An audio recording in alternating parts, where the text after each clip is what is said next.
Meet the Mets, meet the Mets. Step right up and greet the Mets. Bring your kiddies, bring your wife.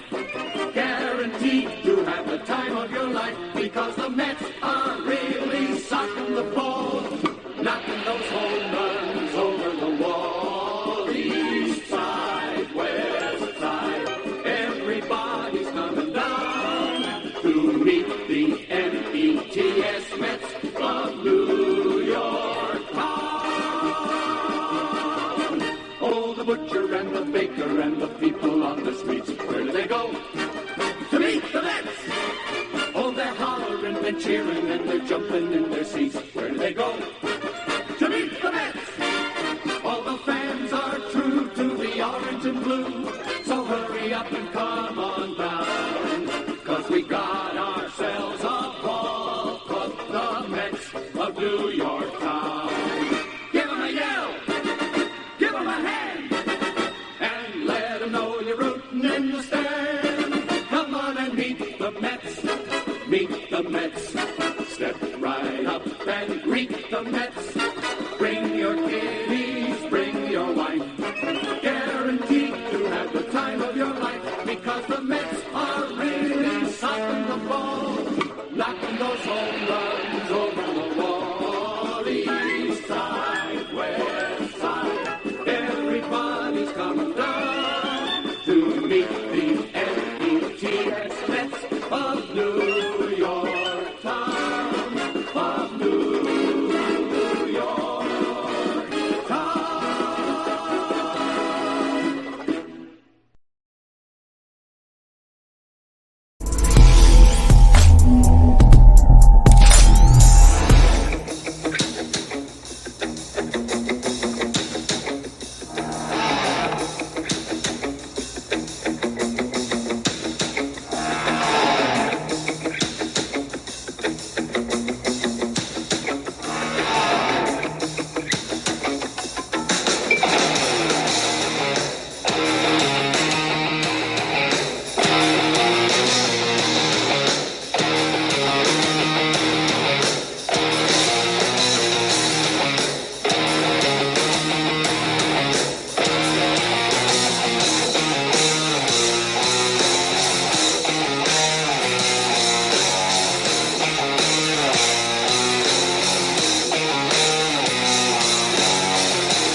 Top of the morning, Met fans. Welcome to Mets Watch Party Live. I am running solo today for this live stream during a Mets game, but that's okay because I got my friends in the chat today watching with me. We got over 30 already, half hour before the game. We're going to take you throughout the game. We're going to have, if your first time is here and you don't know how this works, we're going to have the score at the bottom, as you see there. It is the preview right now with the Mets Phillies in London and blah, blah, blah, pitching matchups and all that fun stuff. I will have the audio, which nobody's going to be very happy with because ESPN decided, who are we going to make the play-by-play guy for the second game of the London series? I do wonder, let's see, we can get anybody that actually can call a baseball game. But let's get Michael Kay, the official Yankees announcer, to do the play-by-play with Tim Kirkshin and God knows who else.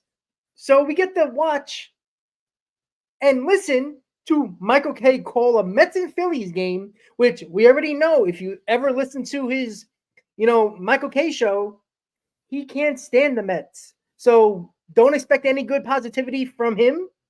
And he was already, bending over for the Phillies and how we talked about them. So it's not going to be a very fun audio, but I hope I can bring a little bit of joy. And listen, if the Mets win this ball game, regardless of who's doing the play-by-play, we don't care, right? We just want to see the Mets win. So hopefully everybody is doing good. And we do have the Mets lineup, the Phillies lineup, the guys on the mound today. And don't forget tonight, guys, 8 p.m. tonight. You see at the bottom right of your screen, Mets Roundtable Podcast tonight with myself, Hector, Hayden, and Chris tonight. All four of us talk about the London series, talk about the days ahead, talk about this Mets team as a whole, talk about Jeff McNeil and all that other fun stuff. So we finally made an official X account for the Mets Roundtable podcast. It's right there at the bottom. Mets RT Pod is where you can follow our channel, our show on X, because a lot of people have been asking us to make an account so they can follow it, so it's easier to promote instead of everybody on different channels promoting their channel with that same show. It goes crazy. So what we're going to do is set up that account so everybody can follow, retweet, reshare, all that fun stuff. Hit that like button and all that fun stuff. So, Alex, I appreciate it. Let me just get to the... Yes, Stoney, I'm glad somebody said it. Yes, it is the DX theme song. I thought that would be cool for the watch party. No Marte today. I don't know if that's a... You see, this is why I don't like these type of series, because I feel like too many times managers or teams feel like they have to get everybody into the ball game, at least position player wise, in these type of games, because it is an event, right? So, that's why you got Beatty in there today. Jeff McNeil, we knew he was going to play. They said it yesterday. He was going to play. Interesting to see no Marte today. Again, I think that he should have caught that ball, but again, this has been all season with Starlin Marte. He has not done well reading the ball off the bat. And I don't know if it's a vision issue. I don't know if it's just he doesn't have a quick first step anymore. I don't know. But it's been all season, and it happened again yesterday. And, let's be quite frank, it cost us the game, right? The Mets only scored 2 runs, so regardless. But look at the rest of the game. The Phillies only scored 2 runs if it wasn't for that inning, right? After the Harper home run, there was 2 outs. And they got the extra 5 runs on them 2 outs. So, no, Carlos, I don't think it's a lack of hustle, because, everybody thinks Marte doesn't hustle. I think he's just more of a guy that is a guy that, it looks like Robinson Cano, right? Robinson Cano was always a really good player, right?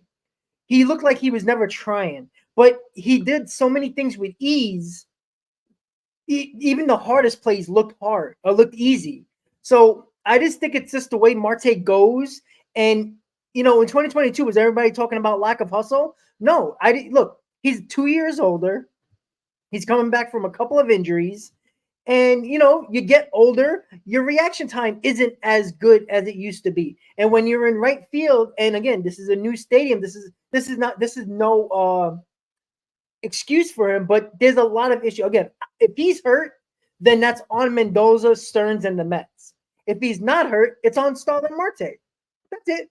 It's fairly simple. So I understand it. Look, that sucked, right? It was an easy pop-up. The game could have been 1-1 going into the bottom of the 4th. And who knows how this game would have turned out, right? Because the Phillies didn't really do anything except for that inning. So, and, we can also talk about the lineup that everybody wants to, trip over themselves for, like they're the best thing since sliced bread all of a sudden. They left 10 men on base, over 10 men left on base, 6 men in scoring position, and they scored 2 runs. And one of those runs was because Francisco Lindor read Alec Bohm throwing the first, and he took off at third base. That was the second run of the ballgame for the Mets. So a lot of things could have happened differently if the Mets would have actually scored runs when they had opportunities, right? Second and third, Nimmo came up, strikes out, right? JD Martinez grounds up, but Lindor makes a good base running move and goes home, and we get that run. Like, you got to score runs there, guys. You have to score runs when you got guys on base, especially with a Phillies team that can have an inning like they do. You make one mistake, and they take full advantage of it. They've done this the whole season. That's why they're a very good team and the best record in baseball. So, unfortunately for us, we didn't play that well offensively, right? Manaea is Manaea, right? I'm sorry. We've seen this all throughout baseball. When a pitcher thought a player or a position player should have made that play and it could have ended the inning, it seemed like the inning gets extended. And there's problems during that inning afterwards because, you kind of take a deep breath. You got that pop-up, all right, I'm out of the inning, only giving up 1 run. And, you're kind of ready to walk off the mound. Then you got to get refocused. That happens. And I'm not saying Manaea is this great pitcher, but he was pitching well for the first 3 innings. He was striking guys out, making guys look silly on the Phillies lineup that has the best record in baseball. So what are you going to do there, right? It was a domino effect, right? Manaea, Thought that inning should have ended.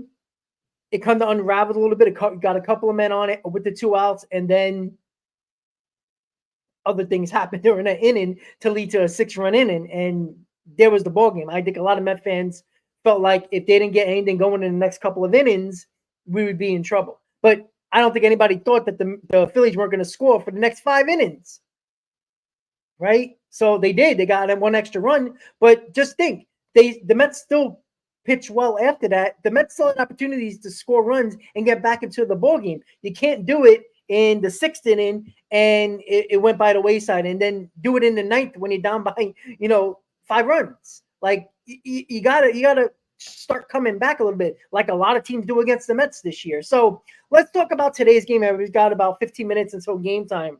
So the Mets are 27 and 36. Phillies are 45 and 19, top of the NL East. It's frustrating because now we got to wake up early in the morning on a Sunday to watch this Mets team hopefully win a ball game. And let's talk about the lineup a little bit. I know people went absolutely insane with this lineup, right? We knew about Jeff McNeil going to be back in the lineup. It was talked about for the last couple of days. He was going to be in one of these London games, games in London. He was, and then Mendoza confirmed it yesterday. Before yesterday's game, McNeil is going to play, right? Brett Beatty is getting the start again. You get the 27th man, they're going to use him, and Brett Beatty is the 27th man, right? Very interesting that Luis Torrens is in the game over Nito. I'm a little shocked by that because I thought Nito was going to play today, but Luis Torrens is hitting the ball well, and that's a good sign. The reason why people are pissed off that Jeff McNeil's in the lineup, one, because the Mets have been winning without him, and Jose Iglesias has been extremely hot with the bat. But again, you can't have Jeff McNeil sit on the bench and just rot away.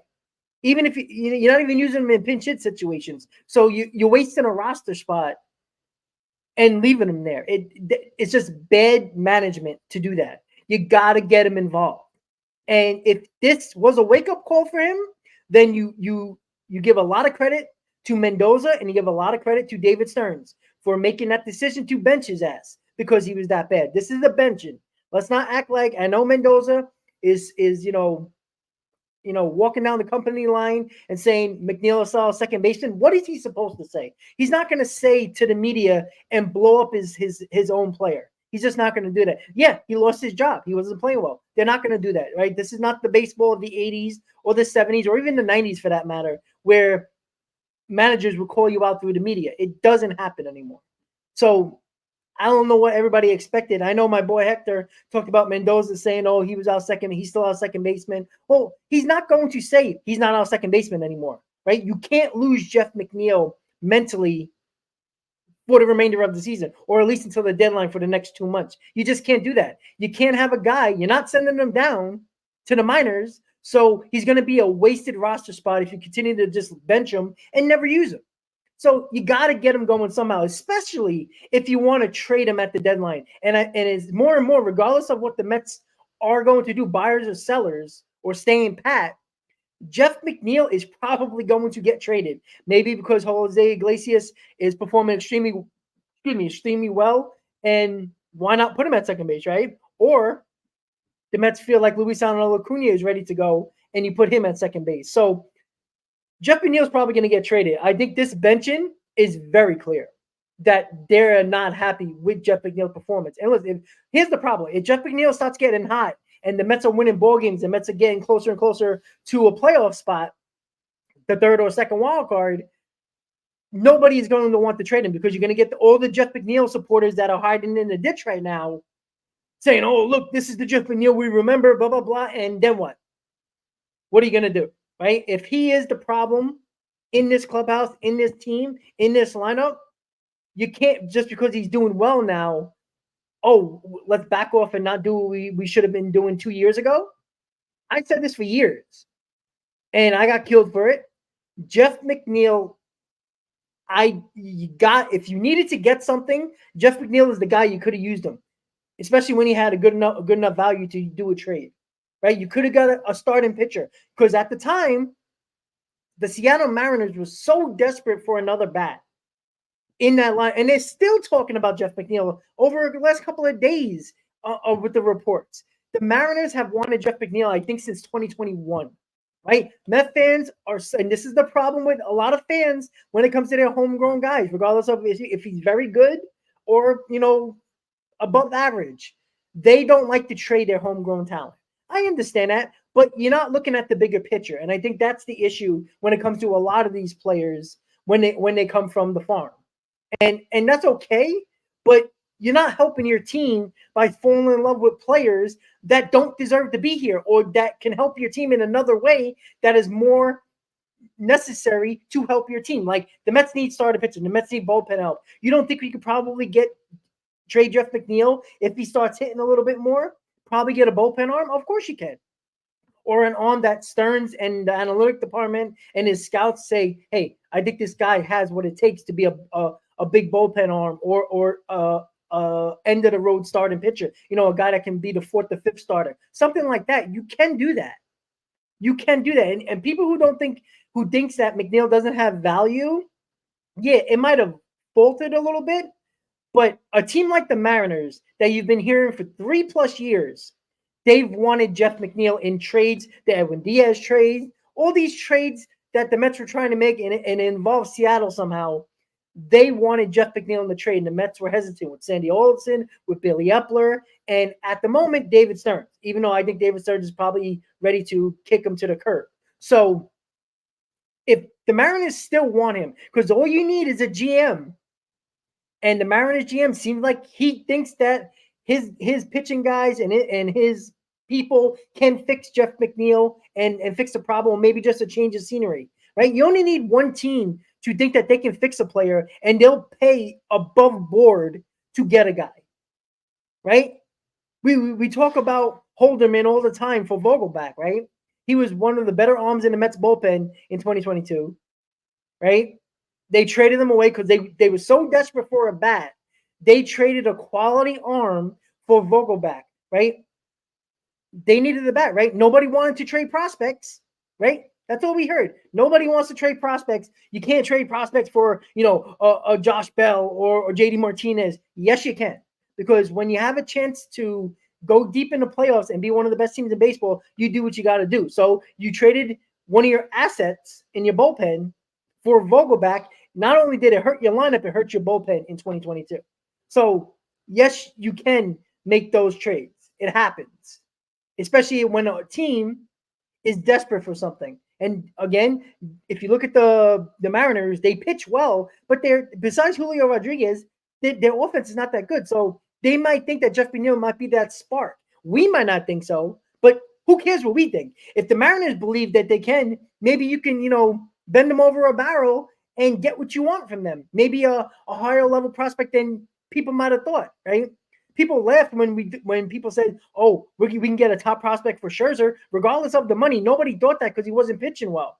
At least Justin Verlander was starting to pitch well when we traded them back to the Astros and got 2 top prospects for him, right? But Scherzer was not pitching well at all, and he had injuries that year prior to the Mets trading him. So the Mets basically got over on them. Oh, my cat's going crazy. You okay, Shay Shay? Yeah, I know. The Mets suck. I know. Hold on, guys. 1 second.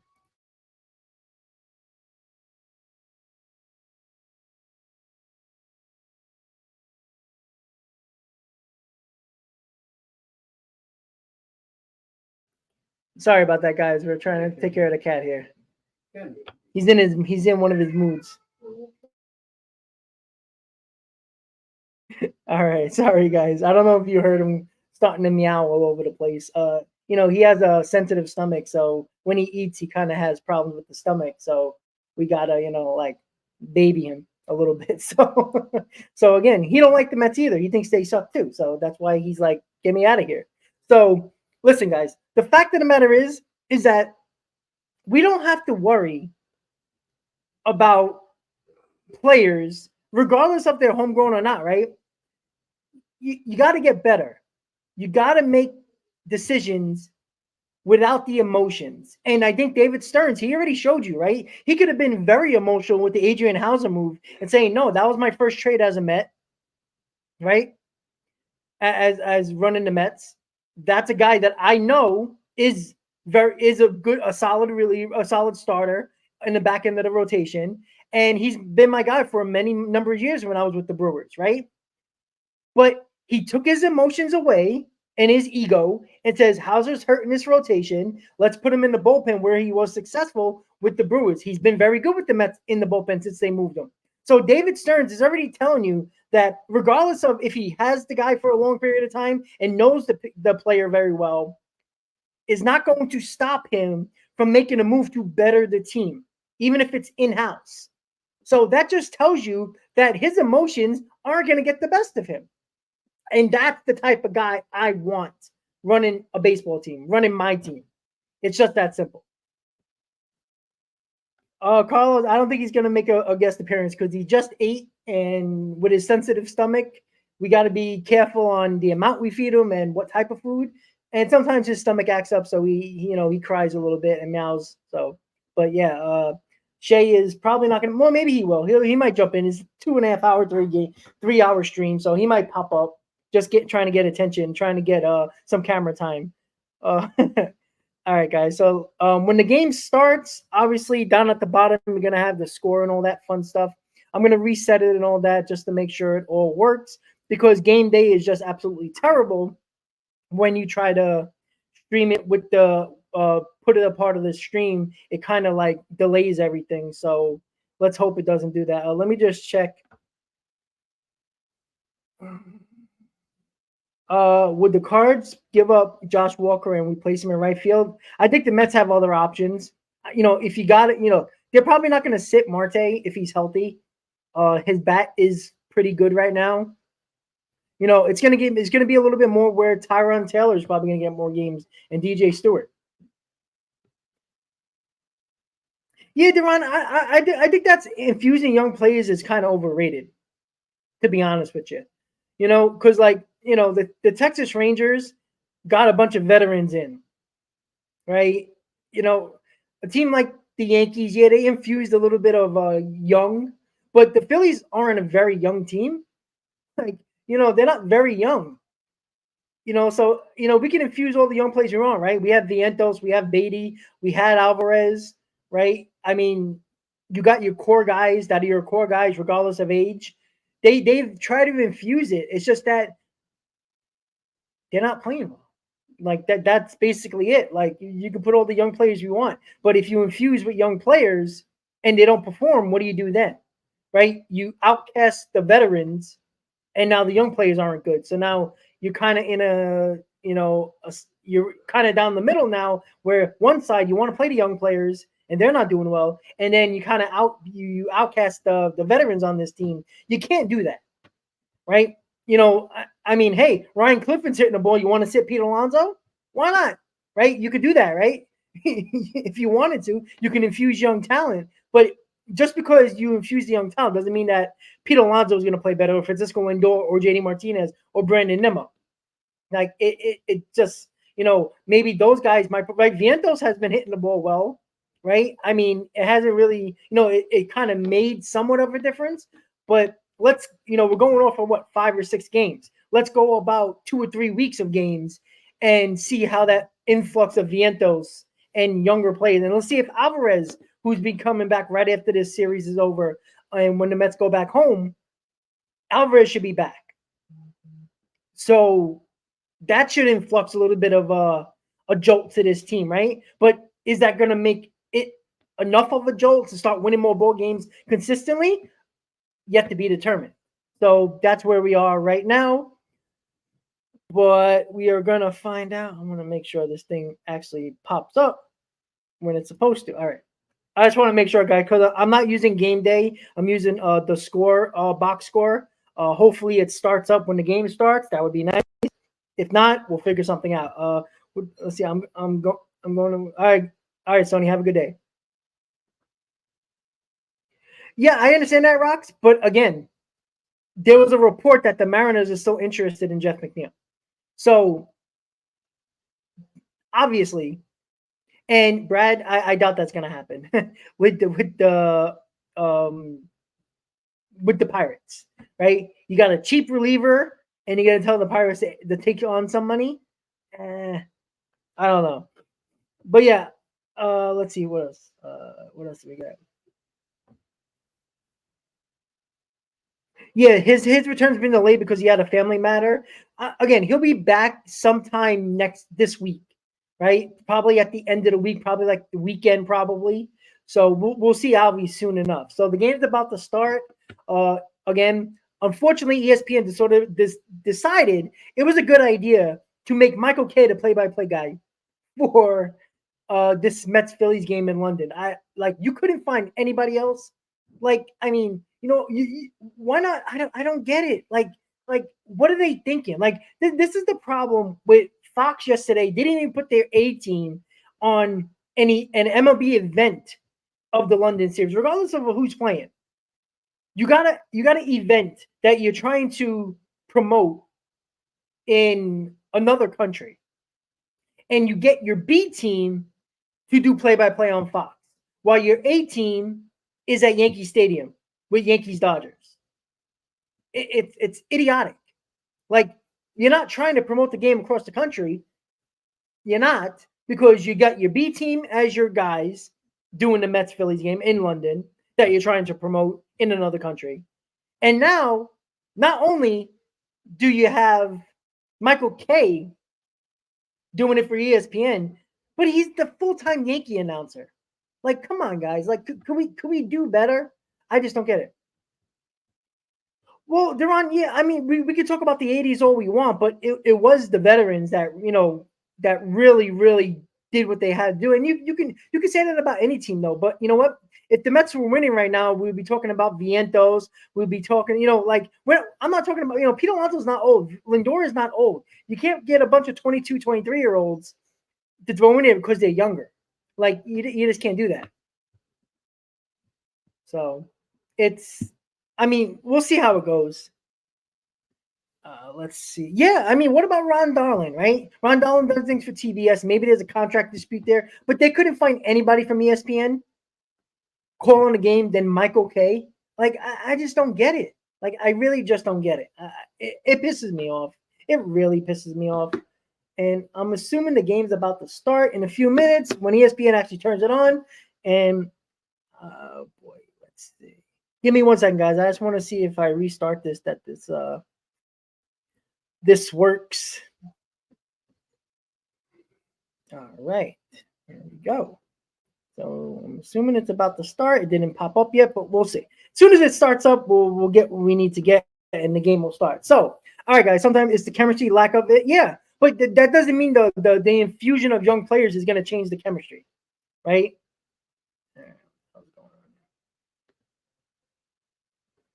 Oh, that's cool with the score. You get the news alerts. That's kind of cool. I don't care about news alerts. I care about the Mets game. All right, so what are we going to do here? All right, guys. So just waiting for the ball game to pop up. Go. So, I know a lot of people are not happy with the lineup right now, but again, yeah, Carlos, I wouldn't say they're Mets haters. I just think ESPN doesn't know how to do baseball. Back when they first started, when Sunday Night Baseball and all that stuff, they had really good broadcasts.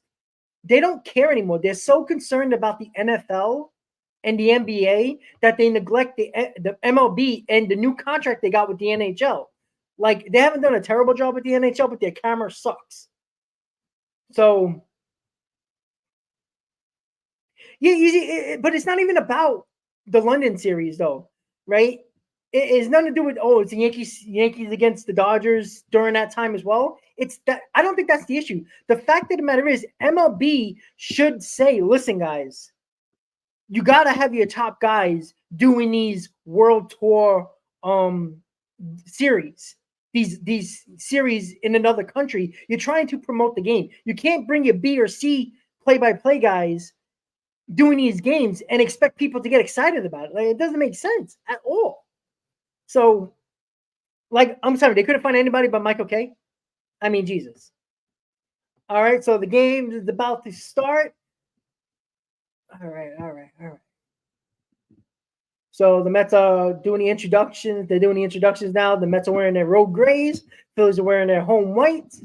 So they're walking out onto the field from center field, and the game's about to start. So we got Michael Kay, Doug Glanville, and Tim Kirchin. So they got the Yankee announcer, a former Philly, and Tim Kirchin, who is way past his prime. So, yes. Hey, there goes Chris. Chris, I talk bad about you. No, I'm joking.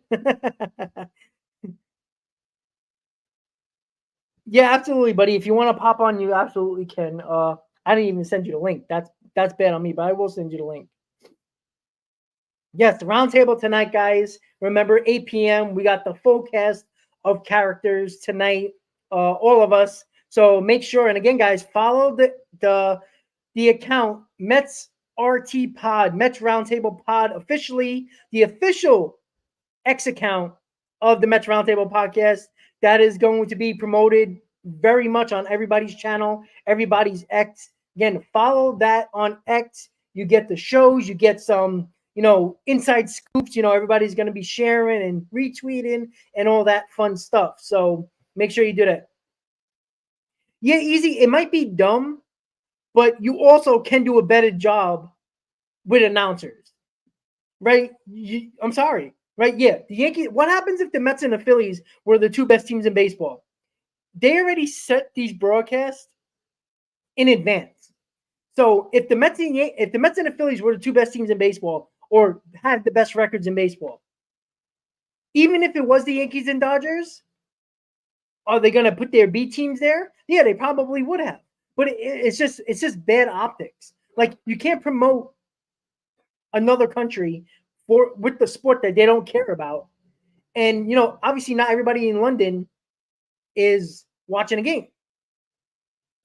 Is watching a game on TV, but if they are, they're gonna be like, "Oh, who are these guys?" And they're gonna say, "Oh, who's Michael Kay?" They're gonna search him. "Oh, he's a Yankees announcer. What the hell?" And they're gonna question it. Like, you can't do that. Like, maybe Fox a little bit different because they have play-by-play guys that are mostly Fox guys that aren't other teams play-by-play guys. So that might be a little different yesterday, but it was still their B team. And today it seemed like they had to find somebody, and they found Michael Kay. Makes no sense. All right, guys. So Mets need a win. Let's split this series in London, and let's head back across the pond, back to the U.S. and back to Queens, and get ready to go. So Mets Phillies game 2. London is about to start in a couple of minutes. When it does, hopefully the score pops up because it's supposed to. Sometimes I wonder with these score apps. Hopefully it works and it gets going, and we're ready to go. Alrighty. All right. I'm assuming it's going to start going very, very soon. And when it does, we'll be ready to go. All right, guys. Let me just check the comments really quick. Seeing if I missed anything. Yeah, Alan, you and me both, right? I used to watch ESPN on a daily basis. I used to like to watch Mike and Mike in the morning. I used to watch, Cold Pizza back in the day. I used to watch ESPN all day. I used to watch and listen to ESPN all the time, and I wasn't really into the WFAN stuff. Yeah, and then ESPN just got so bad. I was like, I'm gonna go more local and listen to ESPN, WFAN, and then with Boomer and Carton on MSG, and Mike and Chris, in the Mike and the Mad Dog, on Yes and all that stuff. It was great. It was really great. So once again, guys, make sure you hit on that like button. The more likes we get on this stream, the more this stream is going to be at the top of the list. It is a Sunday morning. Drink your coffee, eat your breakfast, watch, listen today for the Mets and the Phillies. Let's hope we get some good news and some good baseball for our New York Mets and get a win. Carlos, I don't think they'll boo in London, to be honest with you. They might boo the other team, but not boo their own team. I don't think that's going to happen. Again, it's more of an experience. And again, I know about more than 50 people that went there. A lot went with the 7 line. I know a couple of the UK Mets group as well. So we'll definitely see if that I don't think that'll happen. I think it's more in an event. People are, they're on vacation, basically. You're in another country. It's not like, they're in, we were playing a game in Alaska, to promote baseball in Alaska in the US. I don't know, but yeah, I doubt it. I doubt it'll happen. All right. So when the game starts, I'll put the audio up, and then we'll be ready to go. Right on the bottom right, Meech, it says Mets RT Pod is the account name. So let me write it in the stream. That's what it is. Mets RT Pod is the account for the roundtable. So we're going to promote it on our channel as well, the show, but we want to make that account exclusively for a show because it is multiple people. It brings out more people who are following all of our accounts, and they actually follow that account. We want to get a big base there. Thank you, Meech. We want to get a big base, big following there because this show has become popular very quickly in over not even 2 months of being in existence. So it's been very popular. And we're going to keep it going, right? I think it's important during, these tough times for the Mets. It's been very popular. So, people like to hear us scream and yell, and that's why they probably check us out now. All right, guys. So the game's about to start. When it does, I'll have the volume up for the game, and you let me know if you guys can hear it well. Again, I changed the speakers up a little bit. I had the background noise adjustment to get the mic to not pick up a lot of background noise, so that could be the issue. So I kind of changed it around. I changed the settings, so hopefully it sounds better. ESPN is usually somewhat low, but I'll make sure that I put it up well enough that we can actually. Robert Nelson is doing fine. He's doing a little bit of Mets content again. He's been very busy, so he didn't want to be a part of a show and not be able to come on it enough, and his channel as well. So we respect Nelson, and Nelson was actually extremely good on the roundtable. We all know he did a ton of shows with me and Chris as well. Him and Chris did a lot of shows together, and that's how I found those two guys. And I connected with them, and we were doing shows. So Nelson is doing fine. He's just a busy man. And respect for him and all that as well. All right, guys, so the game is about to start. And why are people, I have my window open and people are just making crazy screeching noises for some reason. People are just nuts. And that's actually a car that doesn't sound too good.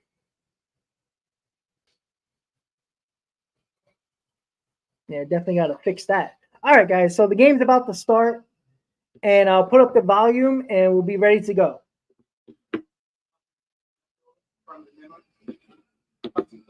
Designated hitter, J.D. Martinez. Mid battery, right fielder, DJ Stewart. Batting six. Center fielder. So they're getting one of the soccer players, Mickey Carter Brown, to say the Mets lineup. Let me know in the comments, guys, if you can hear it. Mickey Carter Brown. We found him. We said, read the lineup for us. He said, absolutely. And he did a great job. Well, the Mets are ready. The Phillies have taken the field. Phillies looking to sweep this London series. They won yesterday by a score of 7-2. This is the third edition of the London series. The Yankees and the Red Sox, 2019. Last year, the Cardinals and the Cubs. And this year, it's the Phillies against the Mets. All right, guys. So the game is about to start. Teams. It's starting in the Phillies would be Taiwan Walker. The ERA is not pretty. He's 3-1, 5.73, a whip of over 1.5. And K percentage of 18%. The Taiwan Walker features all right, guys, here we go. Pitching wise, sinker, sweeper, splitter, four-seamer, cutter. KTO, I agree. When it comes to sinker and sweeper, that's more for the righties, the splitter, and the cutter for lefties. And watch his velocity today. If he gets it to 92, that really sets up the split and the cutter to be much more effective. So I'm hoping the score actually starts putting the score on and all that stuff when it starts. If not, I'm just going to go through a quick Google search. He's had moments where he's gone deeper and given them the setup they're looking for in the bullpen, but it hasn't been consistent, and that's probably the challenge of being maybe that fifth starter that you're turning over. You might lose days from day off or travel days, but getting the opportunity here, and we get that velocity where he needs it, then it sets up. All right, so we're just waiting for the game to start, guys. And let me know in the comments, guys, if you can actually hear the volume of the game. ESPN is low, but just let me know. All right, Lindor's coming to the plate. Here we go. here as well. So settle in and enjoy some baseball with us on this Sunday morning back on the East Coast and even earlier as we move to the west of the United States. We're glad that you can get up with us for the Mets. And here we go, guys. The Mets are 27-36. The field, Tim will get into it a little bit later on. It's an artificial turf field. Not as fast as it was in the first edition of the series, but it's very. All right, here we go, guys. Lindor's ready. Marius, how you doing? Walker's ready. Let's do it here in London. Oh, Marius, that's awesome, man. Let's go, Mets.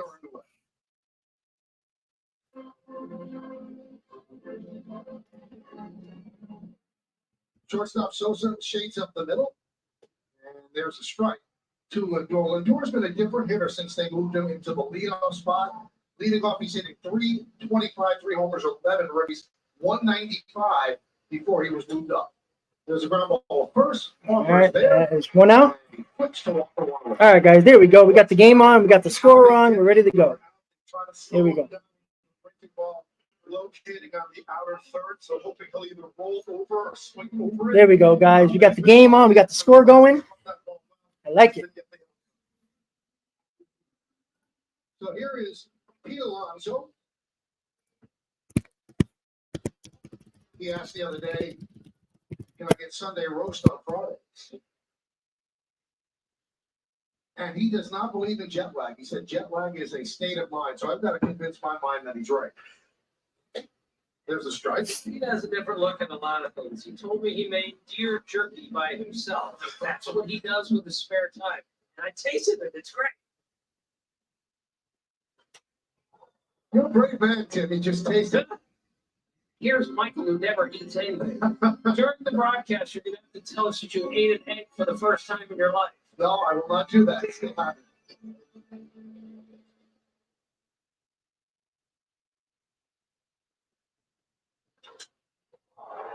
Fly ball, center field. Rojas is there. 2 away.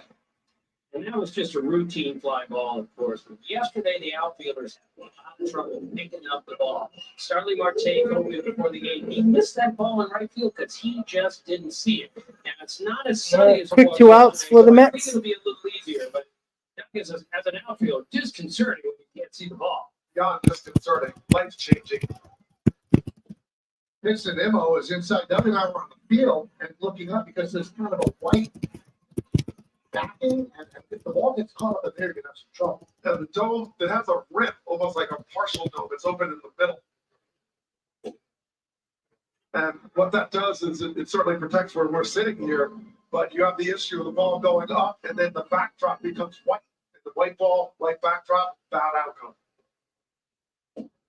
Yeah, Harrison Bader told me of the Mets yesterday that he lost the ball in one of those lights you're talking about, and he lost it for a split second, and that was enough to miss a diving play.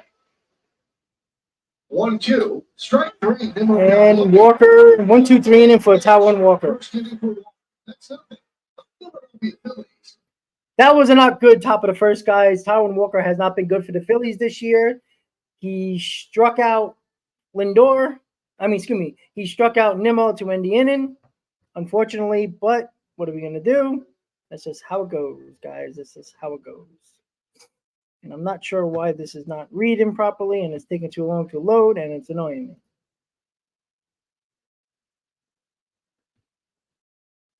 All right, guys, I'm going to fix this up a little bit here. Just give me a second, and I'm going to fix it up. But the Mets do nothing in the top of the first. Fix this up, and I'm going to change the live screen in just a second. I'm going to go this route, because why not, right? All right, guys, give me a second.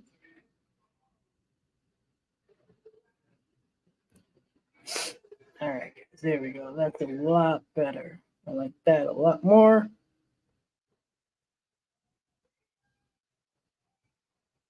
All right, guys, just give me a second.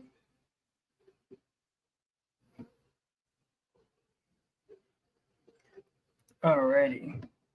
So we're going to change it up a little bit.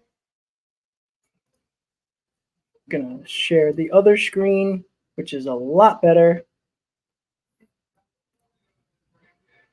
All right, guys. There we go.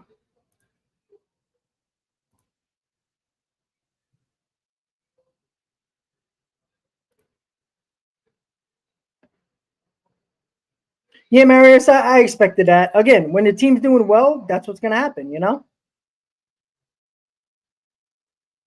All right, there we go. That's a little bit better. I like that a little bit better. I agree. It's a huge star. We need a big performance from him. Big performance. All right, here we go. That is the second baseman that game. And the number 9 batter is the center fielder, Johan Ross. Mickey was better. Sorry. And by the way, there's no traffic on the tube, okay? There's no traffic when you're on the tube. You're good. Michael, we're going to the airport 5 hours before our flight tomorrow morning because of the traffic. That's because of you, too. You love to be early. Right. Jose Quintana is going to get struck with the Mets. He's 1-5 with a 5.17. Well, Jose Quintana, the key for him is being on the attack. He's got the sinker, four-seamer, changeup, curveball, but he's got to be in the zone, establish it early. Otherwise, he's forced into the zone when he doesn't want to be. And the lefty deals to Schwarber. Foul ball. Quintana has really struggled recently. 23 earned runs in his last 29 innings. And like Doug said, if he gets behind in the count, throwing 90 miles an hour, that doesn't work too well.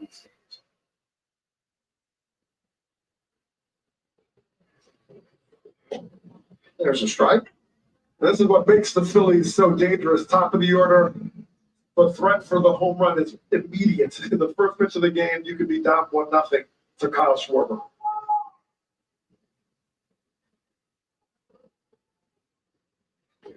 Pitch upstairs. Stu Shorewater is the home plate umpire. John Baker at first. Mark Colson at second. Corey Blazer is over at third. That's by Schwarber to pull in the infield. Lindor almost up the middle. Maybe the third baseman, about where shortstop would be. So I called our umpire expert about Stu Shorewater. He will expand zone mostly down. He's left-handed, he's Canadian, and he wears number 85. This is what you learn when you call our umpire expert. Is that Mickey? Check swing, a chopper. Right there by the country, bottom of it. Schwarber reaches towards. Couldn't get Schwarber, a little excuse me swing. And got the bounce. When we talk about this infield and the turf, it had that bouncy effect. So the ball took off and just coming out of the gate, Torrance tried to get there, tried to rotate around it, and then when he did the pirouette spin, he didn't have the grip he was looking for, and Schwarber makes it easy. A lot of times you get that spin and you kind of a little bit obstructing his view, but he just straight up dropped the ball. Here's Real Muto. That's a base hit for Kyle Schwarber. 1-0. Keep in mind, the Phillies have scored 48 runs in the first inning this year, most in the National League, and outscored their opponents by 28 runs. They're really dangerous early. Pitch outside. 2-0. And speaking of dangerous, Real Muto has destroyed left-handed pitchers this year, almost 100 points higher in batting average, and more than 150 in slugging percentage. So his damage offensively has come a lot against lefties. Michael, today we'll have a discussion on the greatest players of all time who went by their initials. We will do that during the course of the game. Because JT Realmuto is in the conversation among position players. And we have JD Martinez. Right. Two of them. DJ Stewart. Right. Oh my goodness. Loaded. Big green light, Real Muto. Taking all the way, ball 4. And he tells us something. The key, if you work yourself into trouble, even bigger trouble against this lineup. Oh, that's not a good start. Even with your best, he has to be in the zone, but he has to be on the edges. And he certainly needs that strike, that type of pitch on the top of the zone for the strike. Yeah, the circus music. So here's Bryce Harper, player of the month in May. He's just been on a tear. Had that home run in yesterday's game.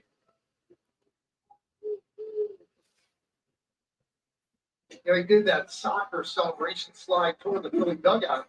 I'm talking to Rob Johnson, the manager. He did not like that because on this sort of turf, that is unfitting of these. Yeah, well, he probably lost some skin but you didn't get a chance to find out. But that is a little risky, but it was hilarious when we saw it. I talked to Bryce about it before the game. He had the whole thing planned. He said, if I hit a homer, I'm going to do this. He said, I was a little worried that I might get something caught underneath me. He's never practices doing that. But it all worked out, and it was a great show. There was.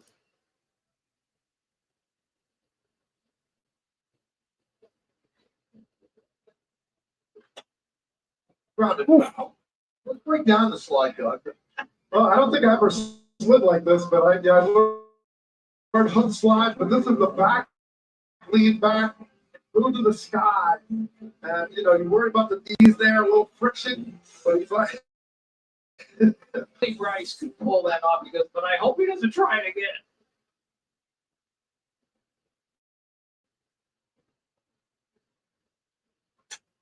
The greatest part of that replay there was the one that showed the bench. You see Kevin Long, the hitting coach, loving it. Robbie Thompson not even cracking a smile. He didn't even know that it was a soccer slide until it was explained after the game. Yeah, he was real delayed on that shit, but I mean, I get it. It's like he was like having a heart attack. Bryce Harper going to blow out his knee. Now, Bryce Harper's getting into the London thing as well. His walk-up music yesterday and today has been Spice Girls. He's living it up. Oh, yeah. Also hit a bomb, double, single. He's doing it all on the field. Michael, don't ever look at me again for reaction. I don't know anything about it. You thought I expected to know the Spice Girls from England? Is that it? I thought I might. I didn't know that. Oh, no. I don't know anything. One of them was Posh Spike. So, posh and sporty. With cinnamon, nutmeg. I think it was cumin oregano. Walk in the bases are loaded here in the first inning. This is the worst nightmare for the Mets as they knew that the plan of attack in time is got to pound the zone. Oh, boy. Before the game. I mean, the umpire is squeezing him a little bit, but. Now you're nibbling. When you nibble and you start missing, you're getting out of the zone and out of the walks are piling up. And this is before the Phillies really have to do their incredible offensive skill with the back.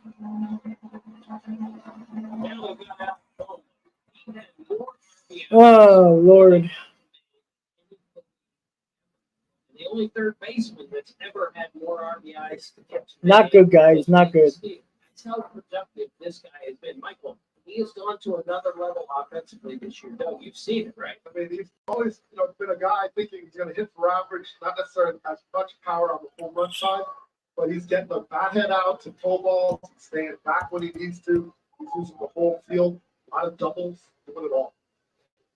358 hitter with runners in scoring position, and there's a strike from Quintana after a conference with Torrance at the door. Schwarber's at third, Realmuto at second, Harper's at first. Just underway, bottom of the first inning here in London. Mets and the Phillies.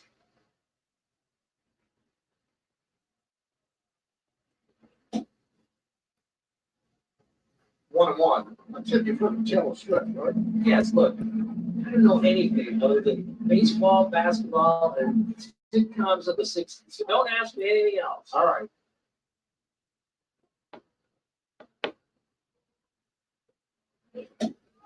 Hey, 2-1. And this is how Holmes' most productive plate appearance. First plate appearance, he comes ready to hit. 389 batting average, 685 slugging percentage. That's something he's added to from last year. Coming ready, first at bat, ready to do damage. Has never had a career grand slam. 2-2, but he is hitting 356 in his young career with the bases loaded. And what he's done this year is he's catching the ball out in front more. That's the real adjustment that he's made, and he's been exceptionally productive. give me a second, guys. 2-2. Chop foul. That was a good pitch. One thing he's done also well is the ball in the zone. When he's electing to swing, he's a high contact guy. So he's not missing pitches in the zone. He's able to drive strikes. That's given him a lot more coverage because he's also been able to lower his chase rate, chasing pitches out of the zone. Hurt him a lot, especially later in the second half last year. He's done a better job this year. The 2-2. Just got a piece of fouled it back. And they're not bad pitches either. Like, these are pitches that they're chasing, but they're getting a piece of.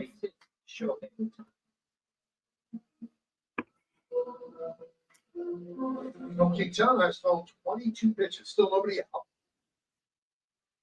Bottom of the first inning. Mets and the Phillies.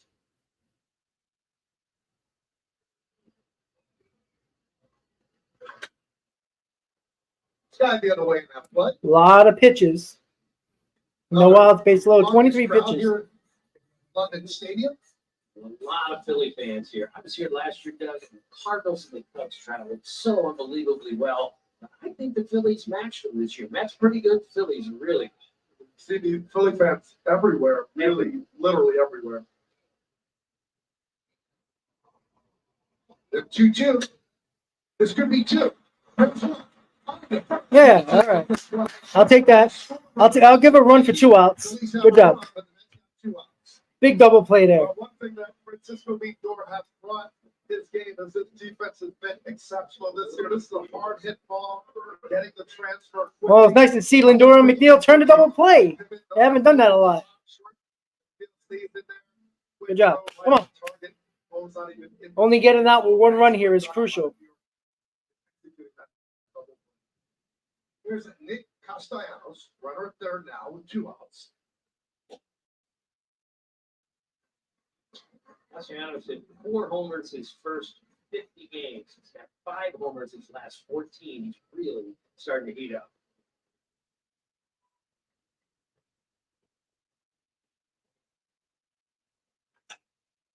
Ground ball. All right. That ends the inning. All right, guys. So it could have been a lot worse, but we got out of the bottom of the first with just 1 run. We'll take it.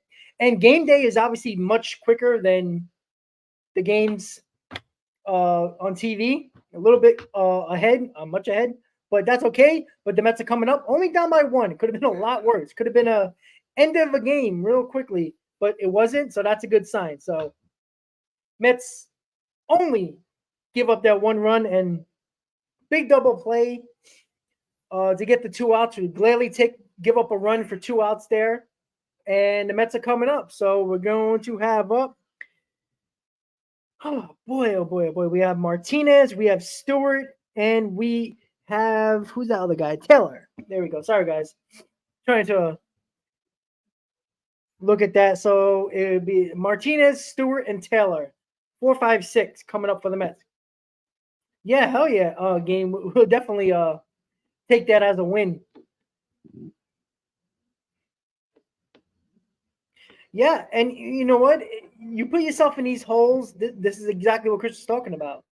You know, you can't always, come back in ball games. An offense is not always prepared to always come back.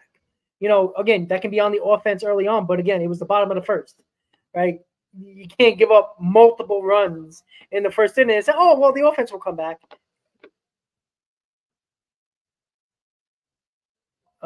Christopher, your thoughts on what?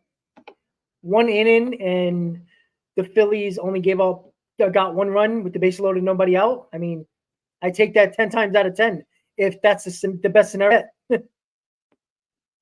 Oh, I'm sorry, Chris. I didn't see your other comment. I apologize for that. No, Christopher, I think he got benched. I think because of his bad play, his antics, and he's not helping the team play well. I thought he was the easiest opportunity or situation to bench him because you have other guys that have been performing either in the minors or somewhere else. And Iglesias has been performing. I'm not mad at it. I'm not mad at all. So here we go, guys. Top of the second, 1-0 Phillies. Strike to J.D. Martinez. And then they moved it all back and moved down. It took 18 days to rebuild the field. Well, this is the home of West Ham United of the Premier League. It's been that since 2016. And this stadium is part of Queen Elizabeth Olympic Park, which was built for the 2012 Summer Olympics. Right, great. Martinez taking balls right down the middle. Short so far. Most importantly, he's living on the edges. So this is the position where you want to live on the edges. His location has been good, but not just with the fastball, but the breaking ball, putting it in his spots. And so don't be as much of the velocity he's relying on when he's locating as well as he is so far.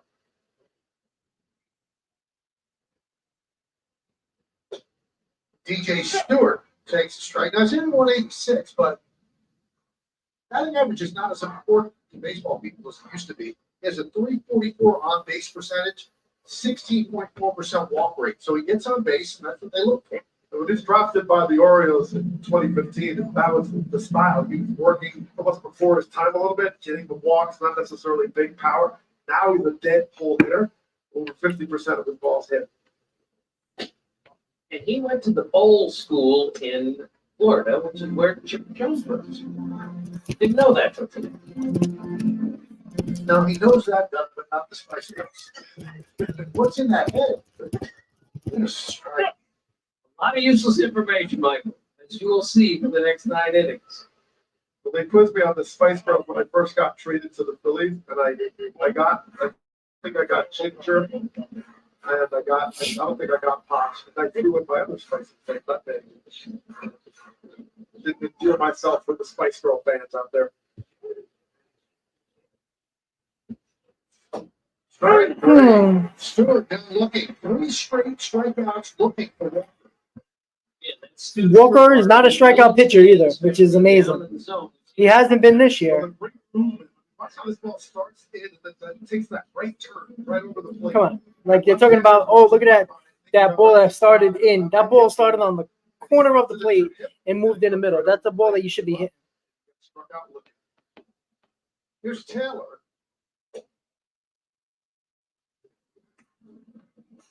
Now, Starling Marte not in the lineup today for the Mets because they don't want him on the turf 2 straight days. It's as simple as that.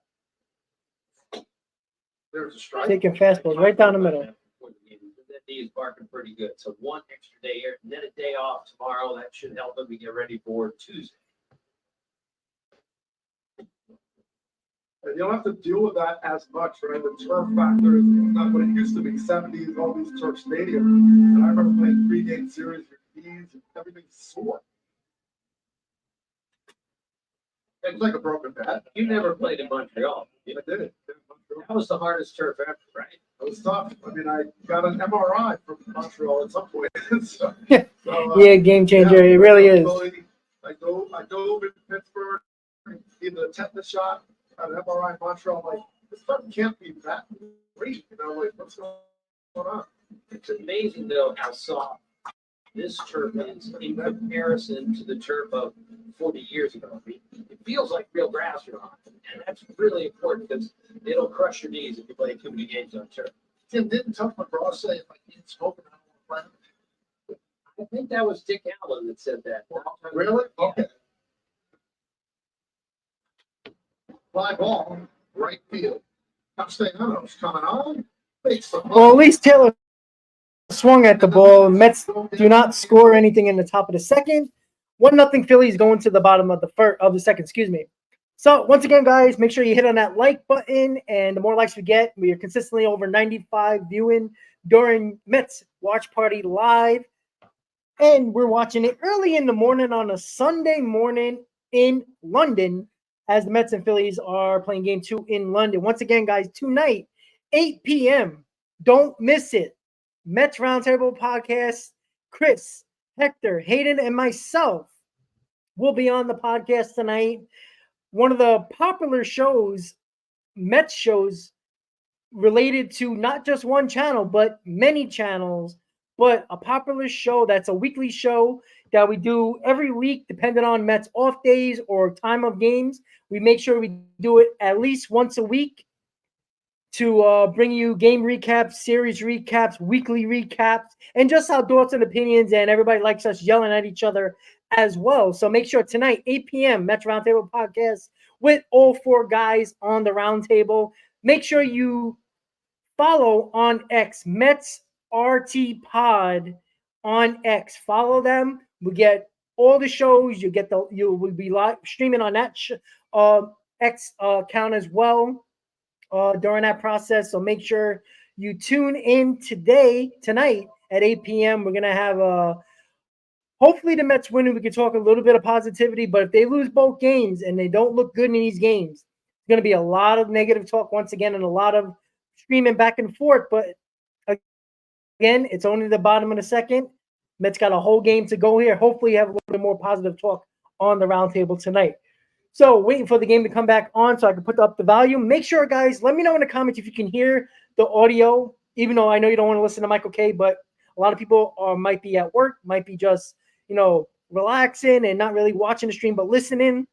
So I want to make sure they can hear it as well. So, Chris says, be there or be square. We're going to have a lot to talk about. Yes, we will. So make sure you can hear the live stream right now. Oh, look, Michael K is promoting Sunday Night Baseball, Dodgers and Yankees, excuse me. All right, guys, so let me know in the comments if you can still hear the audio during the game.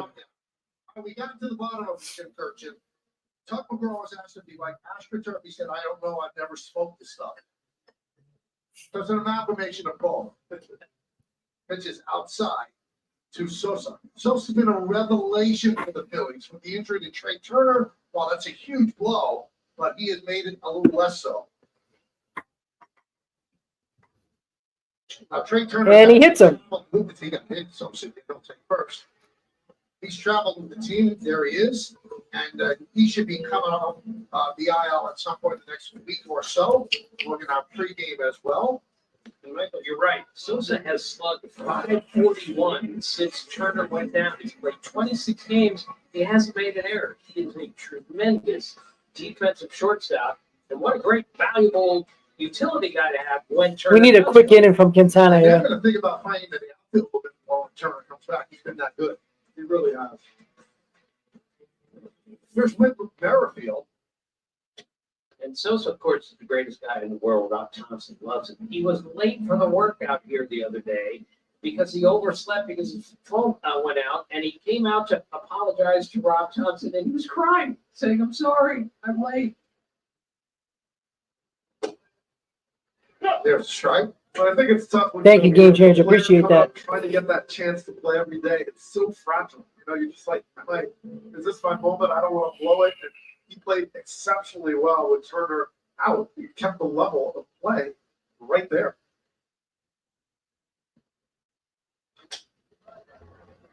Fouled away by Merrifield. Merrifield hit a 3-run homer here yesterday in that big inning. It kind of blew the game open. First game this year, he's had multiple RBIs. And Phillies lead 1-0, bottom of the second, man on first, nobody out. 31 pitches so far for Quintana. Even on base these last couple months.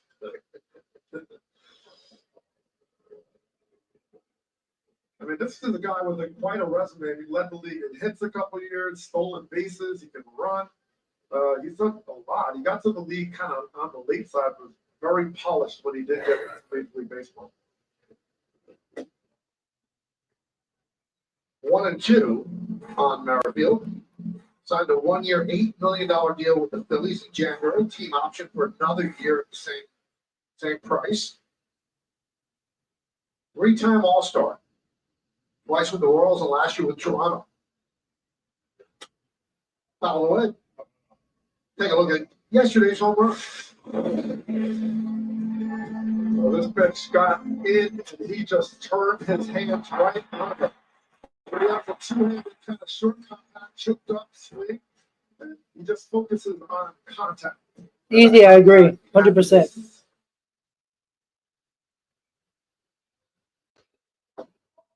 Too many pitches getting fouled off. Rebuilt this field and made it bigger because when the Yankees and Red Sox played here in 2019, it was 17-11 in the first game. So they made the alleys much bigger. It's a much fairer ballpark, especially for the pitchers.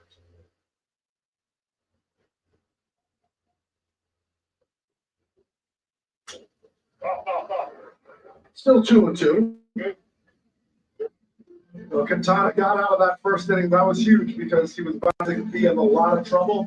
Made the right pitch, a little fortunate with a hard hit ball to short.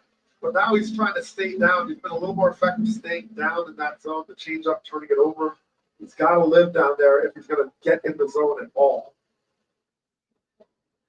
Huge double play right there.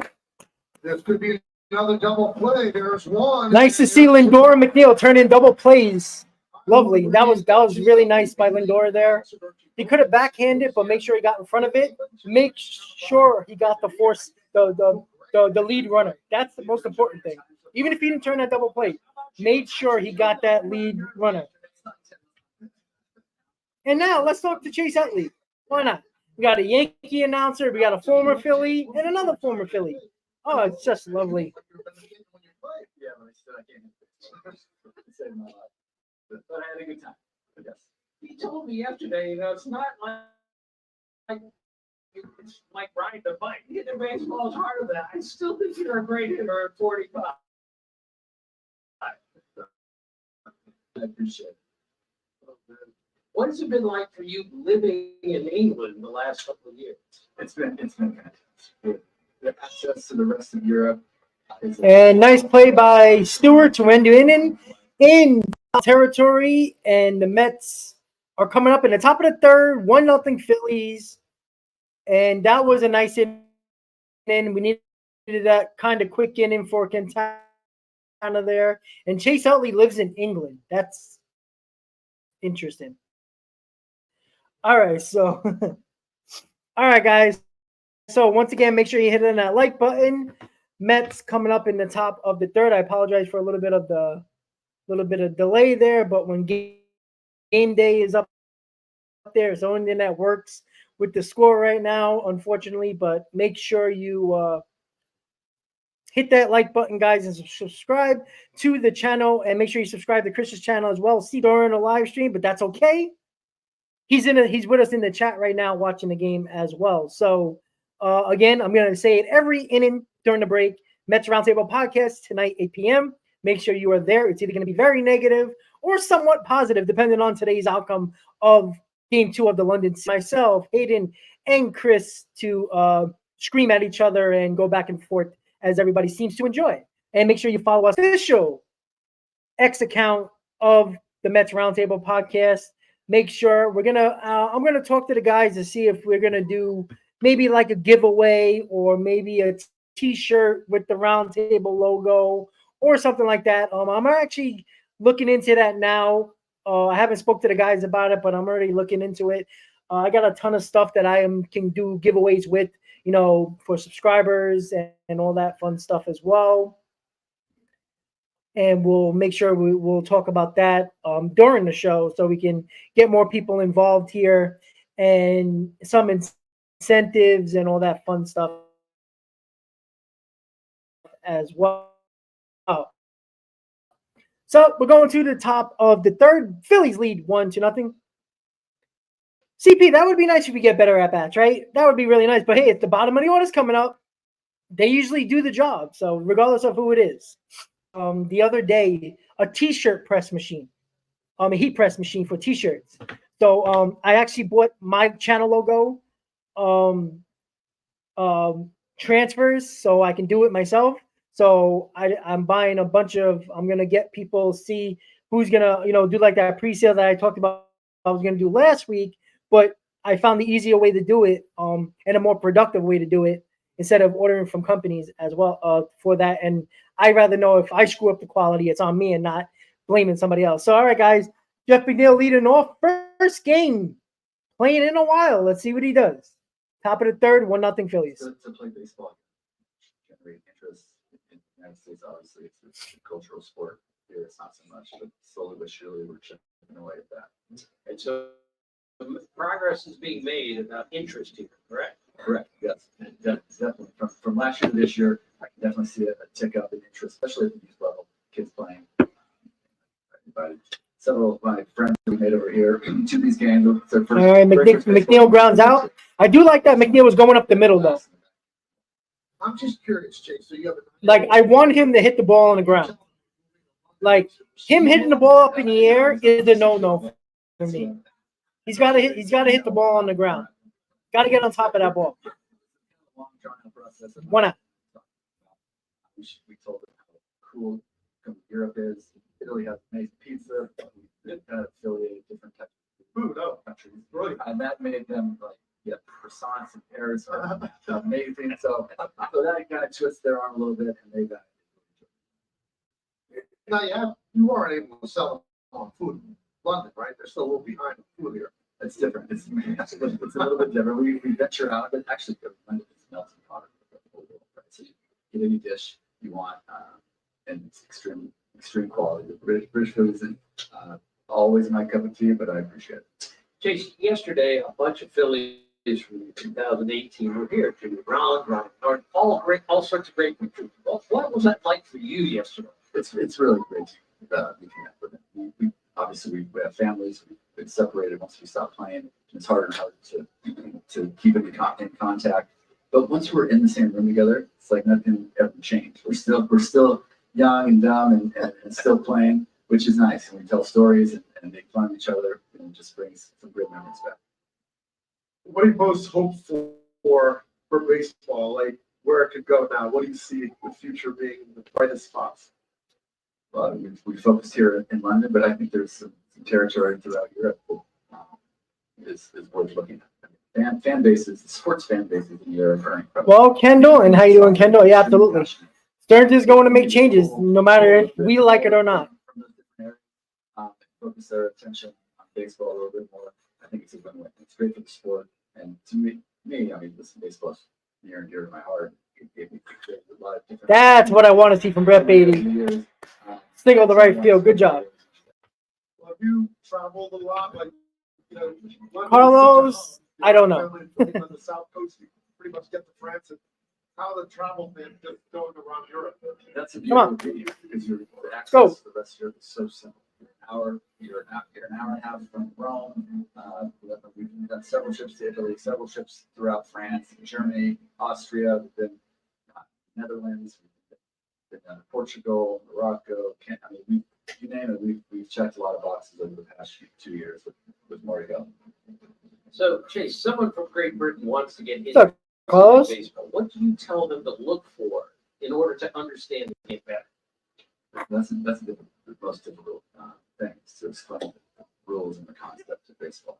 Obviously, cricket players have the knack to hit something, to throw something, catch something. So the skill set is fairly similar. Now you have to explain the nuances of the sport, and that becomes a little challenging. But again, with anything, it's like it's repetition. The more you talk about it, the more you explain it. Sooner or later, they'll start to understand. That one's driven deep into the outfield by Torres. Oh. Going back is a row. God damn it. Just missed. Number 2. Let's maybe hit back to first. Damn. Speaking of cricket, have you ever tried to play cricket? I'm not sure. I actually but it's not true. Justin Turner did a promotion. Faced 2 cricket bowlers. With the Damn. bats on, the paddle or the mallet. Luis Torres, man, put him good at bats since he been with the Mets. For both of us because it's the whole fence. And so they would throw it and we wouldn't swing. Yeah, it's like a ball of dirt. That was ingrained us not to swing at the ball in dirt, even though we did quite a bit. But no, but it is interesting because they have fantastic athletes in that sport. So you got to get the fast look, but then they have ones that have the kick to it, right? The spin to it. Oh my gosh, nightmare. 1-0 Phils. 0-1 to Lindor is low. Do you miss States? Yeah, we do. At some point, we will go back. But the experience, like I said before, the experience that we are getting into traveling around Europe, beyond something that I think it's life changing. So we're going to stick with it a little bit longer and see how it goes. No, your kids play. I mean, have they been set back because baseball is not at the forefront here? Yeah, there's several different leagues around London, and it's not as competitive as it is in the States. But that's what we're working on. And I'm coaching my boys and trying to point them in the right direction. Not necessarily listen to what I say. Their teammates do. 5 balls, shallow center, coming on Rojas. Now, All right, so that ends the inning. Mets are not scoring the top of the third. Bottom of the third coming up. 1-0 Phils. Yeah, we don't care about cricket. We don't care. Again, they really. I understand they really try hard growing the game in different countries. I understand that. The NFL has been trying to do it. The NHL is a global game, especially in Europe.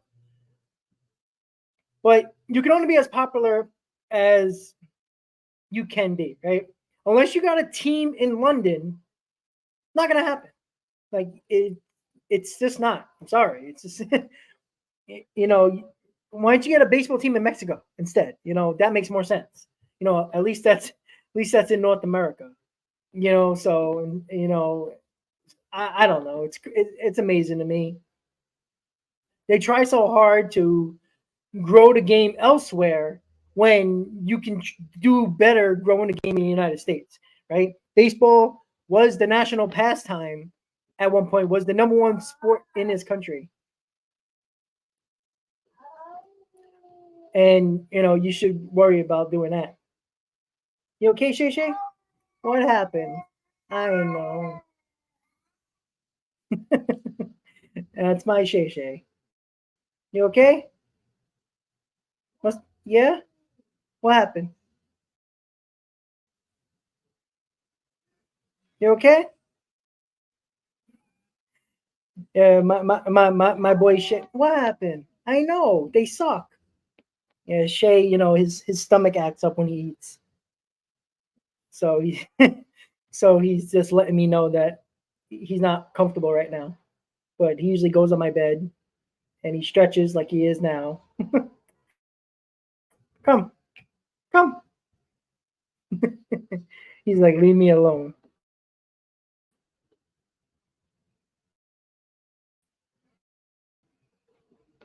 Canada for sure. And nobody cares about the Panthers. So what are you gonna do? They're technically not in Miami, but they're considered Miami's team. It's a little odd. All right, guys. So we're going to the bottom of the third, 1-0 Phillies. Philly Fanatic is in the King's Guard costume and dancing. All right, so here we go, guys. Bottom of third, 1-0 Phillies. Sure. He's been nice enough to allow himself to be mic'd up for this happening. Francisco, how you doing? We're doing terrific. There's your ground ball. And he gets a ground ball. 1-out.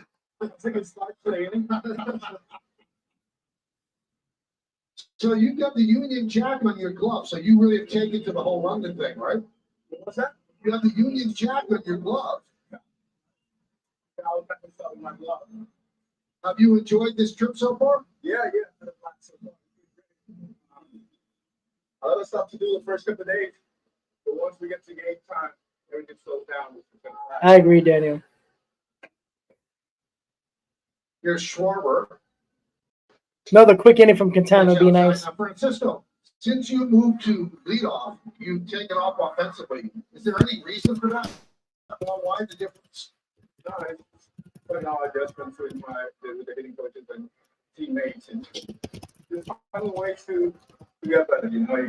Sometimes you gotta look at the process and figure out if everything is going the right way, or not. That you think that you gotta make the adjustments. That's why the big leaguers, we have to make adjustments. What?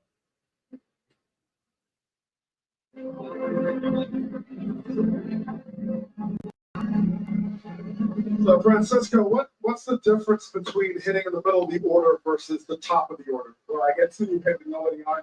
I love them. Nobody on a lot more.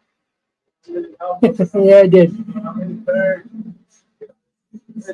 Yeah, international expansion is great, but not when your game is dying in the U.S., as I said in the comment. That's the problem. Like, the NFL can go internationally because the game is the biggest game in the country. It's not dying here in this country, right? We talk about fan attendance in baseball games all the time. It's a local game now. It is a regional game, right? Half the country don't care. Like, you can't, the NFL could do that. The NHL was already a global game, right? It's got popular in the U.S., but it's always going to be what it is, but it's popular around the world. The NBA is a global game as well, right? Baseball and the NBA is extremely popular in the U.S. The problem going internationally and promoting internationally is like, what are you promoting of the game that is dying in the U.S.? And all you got to do is do a Google search, no matter what country you're from, and see why baseball was the number one sport not too long ago, and now it's number 3. And that's the issue. All right, 2 outs. Good job. Francisco, the slow start team, has it been tough? First year manager, how are you guys dealing with it? I think that has been great. It's been very good. Every one of us to be better, to stick with the process, and to stick together. You know, yeah, it's been tough.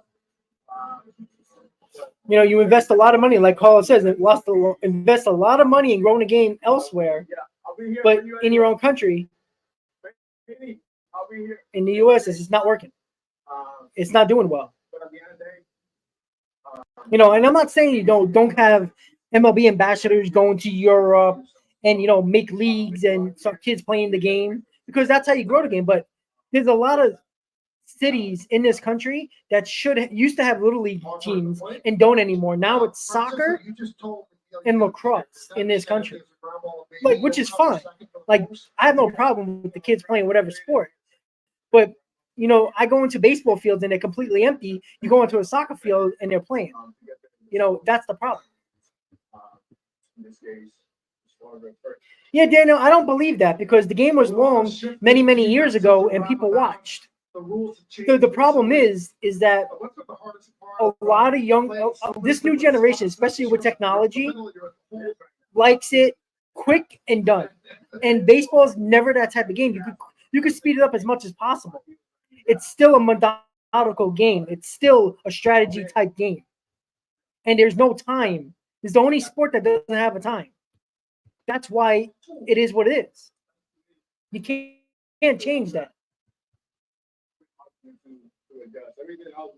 You know, I'm in North Carolina now. Nobody really cares about baseball. You got the Durham Bulls about a half hour from me, but it's minor leagues, right? Nobody cares, right? It's all about college football out here. It's all about, you know, it's about the Carolina Hurricanes here. You know, it's what it's about. Right now, the college regionals are going on right now, and there's a lot of teams, Duke, North Carolina, Eastern Carolina, Wake Forest, we're all in the College World Series regionals, and it was barely talked about. Here's the 0-2 to Harper. How's this field playing, Francisco? Is it fast? It reminds me of like. No, Dana, I understand things change over time, but baseball is not a game you can speed up. It's not a time limit. That's the issue. You're speeding up a game that is not meant to be sped up. That's the problem.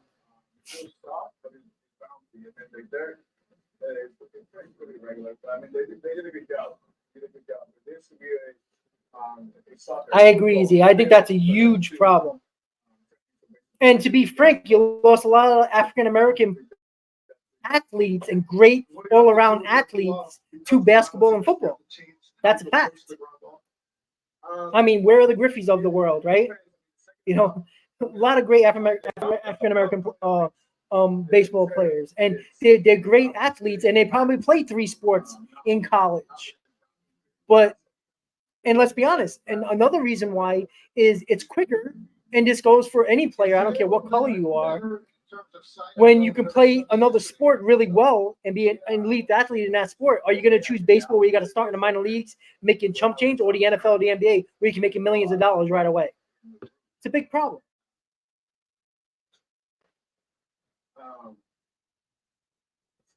Today feels a little bit better. Well, Francisco, Daniel, but it's not about the 80 games. People still don't go to games. 80 games, it's not happening, okay? You're not going to cut 100, 80 games from the schedule. It's just, you're not doing that. Like, you think the salaries are big now? They would be half that, and it's just not happening, unfortunately. too much stuff on their plate right now. I don't care how good they are. The game is going to get fast for anybody. Yeah, Carlos, I agree with you. More, it's not even the baseball fields. There's more than enough baseball fields. You walk around Queens, there's 100 baseball fields towards more little leagues. And, all right, nice pitch. Striking out Harper. Mets coming up in the top of the fourth, 1-0 Phillies. The biggest issue with baseball nowadays is that they're not investing the money in developmental leagues, right? There is no clear-cut way to get to the majors, right? You can't go from high school to the majors later like you can with the NFL and the NBA or even the NHL for that matter. There's some players that, barely spent any time in the minors. And the thing is, too, could we be honest about this? It's money, right? If you're growing up and your family doesn't have a lot of money, you're an elite athlete, you get scholarships, you're one of the best players in multiple sports. What sport are you going to choose? You might love them all, but if you can make $15 million coming out of the NBA draft your first year, or you want to make, $250,000 in the minor leagues. I don't even think they make that, right? What are you going to do, right? You're going to pick the one that's going to pay you quickly to not only help yourself, but your family as well. You got to realize that too. I guarantee you. And Easy talked about the lack of African American players in baseball to figure that out. And you don't just put Little League in inner cities. That's cool, but usually the best players in those inner cities are probably basketball. Guess what? Why would you continue to play baseball when you can make a ton of money elsewhere quickly? And that's a huge issue. And you can put all the inner city leagues you want, but when a lot of these kids that could make it are probably good at multiple sports. Yeah, Easy. I agree with you. I always grew up, and when I played Little League in the 90s and the early 2000s, it was so mixed. You had the Latinos, you had the whites, you had the blacks. It was great. It was, what it is, you mix the cultures, and I think that's the big reason why that I like everybody. Like, I love everybody. I don't care what color you are. I love it. And I think the bigger problem is the scattered part of the games as the game as well, is that in baseball now, let's be honest, it's more of a Latin American sport more than it is a white American sport, right? I mean, that was the huge problem, right, when black players weren't allowed to play in baseball way back when. But when they did, they brought a different dynamic, and it made the game greater because you have different influxes of culture, different type of athletes. It's important. That's why basketball is so popular now. That's why football is so popular now, right? A lot of guys that played look at how many football players could have been drafted in MLB but played football. Why do you think? Because they can get paid quickly, guys. It's all about the money. All right, guys, here we go. Let's see if the Mets can throw some runs here. Iced tea? I'll take iced tea. Oh, no problem. Thank you so much. Do we put it back? A little cold for that. No, Biffer, unfortunately, I moved earlier than expected.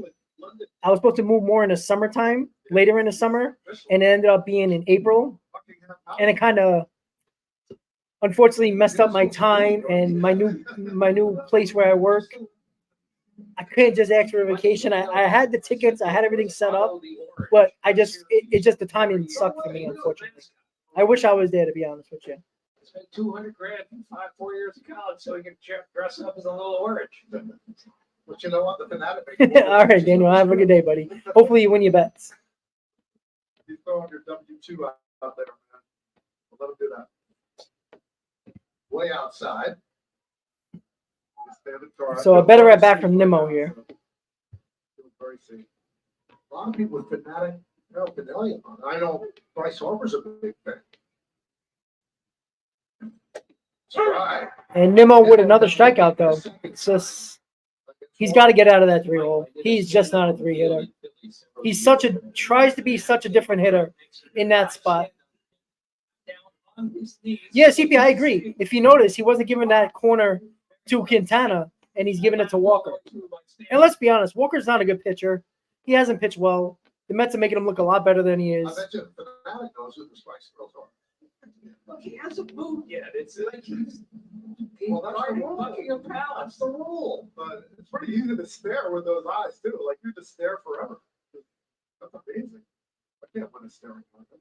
I'll tell you what though, if you come to Great Britain, you should come to see the changing of the fanatic. It's one of the great things. They go from like green to yellow. Color coordinated, don't ever change. Wonderful. I know the Fanatic, I mean, the Philly fans have come out, seen a lot of Philly fans. And, they brought the Fanatic with them and their fanaticism. It's amazing. I mean, what would you say? 8-1, 10-1, Philly selections? Especially during introductions, it was very loud. Yeah, I don't think it's 10 to 1. Clearly, the Phillies have traveled. Mets have traveled well. The Phillies are. The Philly fans were cheering almost like a home game. They were booing the Mets, and then one of the Phillies had an answer of a football team, and they booed because it was the wrong team because we're at West Ham Stadium right now. Well, when we have Rob Thompson on a little later, we'll talk about him going to a Philly bar here in London, which the Fanatic went to also, I'm told. It's very quiet. I expected a little. Yeah. I wonder what his like drink of choice is here in London. It better not be the titty.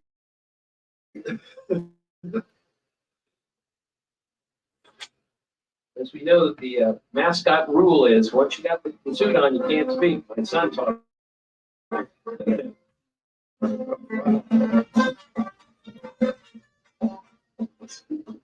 This is how it looks like bully.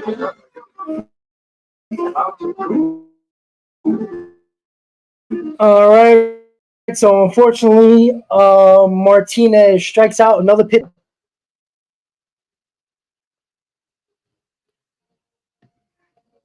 No, Crawley. I mean, come on, seriously. He has what a 5.1 ERA. Like he hasn't been good this year, and this has nothing to do with the Phillies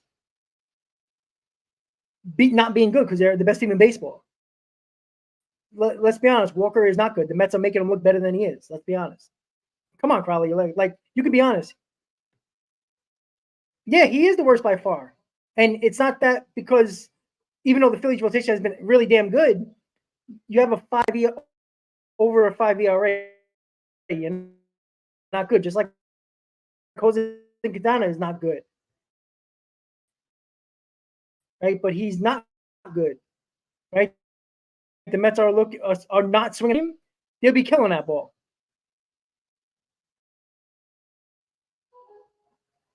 Yeah, too many strikeouts looking. All right, guys. So, there's been a lot of talk about the comments about, trying to expand the game, going global with the game, trying to promote them around the world and stuff like that. And then it gets to why it's obvious why it is, right? Right? Easy. We were talking about, the lack of African American players in baseball, which is a huge problem, right? And they're flocking to basketball and football. When Easy was talking about you got to educate the parents and stuff like that. That's true and all, and that might work with some, probably not enough. But I think the issue is, and I try, in the inner cities, right? It's more of a low income areas, right? Inner cities, right? That's why they call it inner cities, right? It's not just blacks. It could be, a mixture, but they always consider inner cities more black, unfortunately. And it's heartbreaking because just because they're low income, it's unfortunate that a lot of the kids might not like or might not have a favorite. They might love baseball, but they are extremely good in football and basketball. But the money is in NBA and in the NFL because you get drafted, you can make millions of dollars just like that. When you get drafted in MLB, you start in low A ball or rookie ball, and you're not making the money. And a lot of these low income area, a lot of the low income families, they try to make the most money possible as quickly as possible to help their families. And hey, I don't blame them one bit. Listen, I love baseball, but if I was elite in baseball and basketball, and I can get drafted in either one, I'm probably going to pick basketball because it helps my family and myself. Well, it's about time, Crawley.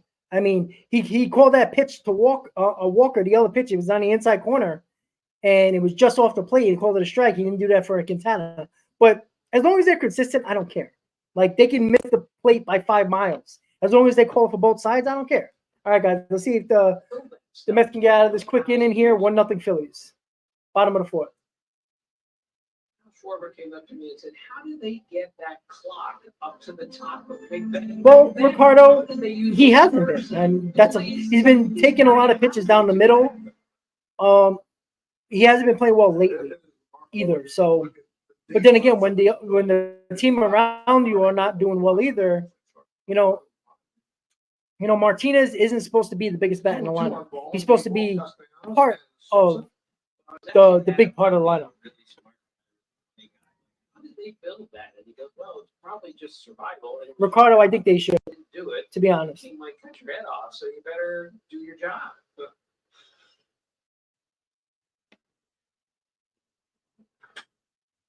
Grounded to be across the diamond. And yeah, Ricardo, I agree with that. I think they should drop a few minor league affiliates, right? I think there should only be a AA or AA or AAA. I don't think there should be rookie ball. I don't think there should be single A, AA and AAA. That's it. Even to be honest, I think there should be AAA. But then a lot of people talk about jobs. You lose a lot of jobs and staff and all that stuff. I understand that, but that's a big reason why it hurts the game. Slow roller. And it is going to skate. That damn turf. We see how that artificial turf plays. It's not slanted toward foul territory. No, it looked like for a second the spin, it might slide foul, and it just hugged. Took that. Oh, Chris Shea's fine. He's actually laying on the bed right now in his loafing position. He's doing okay now. Again, when he eats, his stomach is he has a smaller stomach than most cats, and the problem is he's growing, but his stomach is not growing anymore. So he can only eat so much at a time, and when he eats a little bit too much, and it's not even that he eats a little bit too much, and the portions are hard because sometimes he can eat a decent amount, and some he can eat really small, and his stomach hurts. But he's been fine. He's been healthy.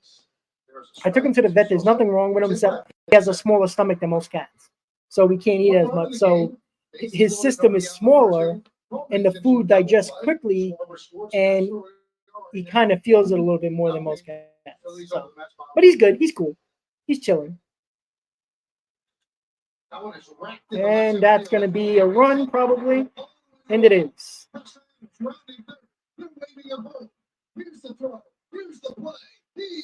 He would have been out too.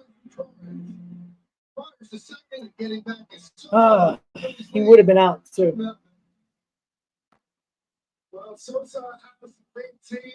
His hot hitting and his power hitting in replacing the injured Trey Turner. And this is something he's doing well now. Hitting to all fields in the middle, gets the ball up in the zone, was able to drive it. And the Mets do a good job in this relay. They do it very quick. Yeah, Carl, that's what I'm doing. But even though it's still difficult to figure out because he'll eat it and it'll be fine, and then a little bit more. Yeah, but should have still had that though. I think he would have said he would have had that. If he would have had that, he would have probably been out because Castellanos barely touched home plate. Got to be one of those cases when you've never played one game on this field. That's a little slightly different bounce. It's a great throw by Lindor and a tremendous transfer. No game changer. It's not, unfortunately. Excellent point. The hop on that got under it. And you also have to not block the lane, so he's a little bit closer than he wanted to be. That one is locked in the right field. That's going to be a big save. Another run scores. Well, you see the difference, right? They get the big hits. You can see the Phillies making the adjustments. They're starting to look a little bit towards the slow stuff. The pitches that Quintana's been able to be down in the zone has been turning it over with a changeup. And this pitch kind of hangs out there. But Merrifield, watch how he chokes up. Head positions actually gets the foot down and then still have the hands in the good position to fire through. Just watch his hands stay back that split second of going back and then firing through the zone. And once again, good base running. Be able to cut the angles, scoring easily with the foul by a little assist. Here's Weston Wilson. Well, it doesn't help when your offense don't score nothing. Yeah, the team scored more runs. They're going to get even better offensively in a week with Trey Turner. Well, Christopher, I think they have already. I think baseball in Japan's fine. They figured out how to play without some key guys. Bryce Harper goes down.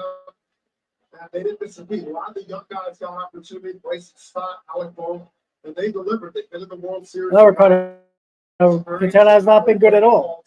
He needs to be a lot better than this, and he hasn't been. Wilson is to play first big league game of the season, called up to AAA on Monday. Mostly a shortstop and third baseman this year, but he can play all around, including the outfield. And for the Lehigh Valley Iron Pigs in AAA last year, he had 31 homers and 32 steals.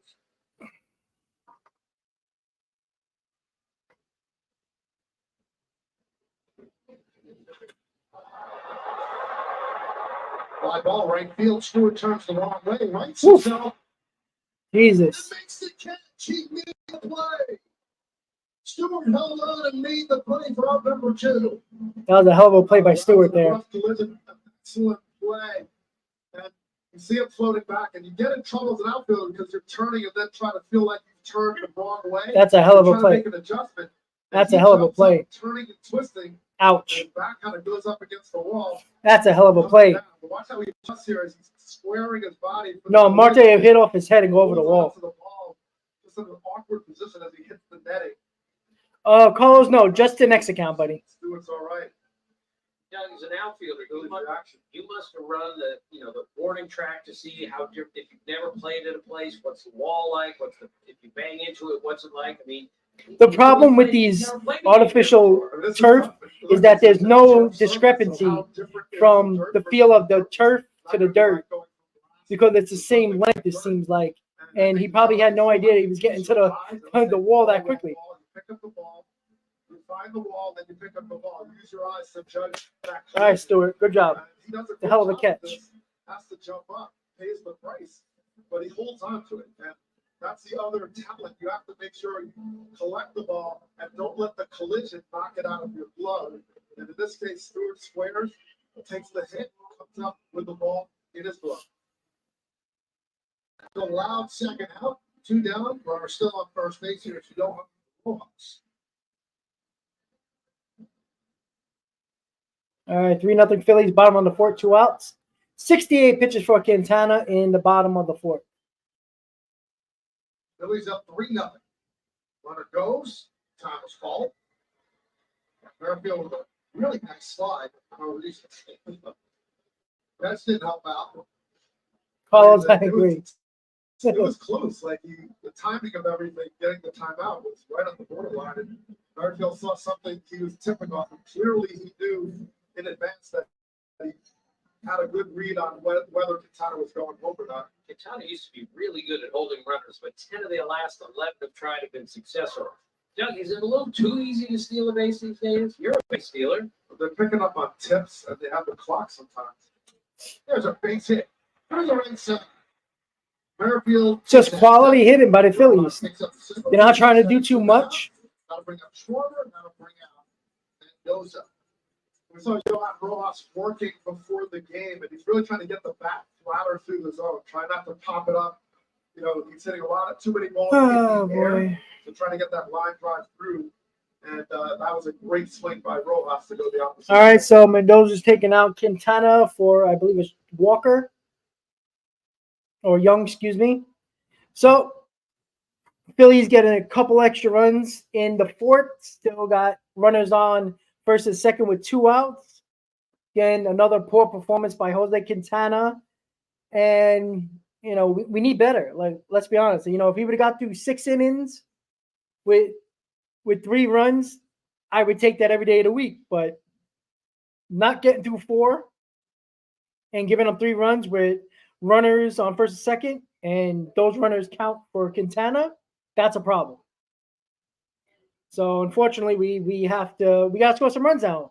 And you know what? The offense that looked so good over the last week and a half, they got to score runs. Like, again, you're scoring 2 runs, 0 runs I don't care who's pitching. You're not winning ball games. They got to be better offensively. And, you can't have pitchers getting out in the fourth inning and expect to win ball games. But he's got it. You got to get it. You got to get it together here. This is an all-around effort here. You got to score runs, especially against the Phillies team that score runs quickly. You got to score runs. You got to put the pressure on them. The Mets yesterday, they scored that first run. They had an opportunity to score multiple runs in the first couple of innings. They could have done it. They didn't. They got one run. Then the fourth inning came with the 6 runs from the Phillies, and then the ball game was over. Yeah, Daniel, it's been that way all year, and that's an issue. It's been a complete issue. And that's the problem. Yeah, Carlos, listen, Quintana was supposed to was your number 2 pitcher. When Senga went down, he was your number 1.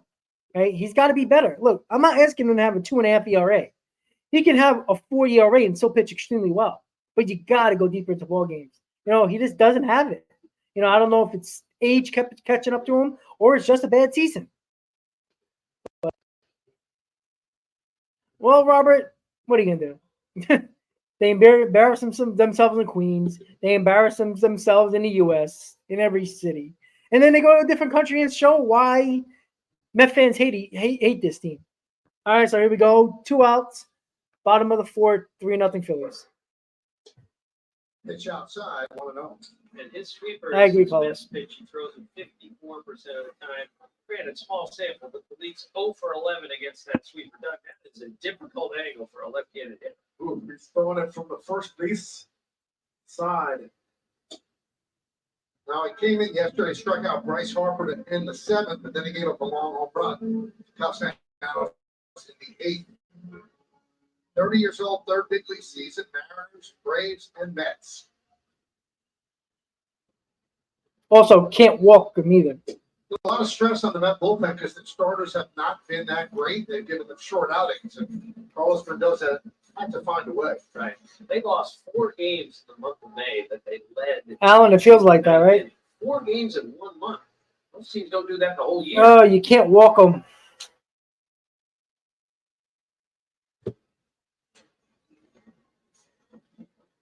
Imagine an AI-powered collaboration platform that helps you. And now you got Real Muto up. Young came in for specifically Schwarber, and he walked him on 4 pitches. She's a pro. It's Zoom workplace.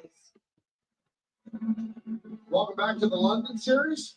Along with Doug Glanville, Tim Kirchin on Michael Kay. Bases loaded for the Phillies in the bottom of the 4th. Phillies lead 3-0. But Young has been good against righties and lefties, so we'll see. Danny Young.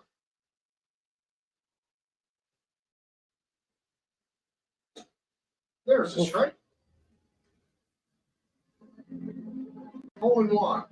Real Muto is walking and fly ball right. But anytime you have a catcher, he's very careful arguing balls and strikes. He's like, as long as you give that to my pitcher, I'll work with you. But I didn't like it. Ooh, that's a nasty pitch. 0-2.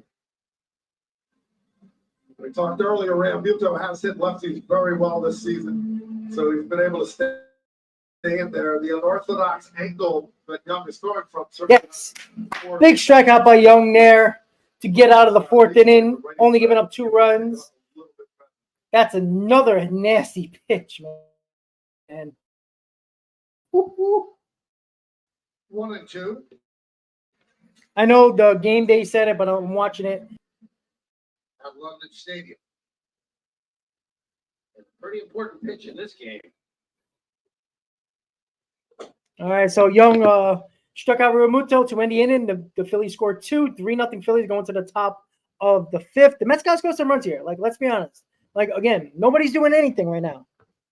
Gotta get it done, guys. Gotta get it done. Gotta get some runs here. Get back into this ball game. Hey, Ricardo, this team does not know how to lose, that's for sure. But once again, guys, 1 home game apiece. Today, the Phillies were home. Yesterday, the Mets were home. So, again, I wouldn't do it, but it is what it is. Again, guys like Marius and many others that are in London or in Europe are able to go to games. And that's what Major League Baseball is doing. Again, if you're a baseball fan in London, you probably were a baseball fan when you were younger. So most likely. So, but once again, guys, make sure you hit on that like button. We had a strong 99 in the stream right now. I do appreciate all you guys hanging out with me during the Mets Watch Party live. Mets Phillies in London game 2. Mets trailed 3-0 going to the top of the 5th. Once again, guys, tonight, 8 p.m. at the bottom right of your screen, we'll be on the stream tonight on the roundtable talking about the London series, talking about the week ahead, and just talking like we always do and roll off topics all the time, every single time. Popular shows on YouTube over the last 2, making it more popular every single week. So, but now RT Pod is where you follow us on X. We're going to be doing giveaways. We're going to be doing memberships for this show as well. If you become a member, we're going to work out things that we can get you. We're going to probably have show stickers, show shirts for purchase and all that fun stuff as well. We'll get it together and see how we're going to work everything out for the show. A lot of people have been asking for an X account. Now it's there. Asking for show shirts, all that fun stuff. So we're going to do a lot of that stuff going forward. We're going to talk to the guys in the group chat, see how we're going to work that all out. And the Mets are back on. Stewart's leading off, top of the 5th, 3-0 Phillies. Really good that result we wanted. And now,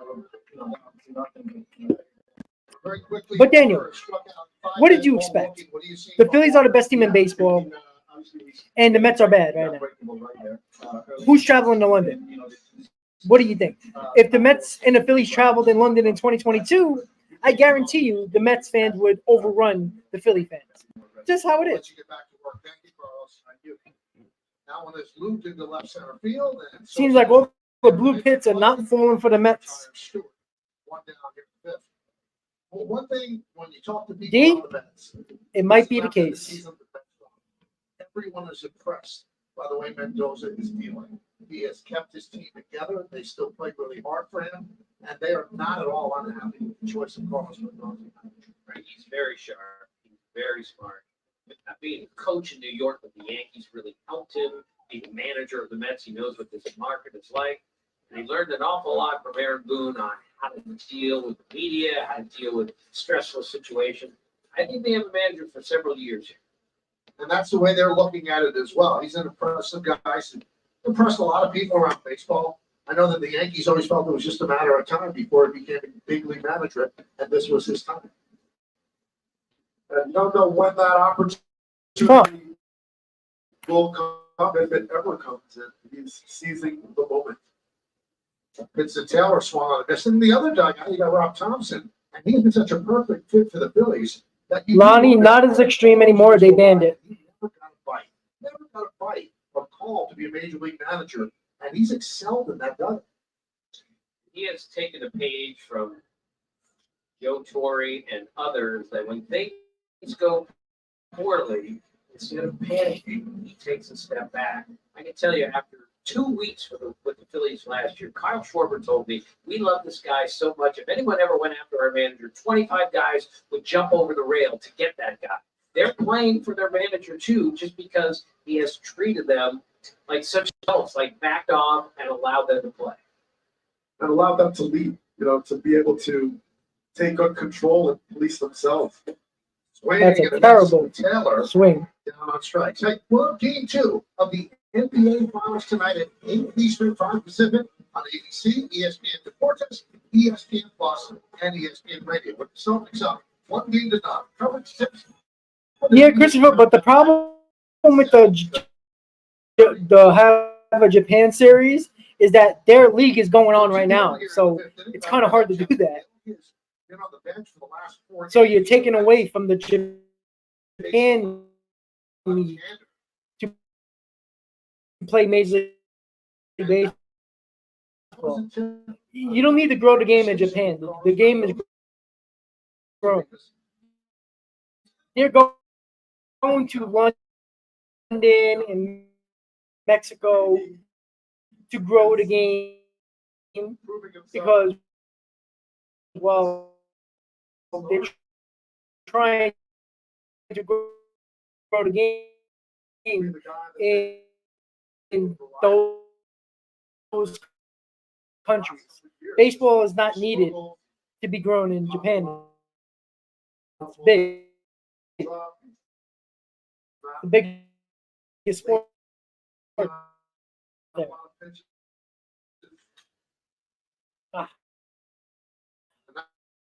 That's what they want more of. Okay.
Sorry about that, guys. He's just a tremendous guy. Apologies, guys. I kind of Players got and all the connected, years he- disconnected. the Apologies. organization Really revered there as well. So he and the coaches went out to a Philly bar here in London called Passyunk Avenue. He didn't know there were three of them here. So they went into the bar, the coaching staff, and Rob Thompson and people he said went bananas as soon as we walked in. And the Fanatic was there as well. So he said there were about 500, 600 fans. So as we said, the Phillies have traveled well, but there were actually fans from Great Britain as well. So we figured he must have stayed like 15 minutes. He said, no, we stayed 2 hours. We had a great time. Well, Danny Young strikes out Harper to start the bottom of the fifth. Moved to the bullpen by Carlos Mendoza. Really nothing. All right, move to the bullpen. So Young struck out Harper, and now they're going to the bullpen once again. 1 out in the bottom of the fifth. I apologize for the stream disconnecting for a second, guys. I apologize for that. Again, with game day on, for some reason, it just knocks off StreamYard. For some reason, it does that. I don't know why, but it does.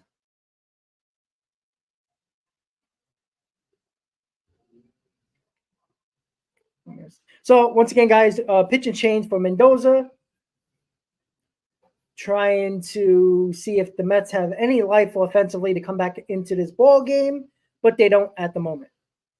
And the Phillies are just chopping away, inning by inning, getting some insurance runs and making it difficult for the Mets to come back in this ball game. Daniel, it feels like that, right? All right, guys. So I'm going to take off this score right now because it's kind of not working. And it's kind of making me go a little crazy. All right, I apologize for that, guys. All right. Get back to the game. I will have the audio for you guys. I do apologize. For some reason, the score is just knocking out StreamYard. It doesn't line anymore, which is very annoying. But what are we going to do? Technology. So I'm going to have the audio for you guys. Again, I'll give you the score and outs and innings and all that fun stuff as well. Yeah, that's what I'm saying. Like, Crowley came up and was like, oh, I guess Walker's not a good pitcher. He's not. Like, just because a lot of people consider the Mets a bad team, right? Walker has a 5.17 ERA. That's not a good pitcher. He hasn't been good this year. So, the Mets are making him look like Cy Young. That's a problem.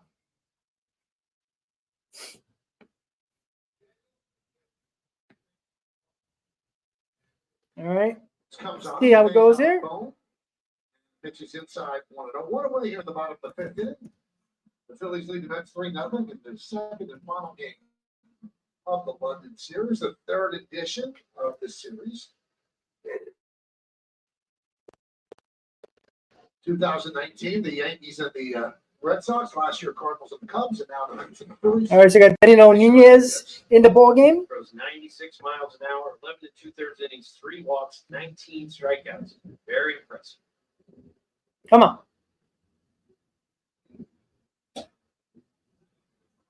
Busy game for the Met bullpen yesterday.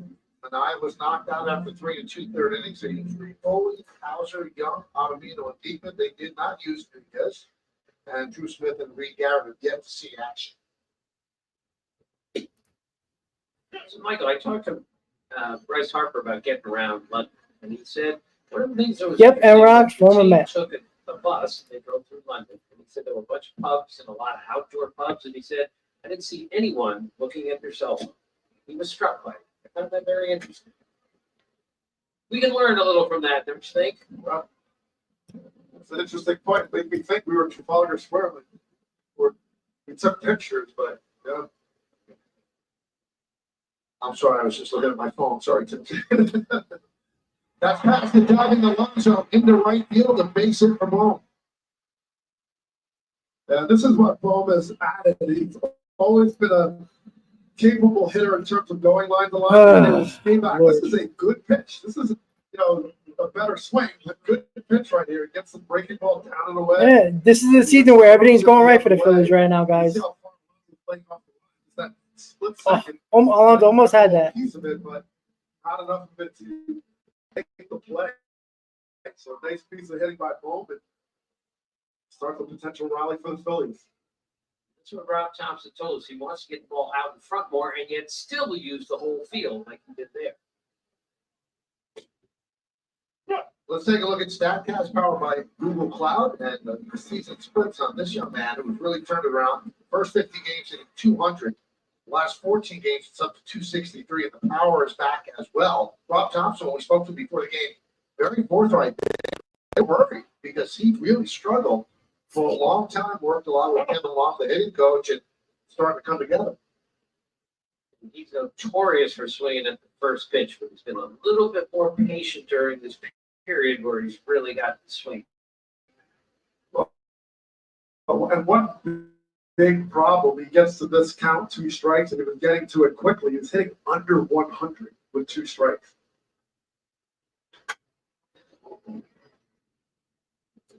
Had a home run yesterday. Part of it, when he puts that good swing, I mean, he can attack any fastball. And this one, he gets the head, the ball's cutting in on him. And he realizes, okay, this is fair. You're allowed to definitely watch it when it's one of those fair or foul. And then down the line, just keeps it fair. That's the tough thing. Get out front, you end up looking at foul. He stayed and kept it clean. High fly ball, right center. Taylor's there to make the play. 2-way. Hey, well, game 2 of the Stanley Cup. Oh, good. It's not looking good right now. Pacific, ABC, ESPN Deportes, and ESPN Plus with the Panthers on 1 ESPN 2.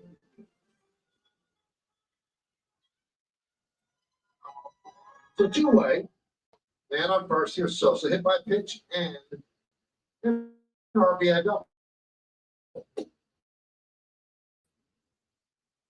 And there's a strike. Oh, good. I know. Last year, That's the problem. up until that point, it was almost impossible to walk. He's improved his walk rate, so he's added to the fact that he's driving for power to all fields, and he's more disciplined. So the Nunez, features a very electric fastball, as you mentioned, 4 seamers. He only has base power, and his slider is sharper, but his fastball. Yeah, guys, I want to take up the score again because it keeps on making me freeze up. Major league debut on April 9th.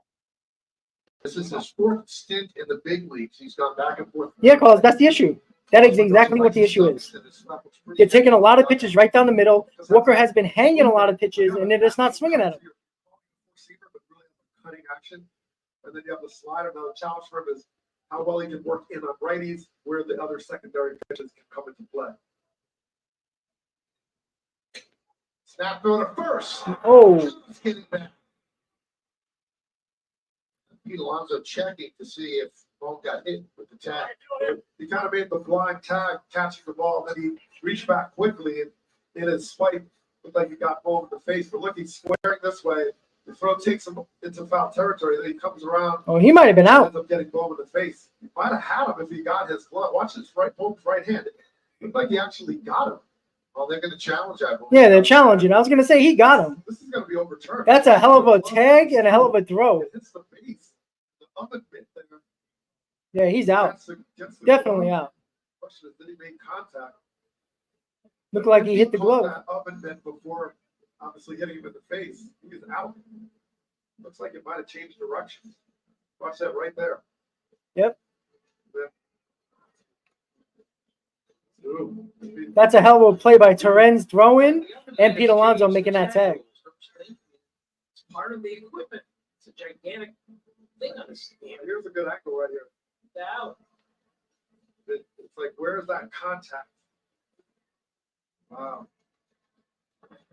I've never looked, I know what the other mit's for, but I mean, it's like the highlight system. I mean, you get in there quicker than you would if you just had your hand.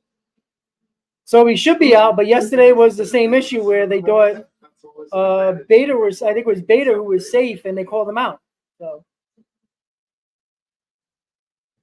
we are waiting on the review of the call at first base. yeah, Jojo, it's amazing when the Yankees play really good teams, right? They kind of don't look like the same team, and I don't want to hear Juan Soto is not playing, so that's the reason why. Well, then that's a problem for the Yankees, no? Here we go. Yeah, he's out. All right. And the inning is over. The Mets get out of the inning by throwing out a runner at first. And the Mets are going to really try to get runs going in the top of the 6th. I do apologize for the score not being there. Unfortunately, the damn scoreboard and StreamYard just doesn't work anymore. I just don't get it. I'm really pissed off about it, but what are you going to do? What happens when you mess with technology, and it happens. But don't worry, I'm going to find the method, and we're going to get it going again. The reason why I haven't been doing a lot of in-game lives is because the scores, and for ESPN, MLB, it cuts off StreamYard for some reason, and it's very annoying. So, all right, guys. So going to the top of the 6th, Mets still trail 3-0. Mets need to get some offense going. That would be nice. The Mets will be having up. Should be the next couple of guys, and hopefully they score some damn runs. Because we need some runs, guys. That's what we need, some runs. Steven, the score is 3-0 Phillies. And Brett Beatty, 8-9-1 for the Mets. We'll definitely, hopefully get some runs scored. That would be really nice. Imagine the Mets actually score some runs. That'd be nice. But hey, you never know. It is the Mets. They like to surprise everybody, guys. But we're going to the top of the sixth, 3-0 Phillies. Mets are going to try to make a comeback or not. We'll see. They like to not make comebacks, which is annoying, but what are you going to do? It's kind of what they do now, which is even worse. But we'll try our best. And if their best is to lose, well, they'll get swept in London and then head back home to probably not play well either. So that's how you got to play it, guys. I like how ESPN is asking people from London, who are these players, and they don't know. Why are they supposed to know? They're not baseball fans. Most of them are not. Come on. Like, why embarrass them?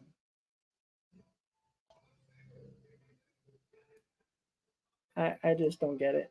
Why embarrass these people that we all know their number one sport is soccer and their number two sport is cricket? Come on. Gotta stop. All right, Brett Beatty is up. Let's see if we can get something going here. Make this actual bowl game. 3-0 Phillies, top six. Overall, they did pretty well, but the two American guys at the beginning could not identify Willie Mays. Yeah, they A little disappointing. He's the greatest player I've ever seen. They had no idea who he was. pretty good player right there, Mike Piazza. Well, I asked him I gave one of the answers to, it was Peter Lanza, and then I said he's a kind of bear. So there's three bears, brown bear, black bear, and they left the blank. Ground ball is short. Sosa retires Beatty. Well, you look at Taiwan Walker, and it's the kind of work he's doing, but most importantly, how he's striking these batters out. The movement, he's freezing all these hitters. Late movement. Watch how he goes that outside corner. Lefties is starting to in right over the zone. And he's going back door, front door, mid door, underground. I mean, he's coming at all angles and just freezes and finally gets the swing and miss. So this is Taiwan Walker at his best. Walker's faced one batter above the minimum through 5 1/3, and that was the Beatty third inning single. Please finish the Bear story. Oh, so yes, I gave the well, what color is his uniform? He's wearing white. He's like, oh, so I thought, in between. So that was a hint after he said koala bear. I said, well, koala is a bear. That is a good point. And there's another big Hey! Freaking Torrens, man. Cut off there by Will. Playing so well. First for the second.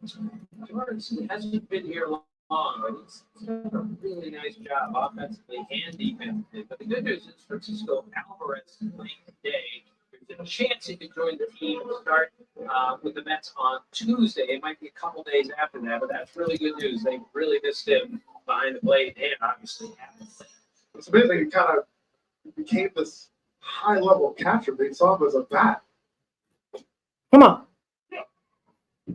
Yeah, that's why he's playing a lot over Nito. He's your starting catcher until Oddly comes back. Easy, I agree. 100% agree. Started the season in the Yankee system at 279, 807 OPS, and 30 games in AAA. And then was traded to the Mets for cash last Friday. So 1 on, 1 out.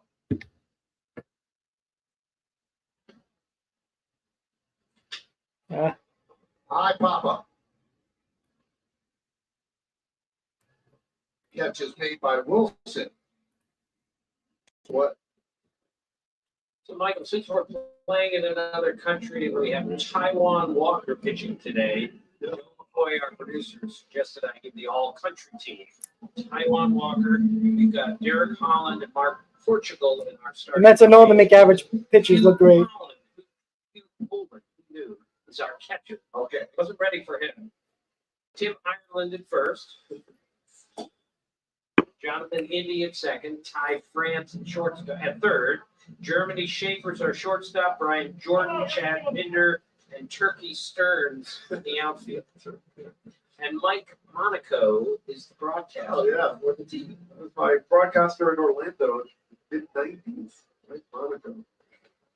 Good list, Tim. I love your lists. Love them. That answers a lot of questions, though. Why Come on.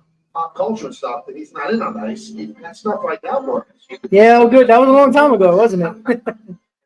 We have time to do the all royalty team since we're in England. We'll do that in the 8th inning.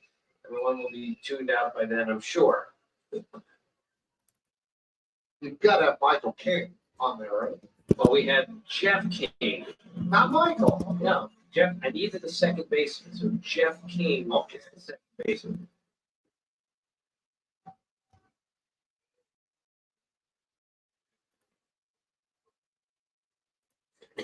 It's just high. Alonzo walks. All Yeah, right. let's do the royalty team right now. Well, we got the tie and run to the plate. Oh, Prince Fielder, you gotta love that. We have Ray Knight in third. They were in the wrong place. I think Earl Abrams, a Hall of Famer. Duke Snyder, Hall of Famer. Charlie Happy. I'm sure I knew who he was before I found him. Ray Noble's our catcher. Mel Queen, love that. Royal Stillman, he kind of moved around for the Yep, they're Orioles. bringing in another pitcher. And once again, guys, I do apologize for the score being not there. Unfortunately, the score is just not working. It keeps on knocking me off StreamYard. It's kind of annoying, but I don't want to be delayed for you guys and locking up and just not actually showing anything. But Mets are trailing 3-0, top of the 6th. They do got 2 men on with 2 outs. And Brandon Nimmo, who's been absolutely terrible in the 3-hole ever since he's been moved there. It helped Lindor. It helped Alonso.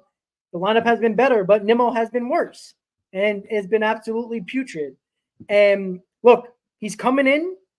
He's going to be facing a lefty in Soto. Let's go. Get a base hit. Get the run in, or hit the ball over the wall. How about that? Tie the ball game. We need a big hit from Nimmo right here. That's what I want to see. Steven, they just might. Yeah, easy. I know. But you know what, though? Here's the problem. And I've been talking about Taijuan Walker, how he has not pitched well this year. This is probably one of his best performances of the season. Sometimes, and look, how can he question Rob Thompson when ever since he became manager of the Phillies after they fired Joe Girardi, they've been better. So it's hard to question him, right? He's playing a matchup. This is probably the best Walker has been all season. He hasn't pitched well. So they probably want to take him on a good note. And he walked Alonso, which isn't the worst thing in the world. But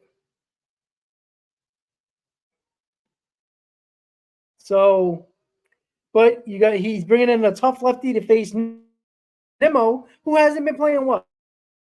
So, you know, what you don't want to do is leave Walker in there and he gives up a cookie to Nimmo and it's a whole new ball game. So I think that's the reason they're doing that. All right, guys. Top of the 6th, 3-0 Phillies. Mets have first and second. Win the tie and run coming to the plate. Brandon Nimmo, who's been absolutely dreadful. Let's see if Nimmo can come through here in a big at bat in the 6th inning. Playball.org/weekend.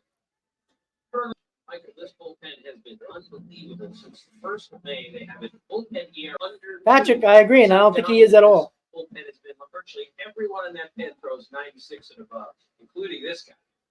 22 1/3 straight innings without allowing an earned run dating back to last Saturday. And 41 straight innings without allowing a home run dating back to May 24th. Yeah, Michael, that's one of the things the staff does as a whole. They're number one when you talk about home run rate for 9 innings. They just don't give up the long ball. They also are tops in strikeouts for 9 innings. So strikeouts and home runs. Yeah, all right, let's go. That's a big hit by Brandon Nimmo, baby. Here we go. All right, Brandon. That's what I'm talking about. 3 lefties, so gives him a lot of options in the dugout. Line drive and is a base hit to left field. Drive to third. Let's go. Alonso will go to third. Sliding into second. With an RBI double is Brandon Nimmo. And the Mets are on the board. It's 31 Phillies. Well, Nimmo takes a tough left-hander and is patient, and that's something that's a strong part of his game. Yeah, baby. JD Martinez ties the game with a base hit. There we go. That's the comeback we're talking about. 3-3. Let's go. Let's go. Two-seam action gets slightly jammed, but That's what I'm talking about. Whole new ball game, boys. Whole new ball game. That's what I'm talking about. Let's go. I hear those Met fans now, baby. That's what I'm talking about. Ball game back on. 3-3, top of the sixth, baby. That's what 2-out hits. That's what I'm talking about. That's the big hits that I'm talking about. 2-out hits, baby. That's what I'm talking about.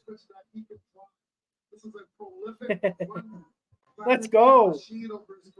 Finally, swinging at a ball in his zone. That's why you got JD Martinez. 3 RBIs with 2 outs, baby. That's what I'm talking about. Come on.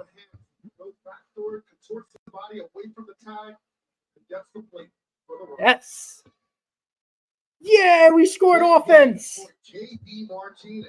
Here's DJ Stewart. Soto feels a strike. Yesterday, Michael, I saw JD take batting practice, and he had cut. There we go. Yeah, let's go Mets chance. There we go. They're there. I promise. He was working on hitting it. Come on. The other side is flat. I've never seen anybody do that. I've seen some strange. Alan, I agree. I saw Julio Franco hit with a batting donut Come on. his bat many times. Never seen a guy actually cut the barrel of his bat in half. Oh, boy. Well, he's a deep thinker, Right. when you talk Come on. about how he approaches hitting. And he finds Yeah, easy. I agree with you. But that he's struggling with. And, again, he's been a great hitter for a long time. Harrison Bader is pinch hitting. And the count is 1-2 on Bader. come I on. wonder when DJ Stewart crashed into that wall in right field, maybe might have tweaked something. We'll try to find out, but Bader a better defender. Each team has 1 extra player. They're allowing that. This trip to Honey, so rosters of 27. That's 5 players on the bench. Bader played yesterday. I'm pinch hitting right here. We're just singing the praises of the Phillies bullpen, and Soto has come on and not done the job. Really, Come on. his game in general is he's a little bit on the wild side. So he's overall effectively well, but he will get his walks up, and he's rushing his delivery a little bit, not picking up his leg at all, just sort of a slide step, which is traditional, but it's really quick right now. There's ball 4. Come on. And Martinez moves to second. Well, we gave you that nowhere runs. We took 5 pitches for that today. Come on. Rob Thompson changing pitchers again. I like it. I like it. All right, there we go, guys. Sorry, I'm just trying to.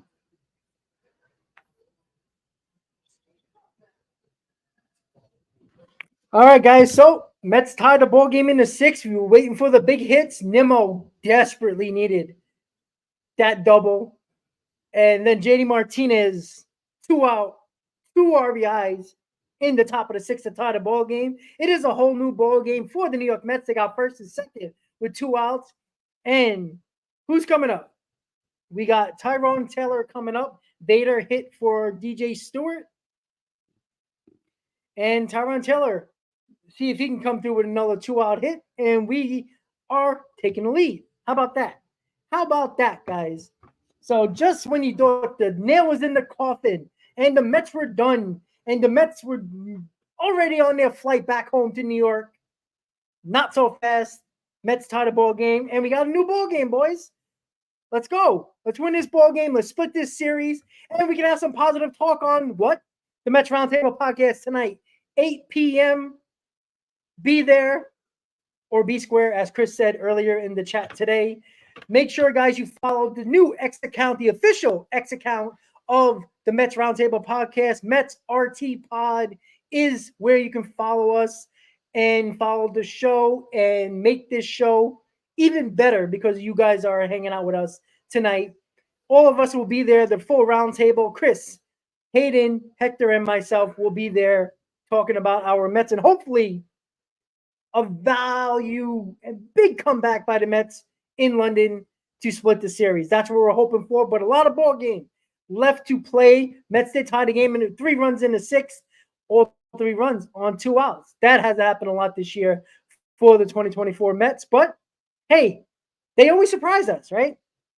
They always draw you back in and they hook you with that fishing rod and, try to get you in before they break your heart again. But let's hope they don't do that today and win the ball game. Here we go, guys. First and second, 2 outs. Tyrone Taylor at the plate. Tie ball game in the 6th. New users can get a bet reset up to $1,000. Go. Bonus bets. Your first bet doesn't win. Scan the QR code to download the app and get started today. Oh, boy. Matt Strom, the new pitcher for the Phillies. Let's have runners on first and second. I won't, Daniel. They've been in. They can beat this team. I'll tell you. From 0.72 ERA this Come year, on. 25 innings, 3 walks, 35 strikeouts. He's been overpowering. He does it without throwing 96 miles an hour, but he threw it right by Taylor there up in strikes. Very deceptive, 4-seamer, slider, sinker, cutter. Not bad. He has that arm angle where it almost looks like he's pushing the ball to the Chris, plate. I think it's going to take a long time for that. I don't think it's going to take a couple of years. It's going to take probably 10, 15 years to do that. There's no college baseball there, so it's hard to do that. All right. I believe more than ever, teams are looking Come on. for deception. Work that count. Make 'em work. For something that the hitter hasn't seen all the time, which makes his job a lot harder. 25 straight games without allowing an earned run, tying Dan Plesac, longest single-season streak in Phillies history. Now with a scoop to right field, it is a Damn. foul. All right, staying alive, putting a good at bat here, making them work. He's tough. And when you have Soto, you have a lefty that can give you the power game.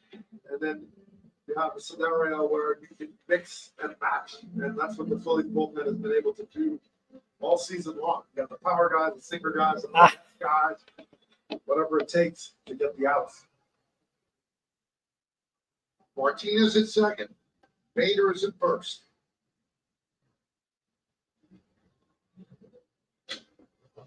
Foul ball. So at this point, as a base runner, you're trying to get the secondary lead to put yourself in a position to score easily. JD Martinez not fast. All right, guys, so Tyrone Taylor strikes out, unfortunately, but the Mets do tie the game in the top of the 6th. Couple of big hits by Nimmo and Martinez. And let's see if the Mets can get a quick in here. Look, this has been a huge problem for the New York Mets in 2024. Once they either tie the ball game or take a lead, they never have the quick inning the following half inning. You got to get a quick inning here. It looks like, I don't know who's coming into the ball game, but let me see who's coming in. Let's see. Now, is Nunez going to get another inning here, or is it going to be a Drew Smith out of Vino? I would give Nunez another inning and just have somebody ready just in case, but we got to get a quick inning here. If you get your bats back in the box, that's the goal. Get a quick inning, get your offense back out there, and get a little pressure back on the Phillies there. That's what they got to do. So the Mets do tie the ball game in the top of the 6th, 3-3. Nimmo with an RBI. single, which was huge for him, and JD Martinez winning RBI, 2 RBIs to tie the ball game, and the Mets come back in the ball game, but they've struggled to maintain that momentum. They got to maintain that momentum. It's small. It's a little bit of small momentum, but they just scored 3 runs in the inning to tie the ball game. Whoever's pitching, they didn't show it yet. Let me see if they put it up. It looks like Nunez is going to be the pitcher still, and I like that move. I like keeping Nunez in there. He's got an electric arm. Put him in there. Once again, guys, I do apologize about the score. The score kind of knocked me off the StreamYard and kind of knocked me around and made bad delays. So, again, I will find a way to get the scores up there at some point when we do live streams during a Mets game. It's just going to take some time to figure out. So, let's go. All right, quick first out. So I got to stream the game and all that. So it's a one quick out already. The Eagles represent. Sosa will start it off against Nunez. Sky to right field. Taylor moved from center to right. Takes over at center and pitch hitting for Stewart. So 1 down on 1 pitch. The Eagles, led by John Henley. Getting a little better, Michael. Wow, I thought you were going to say Nick Sirianni. John Bon Jovi, maybe. Good work. Good work, Tim. I like it.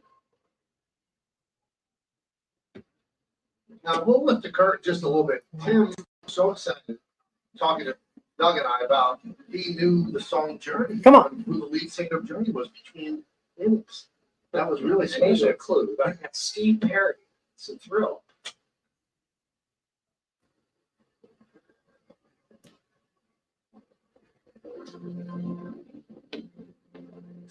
He heard the words, just a small town girl living in a lonely. I know this. We're on it. You were on it. It's pathetic.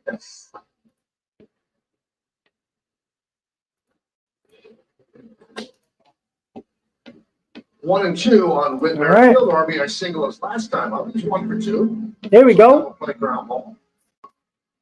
Quick 2 outs. I like it.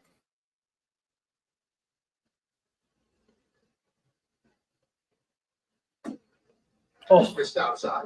And Johan Duran faced Ezekiel Duran. So we have Duran matchup.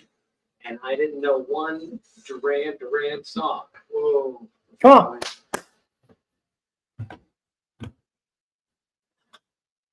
Ground ball, second base. Field. 2 opens up.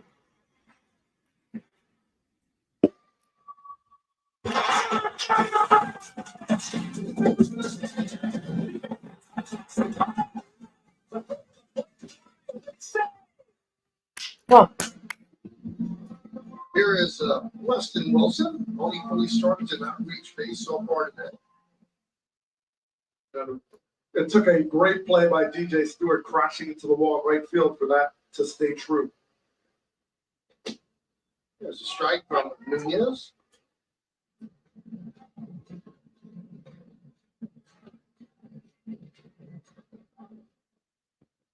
Bottom of the 6th inning, it's 3-3. Phillies with 7 hits, so that's with 4. 0-2. Come on. The Mets are going to get Edwin Diaz back potentially this week. Great thing, obviously. Come on, guys. Come on. Struggled. First year he's ever used pitch clock. They also have cut down on the sticky stuff, which he used beautifully in 2022 because everyone was using it. And so it's been an adjustment for him. They need him to come back and be dominant. Grounded. And backhanded by Yes. long throw. Nice throw by Beatty to end the inning, and that is a 1-2-3 inning that the Mets needed, coming off of tying the ball game with 3 runs in the top of the 6th, and now we're going to the top of the 7th, tied at 3. Mets coming up. We got Jeff McNeil Brett Beatty, and Luis Torrens. 7, 8, 9. Let's go.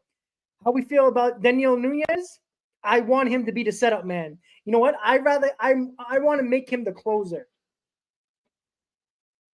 before Diaz comes back. When Diaz comes back, and he might be, if he's, good enough to be the closer, Daniel Nunez should be the setup man for Diaz. Yeah, that turf field is insane. That was a big hop. But hey, smart by Beatty, right? Why throw it on the line?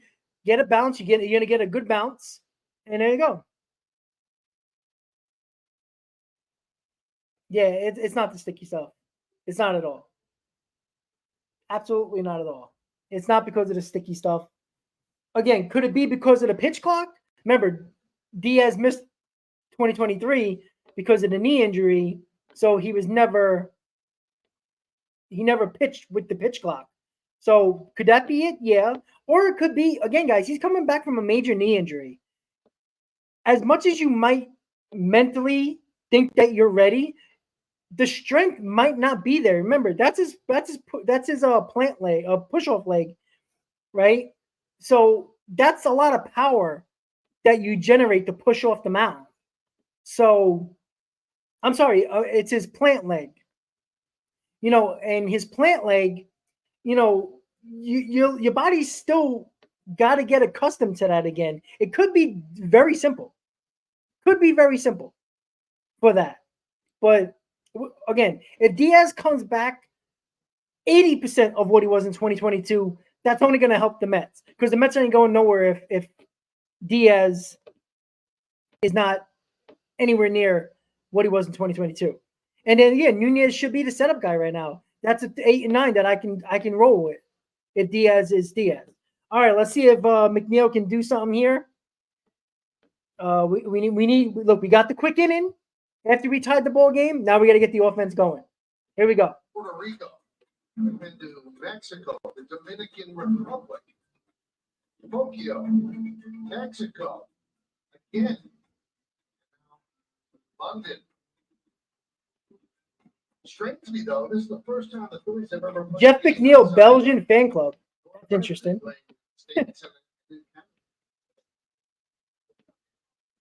Well, this has been a successful series. 108,156 fans have come to these games. 53,000 plus yesterday, 55,000 plus today. I've met a lot of, Brits this week, and just talking to them, they're getting more interested. Baseball, as we know, is an acquired taste. It takes some time to understand the beauty of the game. And they're getting it. John, I agree. Hasn't been good. During our sports center bit, that you saw your aunt, who you had not seen in 25 years. She's 92. Did you know when you were? Did you just knock on the door without warning her? No, we alerted her. So my two first cousins I haven't seen in 50 years. Wow. My mother grew up here, and I told you, my mother was not Hector, what's up, buddy? She grew up here. So the only time I ever heard my father raise his voice to my mother was when she said a cricket bowler could throw harder than a baseball pitcher. We are sitting at the dinner table during the 1968 World Series. McNeil pops it up, left side, long line, low. Oh, Over it. telling you, that sky is no joke. So much discussion about whether you lose the ball and the white, and you notice there's a little bit of an overhang, a sort of rim to the opening of the stadium. So he's going through, and he just absolutely just overruns it. I mean, didn't even reach back. He's gone so far. Twice he looked up at the netting, because again, he's played one game here, and it's not easy when you've never played a game in a major league ball. Nobody, Chris. Nimmo with an RBI single and JD Martinez with 2 RBI singles. Not exactly a successful combination. I'm sorry, Nimmo with an RBI double. All right, Jeff McNeil putting a better back together. I like that. This is the way Jeff McNeil's got to hit. He's got to work the counts. He's got to follow off pitches. That's the batter that he needs to be. Even if he doesn't get the hits, I want better at bats. That's a start. It's the same way Alonso and Lindor got hot again. They started to put together better at bats, even if they didn't get the hits. Now let's go back to the dinner table. Yeah, so my mother said, a cricket bowler throws harder than a baseball player. And my dad said, Joy, no one throws anything harder than Bob Gibson throws a baseball. The only time I ever heard my dad raise his voice to my mother. So Bo just confirmed that he had some visual, kind of did the point to the eyes, like, okay, I didn't really see it that well. Shallow center coming on a roll. There you go, Jeff. Plays it. There you go. Got a little bit of luck there. I'll take it. That's a big fear for all the outfielders here because of the bounciness of this turf. So, All right, come on. Mark Vientos pitching in for Beatty. Good spot to pinch it there. You could have easily let Beatty in there, but with the tough lefty, Vientos needs to get the job done. Let's go. I don't care, Daniel. You know, how many times did the Mets get beat by blue pits? I'll take it. And listen, the Phillies are kind of McNeil should have been out. But he missed it. That actually prevents it from turning into an easy double. So backing up, it plays. This is what you do on turf. Those crazy hots all of a sudden turn into extra bases. So you gotta have guys have. Vientos is going to pitch in for Brett Beatty. 1-0. It really is strange. Come on, Mark. McNeil's not on second. That was a pretty hot pop-up. And it did bounce past him, but he did make a big turn. And by the way, that was a great backup by the left fielder. But if that ball got past the center fielder, that could have been a double for McNeil. Sure, sure. Oof. Nice swing by Vientos. Be caught when it went up. He's an elite defensive center fielder, but you're right, Doug. I don't think he saw it very well. He didn't see it very well yesterday in right field and center field. He got a late jump on that because it was hard to see. Come on. Well, I think McNeil, you know, when you're really struggling, McNeil has for a while, you're almost begging the ball to drop. You know, you're hitting, you're like staring at it, like, please, I got to see that hit the ground. And you realize, like, you're running at 50% to first. And then next thing you know, that opportunity, that window of opportunity to get the extra base is gone. Because the way you hit doubles, triples, extra bases, it starts at the batting block. That first step of not being a spectator, but turning that gear from jump. And it is hard because you're watching it develop in front of you. And it's hard to run when you're staring in the opposite direction, the direction you're actually going. Oh, Mark. Ooh. Got a little bit of a break there. That was a ball. Get this jump. And he's pretty deep, by the way, too. So perspective, he does the drop step and he goes back, almost like he thought it was over his head. So he was in no man's land from that start. That first step back, that was it. He was done. And then he took an aggressive step trying to make up for it, and then he ends up in an overrun position. But now he has to play goaltender to block the big. So those are two mistakes, but at the same time, it's a tough read. Come on, Mark. Back up in the field, which is his job.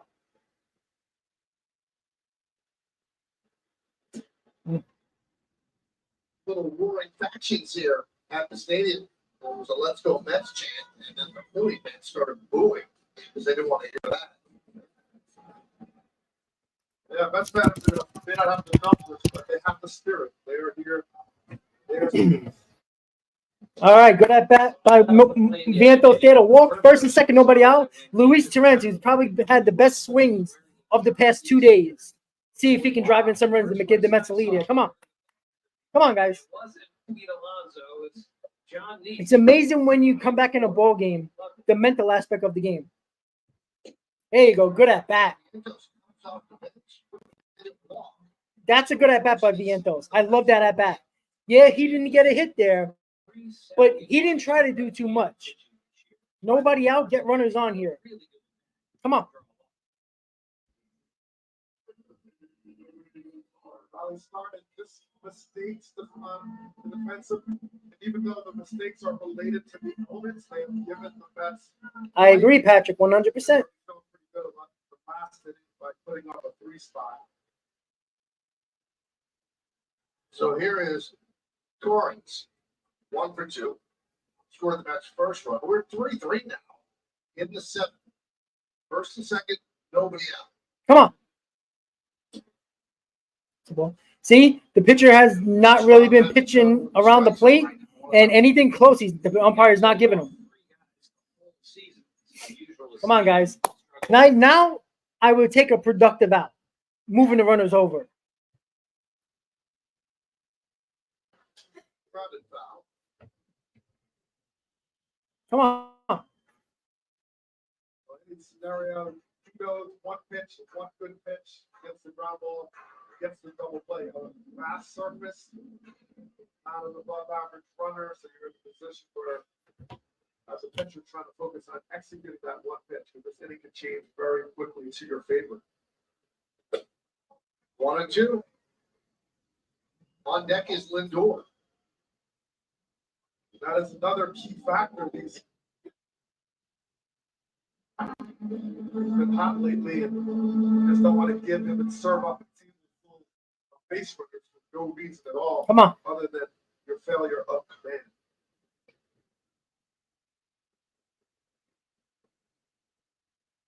And the pitch. Fouled away. And out of the stadium. It's fascinating how the stadium is on an island. That's how they describe it. You have to come in by bridges, bridge 1 through 5, and that's how you enter. And so there's like, literally like, oh, I wonder if that's like a British Empire kind of thing. You have to boat over here. 2 and 2. A couple crocodiles in there. Good shape. Well, that wasn't productive. All right, now we got the top of the order. We're 1 out. Got to get it done here. Talk about momentum shift. And Rox, I'm not bunting with Torrens. Torrens has been solid at the plate. I'm not going to bunt. I mean, it was a hanger. That's a ball he needed to drive. He just got under it, unfortunately. All right, come on. You got Lindor up now. Let's go.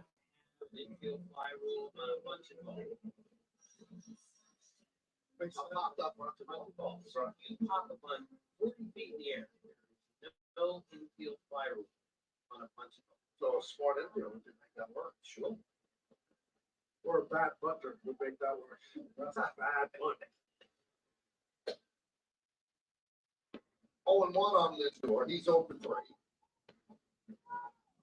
They show more power as a right-handed batter this year. So over 500 slugging percentage. It's something that stayed with him this year. So this is where it does the drive and the damage. Driven out to left field and deep. Going back Merrifield. He's on the track. He's going to make a play. Damn it. 2. The runners retreat. Lindor gave it a ride, but it stayed in the ballpark. It must have just got inside the bat. It must have jammed him a little bit. Maybe a hair in off the barrel. Merrifield read that well, got back to the track immediately. I watched this pitch and sort of cutting in on him, a little break to it, and just gets a little jammed on it. Yeah, just a little bit jammed. Didn't get enough of the barrel on it. Damn it. All right, guys, come on. Look, remember, in the first inning, the Phillies have bases loaded, nobody out. The momentum shift that we talked about could go right back to the Phillies if the Mets don't score a run here. Now, Pete Alonso is up. Big moment for Pete here. Pete hasn't been good in these situations, and he's going to do it. I think he's going to do it, right? Nimmo did it. Pete's got to do it right here. Big moment for Pete right here. Get a big hit. Again, I love a ball over the wall, but get the run in. Get 1 run in. You can't go and put up a 0, first and second, nobody out, with your 9, 1, and 2 hitters up. You can't do it. Can't do it. You feeling better, Shay Shay? He's up now. He's going to cause havoc. I feel it.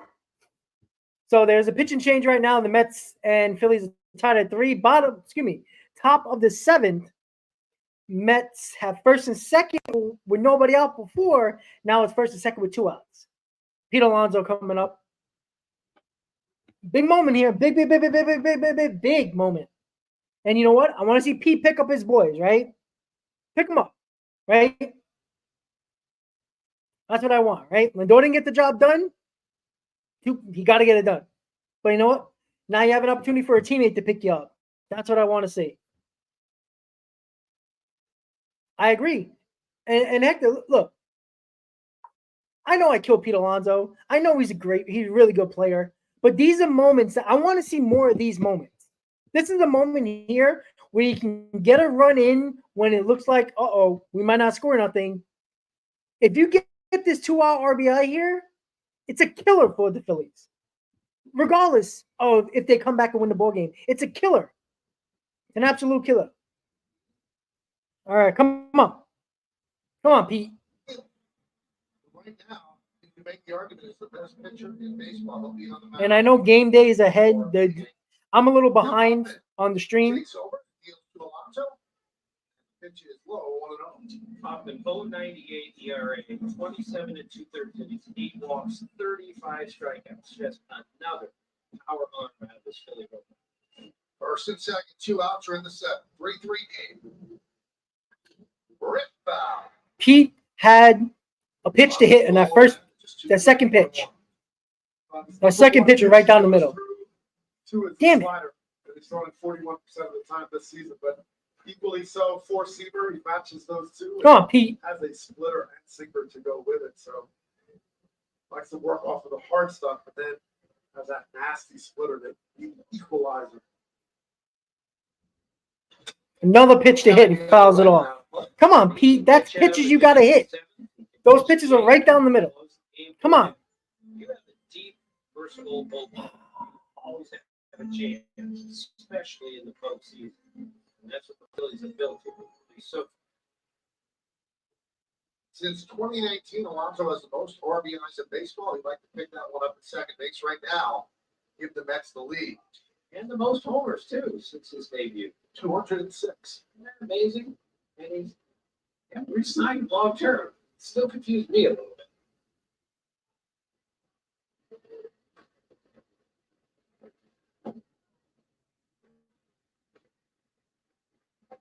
Two and two.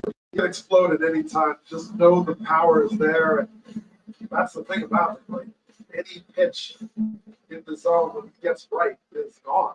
And he gets in these streaks where he can do that kind of create that kind of productivity. Swing and miss. What are you swinging at? All right, well, Pete Alonso doesn't come through. I'm not shocked, to be quite honest with you.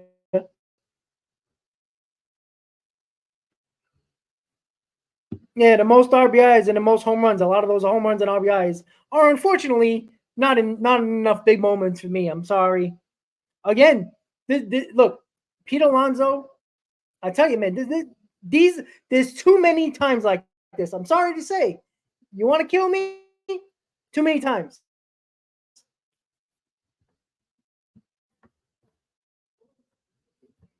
Too many times.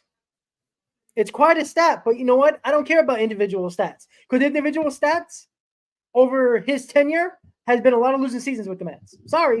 I'm sorry. Too many of those big hits or those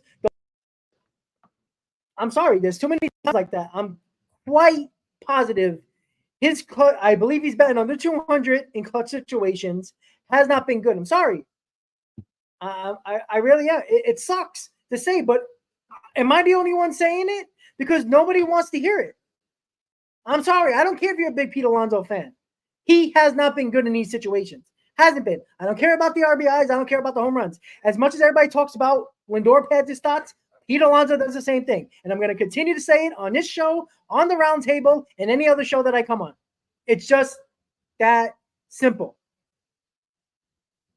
That was a moment right there where Pete Alonso could have added a run.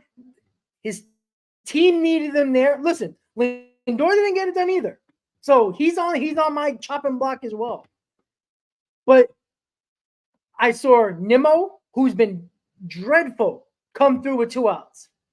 JD Martinez, who hasn't been good in any of these 2 games, came with a big hit. big 2 RBI hit. Nimmo, who can't get out of his own way, even found the way to get a 2-out RBI. I want Pete Alonso to get these bigger moments. Look at his stats. His stats have not been good in clutch situations. You can give me all the bullshit RBIs and the home runs that don't matter at all. All right. When you hit him in August, September, when your team's out of it, and you hit 20 plus home runs during that stretch, I don't care. There's no pressure. That was a pressure situation. Not only is it an event for MLB, you're in London, a big spot. Your team needs you, right? You are the polar bear. You're the big boy. You want the big contract, you don't come through. That's where it is right now. And Danilo Nunez is still pitching, isn't he? Bottom of the 7th, 3-3, tie ball game. Wow, giving Nunez a lot of chances here. I like it. Come on, I'll take it.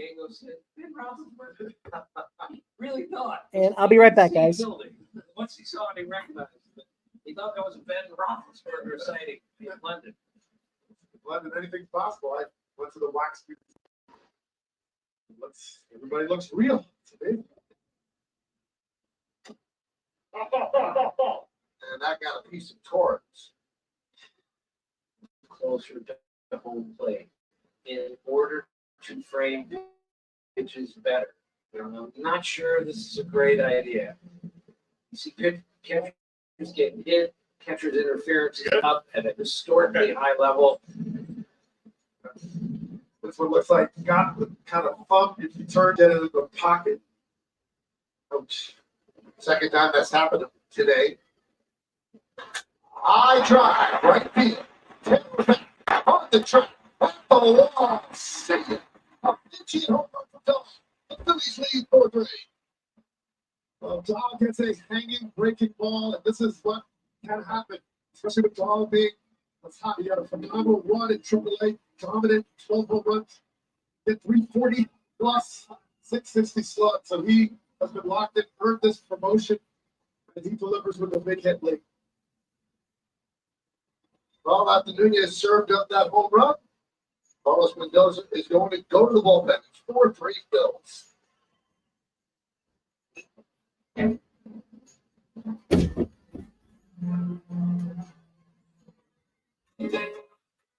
This is the Hot Flash. Yep. What did I say? And there you go. And there you go. David Dahl hits a big home run. Again, this is my point that I continue to talk about over and over and over again.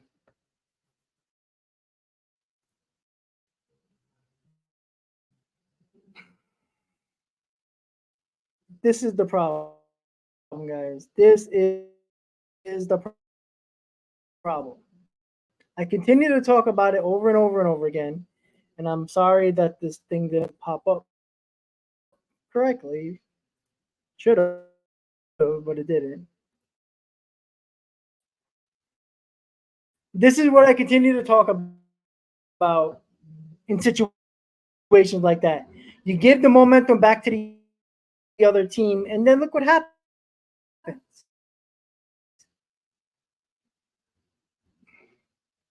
I'm sorry, I did freeze again. Oh, there we go.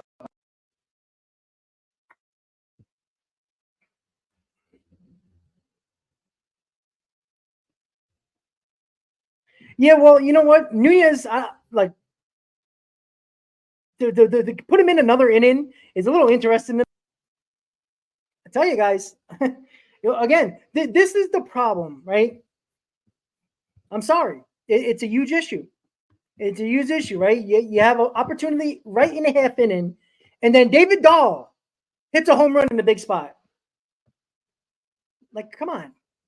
Like, Nunez, I don't think should have been in that, but again, it was probably going to happen regardless of who was in there. But this is exactly what happens, guys. I'm telling you. You got to put the foot on their throat. There was opportunity last inning. Your big boys didn't come through. And there's the moral of the story. And that's where we are as Met fans. Same shit. And I'm sick and tired of this team. David Dahl. You gotta be fucking kidding me.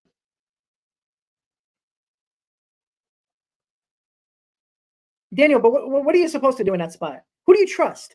Nunez has been your best bullpen arm over the last week and 2 weeks. Who are you going to trust? Deacon? Smith? Reed? None of them has been good. Look, you want to blame the bullpen arms, but you had the offense who had first and second and nobody out, and you don't score. What do you thought was going to happen? What do you think was going to happen? That's what happened.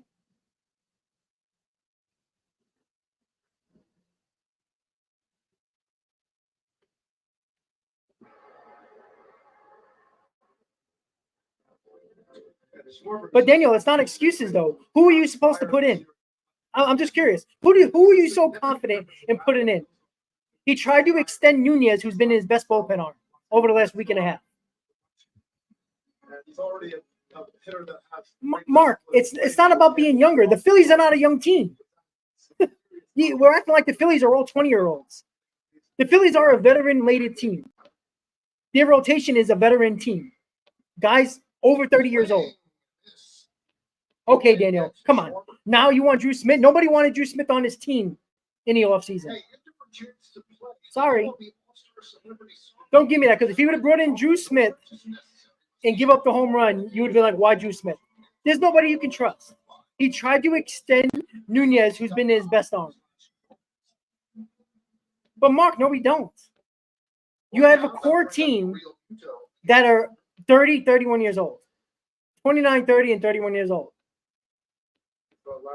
Schwarber's 34. Castellanos is 32. They're not that young.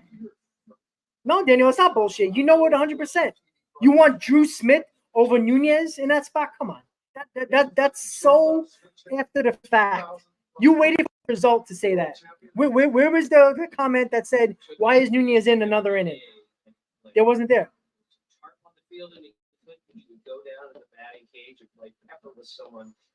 I agree, Crowley. That's how dedicated he was to his craft at shortstop. And he was part of that contingent with Rob Thompson that went into that bar, right? And then made it more fun, right? 2 hours. Well, yeah, so that could be it too. But again, you can't destroy your bullpen in the fourth inning. You just can't. Carlos, I agree with that. I understand that, Daniel. But you can't tell me that you would rather have anybody else in that spot. Because nobody's trusted. He trips up the back but holds on for the second out. He teased by his teammates about that. And they usually put like the chalk outline of like investigation.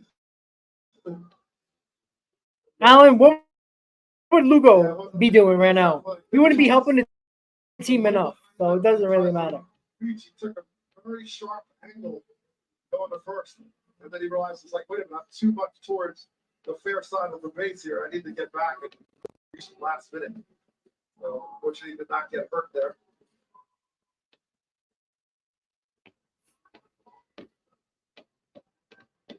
Yeah, fresher arms that are not any good. That's the problem. Mendoza was trying to extend a good arm in the bullpen. That was it. That was it. I'm sorry. He would have brought anybody else. Somebody would have bitched about it. And again, Daniel, when Nunez came into the game in the seventh inning, and he was starting the seventh, where is your comment? Why is Nunez in the ballgame? No, you waited until the results happened. You know what that's called? That's called Monday morning quarterback. You can't do that. But Daniel, you don't know if they were going to give up runs or not.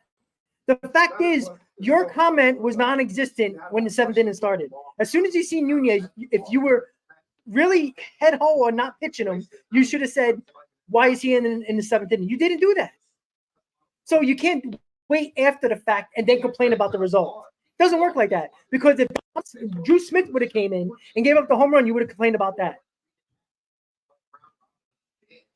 It's not even fake outrage. It's just the fact you can't be a Monday morning quarterback. You can't wait until the results happen and then complain about the pitcher in there when you didn't before anything happened. You said this in the open. No, Mark, I wouldn't even call it leadership. I just think that they've been more clutch in better situations. It's just a fact. But Daniel, you didn't. Again, you did not comment in the 7th inning when Nunez was starting the 7th. You didn't do it. Again, you did a Monday morning quarterback, and you did the results aspect. You waited for the results to happen to complain about the pitcher. That doesn't work. It doesn't. You can't complain about the results. And Mendoza's taking out Diekman here for another pitcher. Okay, wait a second. Hold on, Daniel. You're already wrong. Nunez had 2 outs prior to pitching the 6th inning. So he pitched an inning and 2/3. You didn't complain when Adrian Hauser did it yesterday. He pitched well. Yeah, well, Daniel, that's not my fault. The fact of the matter is, it didn't happen. You waited until the results happened to complain about the pitcher. Doesn't work like that.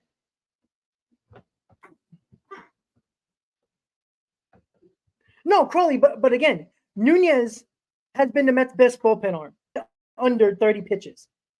Here's the fact. The fact is, no matter who he would have brought in, if that guy would have given up the home run, Daniel would have complained. Daniel, I don't care if you were on the show yesterday. That doesn't matter. The fact is, Nunez is your best bullpen arm right now.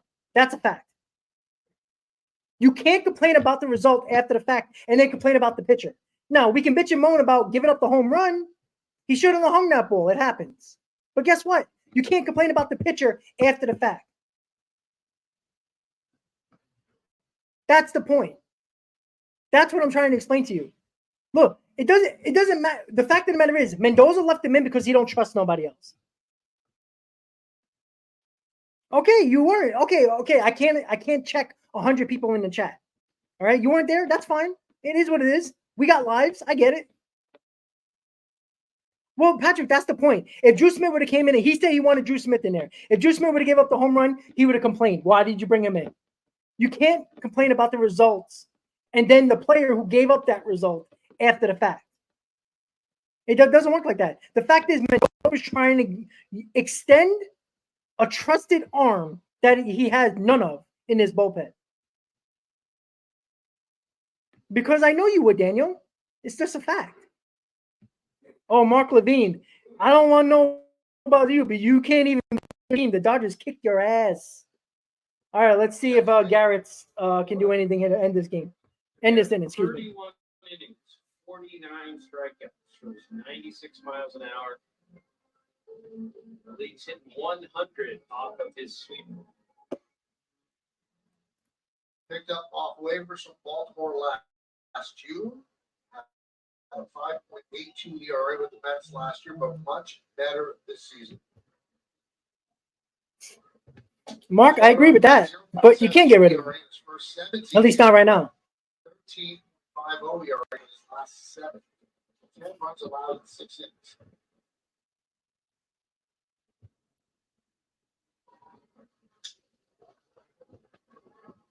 I mean, he has so many pitches that go different directions. I mean, that's, he's got the sweeper, as you mentioned, it fades laterally away from righties. Then he throws that splitter that goes down. He's got the four-seamer with some velocity. He'll cut the ball. It is all working off of different places. Yeah, Mark, I've been saying it for a while, and I've been getting killed too. Just outside. It was like a frisbee or something. Daniel, that's kind of uncalled for. Come on, let's be honest. Like I said, you would have complained either way. If he would have, whoever would have given up the big hit, you would have complained. It's a fact. Pop up, Pete. All right, come on, Reed. Let's go get out of this one. Pop up, Pete. Oh, people always call me a Pete hater. Watch the roundtable tonight. Maybe Pete gets another at bat, but they have to really come around the order for Pete to come back up. But I will kill Pete tonight. But I'll kill Lindor too because he didn't come through. But I've seen Lindor come through on bigger situations more often than Pete Alonso. It's a huge problem. Let's go Phillies chant. Here's the ballpark. Fanatic of it.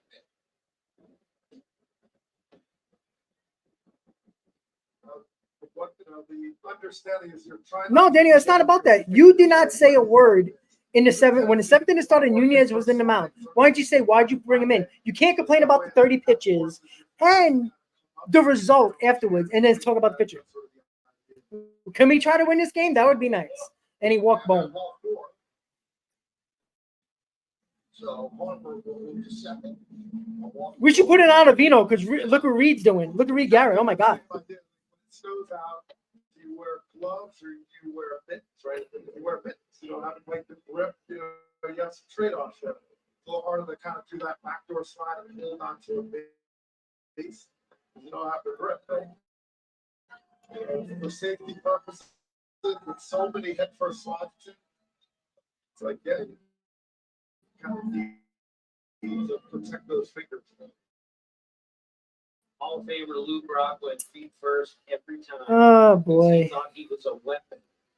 Metal spikes, going in hard. This team is driving me nuts. Like, come tag me. Good luck. Also, when you go on beat first, you can pop up. The ball gets played, go to the next base. Steal at first virtually every time. DO1. Well, I think the other aspect of where that plays is the new rule around interfering with the fielder's not allowed to get in the lane of where the runner's coming in until he has. Oh, I agree. And that became a thing because of all the head first slide. They could block you, they block the bait. But at feet first, they would not be doing that. You know, Garrett having trouble with the strike zone right now. Daniel, I freaking hope so, man. I don't feel like being negative. I really don't. I don't want to be on the roundtable complaining about this team and destroying Pete Alonso once again. I really don't.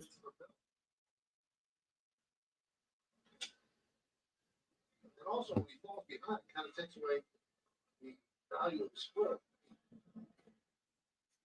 The pitching goes a lot. I see a lot of guys swinging earlier. All right, Reed, good job. No good. Get in the count when you see. Of course they are, Mike. What? You don't think they wouldn't? 2-2.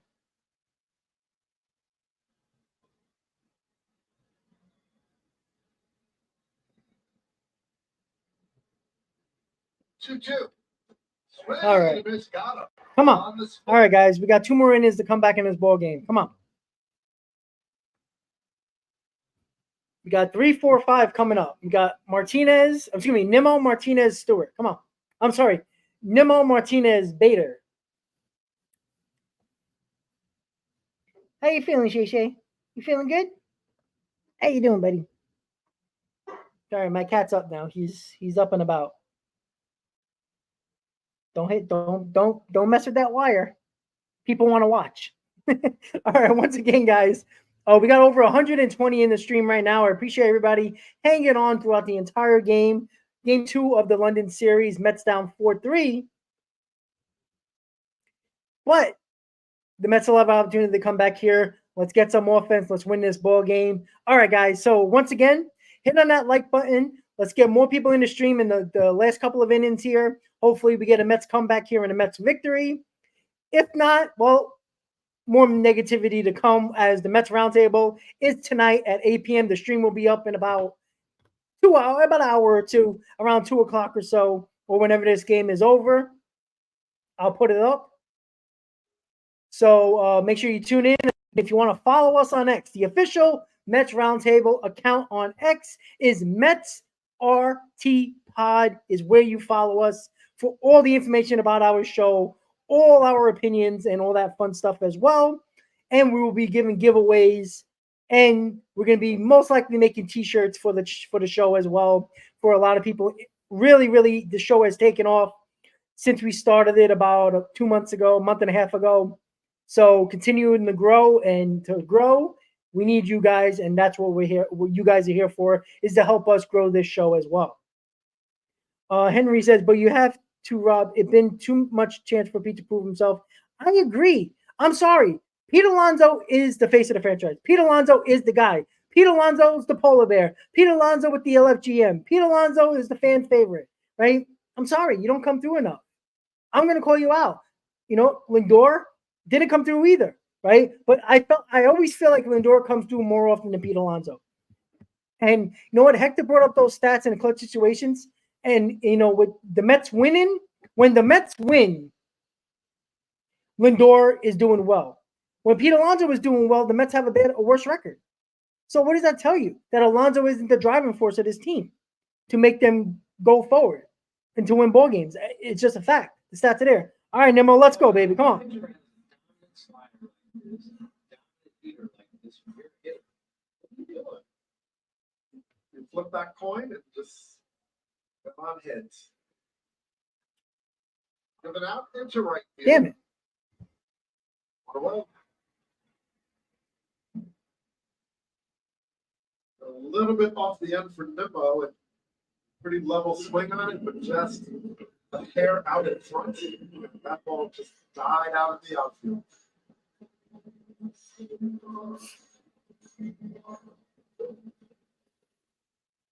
All right, come on, JD.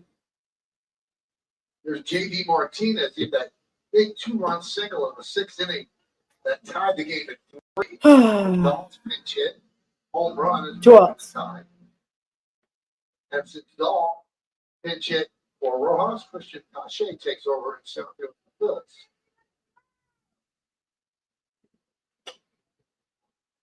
High pop up, right side of the infield. Harper will be up, 2 down. Martinez got a little big on that. He was weighted back, but just Hey, Joe, what's up, man? threw the ball and kind of tied himself up. Almost like it broke a little more in than he anticipated. He was looking for it to go away, and it stayed more straight.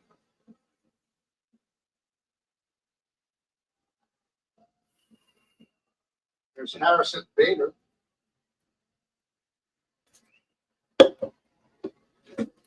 This is the 3rd or 4th time that Bader's been. Damn, Joe. Arizona's hot as hell. It's Winston Churchill stuff on this one. Yeah, love Winston Churchill. Don't hear that from too many baseball players. Ground ball. And that was a quick inning for the Phillies, and the Mets went down without a fight in the 8th inning. And they'll have up 6, 7, and 8 to try to get this team to at least tie the ball game or possibly go ahead. But Mets don't score in the top of the 8th. Phillies coming up. They lead 4-3.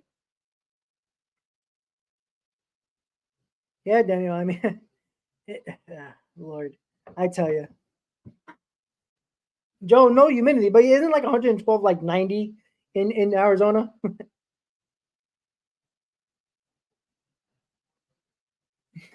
Collins, that'd be funny, right? All right, guys. So we're going to the bottom of the 8th, 4-3 Phillies. That was a quick, very, very quick inning. Again, Nimmo, Martinez, Bader didn't do nothing. And now you got to go through the bottom of the lineup, see if they can try to come through and try to get this top of the lineup back in there. The Mets tried to make a comeback yesterday in the 9th. It failed, but they were down by 5. Right now, they're only down by 1. Could be more, could be less, but we'll see. Well, once again, guys, tonight, Roundtable, Mets Roundtable podcast, 8 p.m. Make sure you're there, 8 p.m. All 4 of us on the Roundtable will be there tonight talking, hopefully, about a Mets comeback win. If not, well, there'll be a lot of negative talk about this team, but getting swept in London and coming back home, and it's not what you need. You'll be back to 10 games under 500, and not exactly what you're trying to do here. Daniel, they might be. So let's hope that they come back in this ball game and they win it, right? It's tough. Yeah, Hopman's having a great year, but again, you got to score runs. You got to get it going. I mean, first and second, nobody out. You got to get one run across at least. You don't. Yes, Daniel, 8 p.m., 8 p.m., 8 p.m. We will be here, win or lose, heartbreak after heartbreak. We'll be here talking about our Mets. Let's hope they give us something to be happy about. All right, here we go. Bottom of the 8th. And the bottom of the 8th.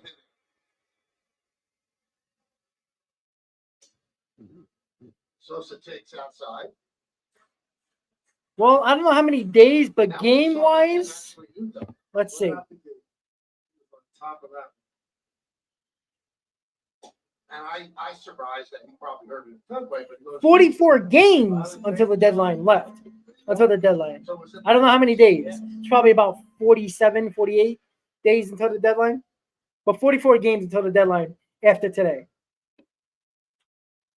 High fly ball on the right side. Taylor on the run. A lot of foul territory here. And he puts it away. Round number 1. Yeah, that's the tough thing as a hitter. You don't square it up, you get under it. There's a lot of room for the outfielders to turn a foul ball into an out. Be a comfortable amount of space out there. That's about 15 rows up at Game Stadium. At least.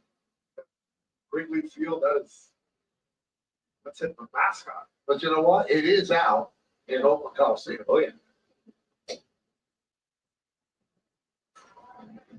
98 miles an hour, just in case you needed to know. Drops a splitter on you.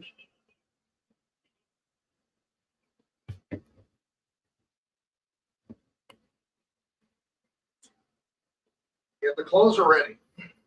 Jose Alvarado. Well, Alvarado is a tough test, but he can get a little wild. So if that's the case, the Mets have a chance. 0-2 on. The Mets kind of got a couple of hits off of him yesterday, too. So, yes, Phil, no, there could be trains now. It's just it's hard to do it at the moment. Francisco Lindor was so gracious to be mic'd up today. Swing and a miss.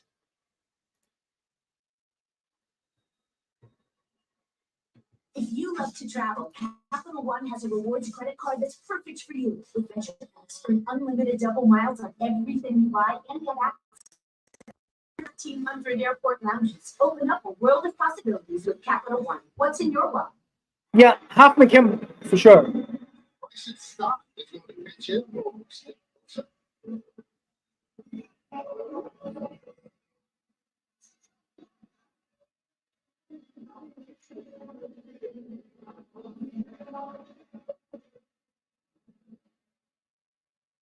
Play stocks walk up song. Plays back in Philly. All right, come on. Let's get the run, guys. Come on. And a ground ball. Nice play by Pete to hang on that bag there. Alonso kept his foot on the bag to make the play and hit the inning. Great play by Alonso. Just showing some athleticism around the back today. Just good picks, picking up his defenders, holding on to the back. All right, guys. Top of the 9th. Mets need 1 run to tie, 2 runs to go ahead. Alvarado coming in. Again, Alvarado, and there's a Philly fan that said Hoffman has been better. Alvarado can blow it. Yeah, Alvarado, well, he's got amazing stuff. But if he gets wild, it's hard for him to find a plate. The Mets got to be patient with that if that's the case. But the Mets got a couple of hits off him yesterday. He got the job done, but he also had a bigger lead. So, you got to be wary of seeing if he's going to be around the strike zone. If he's around the strike zone, he's hard to beat. If he's a little off and he's throwing pitches nowhere near the strike zone, the Mets have a shot.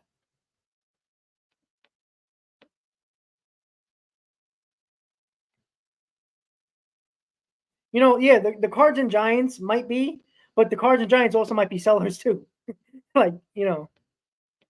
Yeah, Joe, it's impossible for the Mets to go do a full rebuild. You can't have Nimmo and Lindor on the books and do a rebuild with them two in the prime of their careers.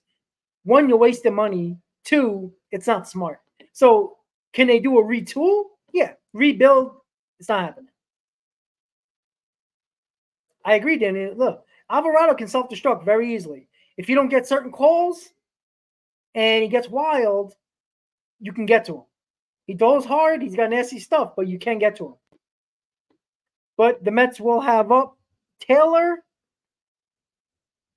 McNeil, and Beatty. I'm sorry, Taylor, McNeil, and Vientos. I'm assuming. I'm gonna. I wonder if McNeil will get the at bat because of the lefty. Because Vientos is already in for Beatty, so I wonder if they'll bring in a right-hander. I don't think they have anybody else on the bench. Let me see. Who would they have on the bench? I think it's lefties. Yeah, Joe, that's silly because it happens every year where Scherzer is a scrub. We got a top prospect for him. So you can. Trust me. You'll be surprised.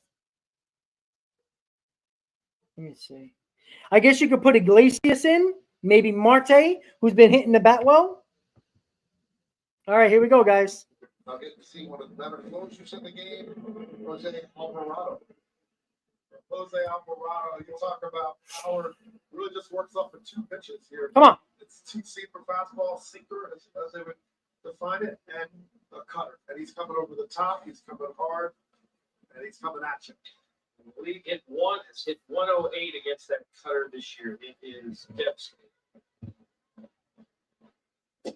Taylor leads off. Thinks outside 1-0. Michael, when we started covering, the guys threw sinkers at 83 miles an hour. He throws his at 98.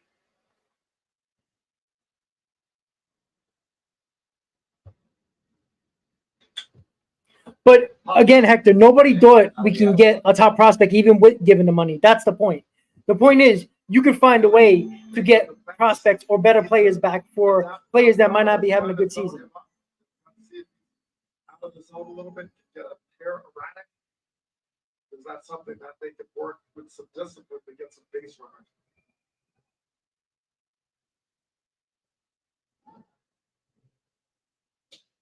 Two and one on Taylor. It'll be Taylor, McNeil, and Vientos.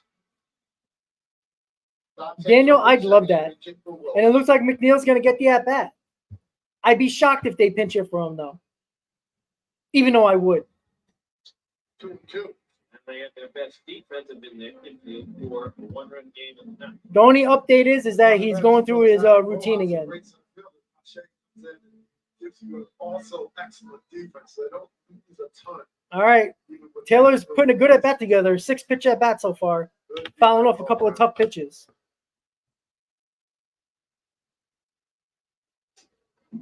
You know, there's so many high-tech instruments now for pitchers to get better. But I love that Alvarado, during the offseason, he throws it to a tie. Yeah, but fans weren't saying that.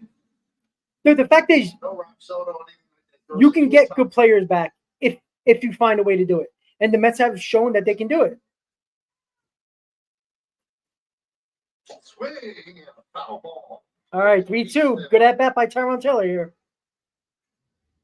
Cutter has like almost slider break. I mean, it's borderline how much it has that take lead action into the righty, trying to get the swing over the top of it. Yeah, but Hector also, they didn't get good returns. They got great returns. That's unheard of.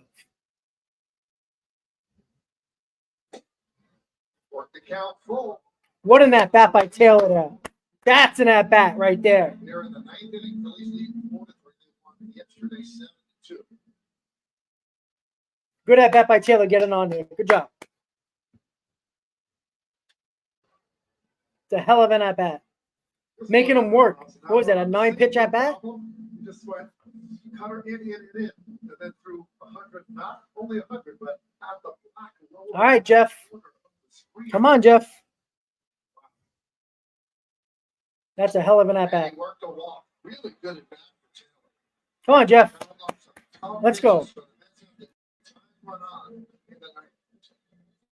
the 11th walk for Alvarado this year. That's going to have the only thing that's worked against. All right, Jeff. Lose command once in a while. Yeah, Hector, but that's the point, though. You can get good players back by doing so unprecedented. You're just up against the ropes.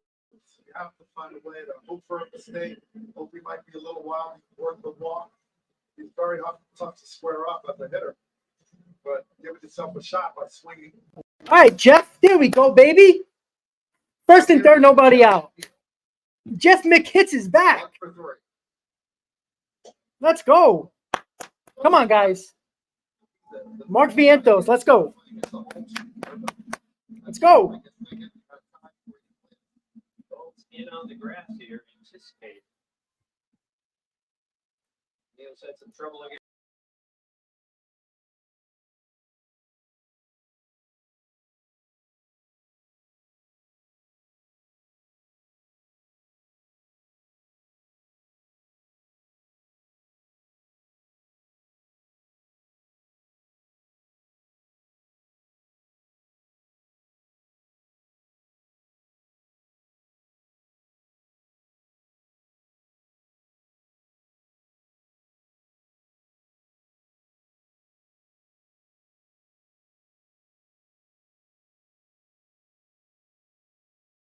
I got excited. Second bounce, just that little bit of acceleration, so to speak, the extra hop that you get not on grass, but here on turf. Come on. Here is Vientos. Phillies, of course, would love to cut the runoff, but they brought the infield in. It started back. Now they've brought the infield in. They can still turn the double play with this configuration, though.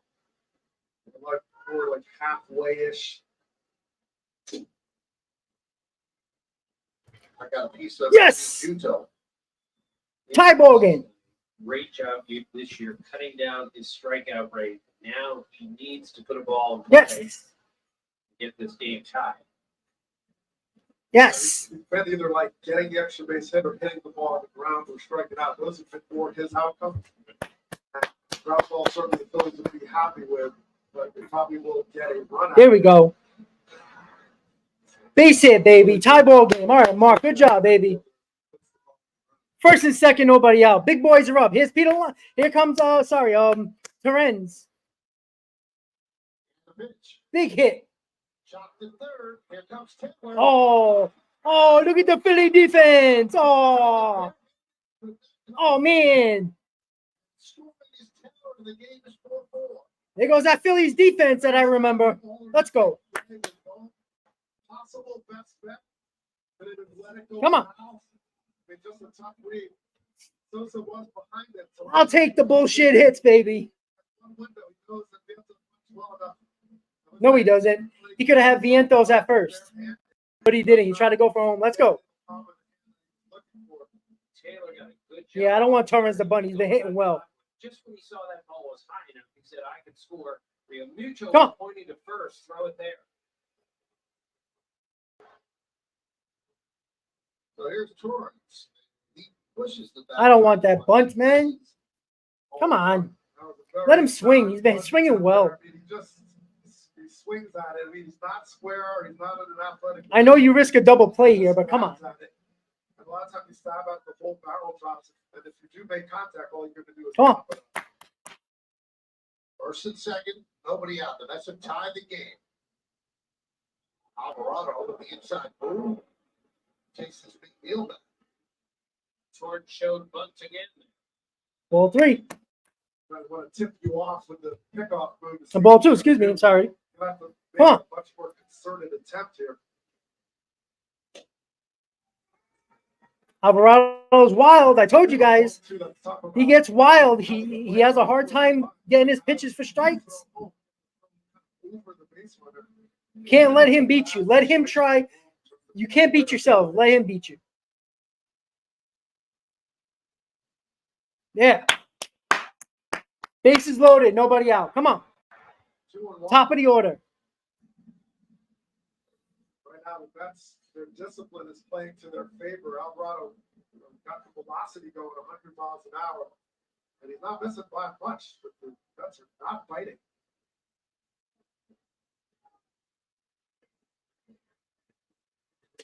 Come on, guys. We got the big boys up now. This is it right here. This is the clutch situation I'm talking about. It's up to the big boys to get the job done and take the lead.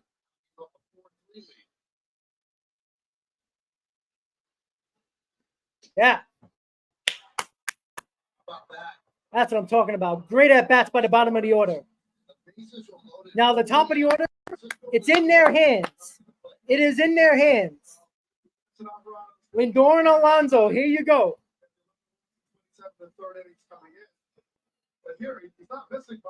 All right, so there's a mound visit right now. Bases loaded, nobody out. The Mets did tie the ball game on Vientos. I would call it. I think they called that an error, or maybe a base hit, but he blooped it to third. Bohm couldn't get a handle on it. The run scores, tie ball game. Bases loaded, nobody out for the Mets. Prime spot here for the big boys, Lindor and Alonso, to get it done. Listen, sack flies count, right? You get the lead here in a sack fly, right? Do I want a double? Do I want a home run? Do I want a grand slam? Absolutely.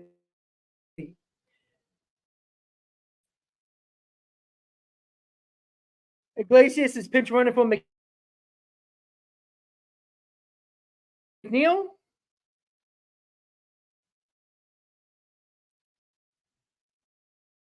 Let's go, guys. Come on. Here we go. Defensive team by pitch running. Listen, it wasn't even the big league last year. He had a good year. Many years, just like, where did he go? He comes back and a great AAA season, back in the big league. And remember, a quality at bat here. Alvarado. Now the infield's coming all the way in on the grass. They're all the way in. They know they Got to be patient here. Come on. Well, Oh, he can't find a plate. Alvarez all game. That's the bases loaded. Nobody. Freezing again. Goes any further to be JD Martinez. Come on. If the bases loaded with the bottom of the order, except they not. Come on. Yeah, Muto goes out with Activity in the Philly bullpen. Ruiz is one. They've used Hoffman, Soto, Strong. They have the day off. You know, they have a full bullpen. Come on. Anybody Already do that strike there. It's usually a winning combination for the Phillies, but tonight it's not worked out very well for them. Bottom of the order did his job. Now it's to the top of the order. Come on. The 1-0. Strike one. 100 miles an hour. Big moments here. Big moments for the big boys. Single. Another walk. The big boys getting an opportunity here to make something happen. The screen overhead bounces back down. Strike three. God damn it. Damn it. Bad pitch. They have a screen overhead. All right, Pete. Lindor could have come through. Time for you to do it. Foul ball then come in here.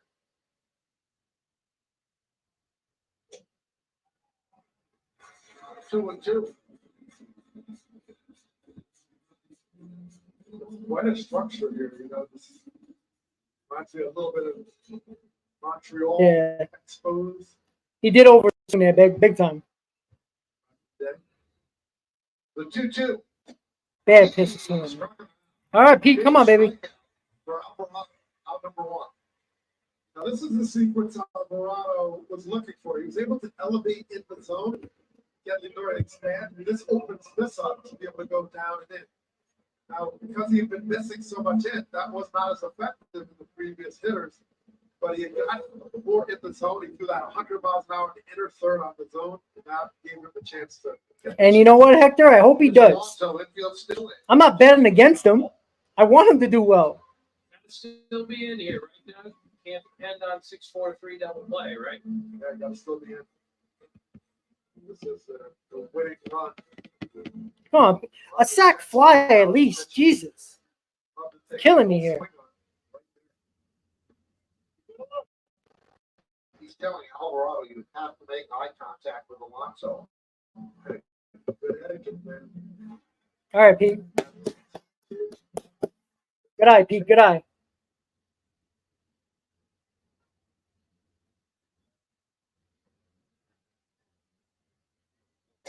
Now, Tim, is there a part of you that you can deal with the infield back so you can double them up?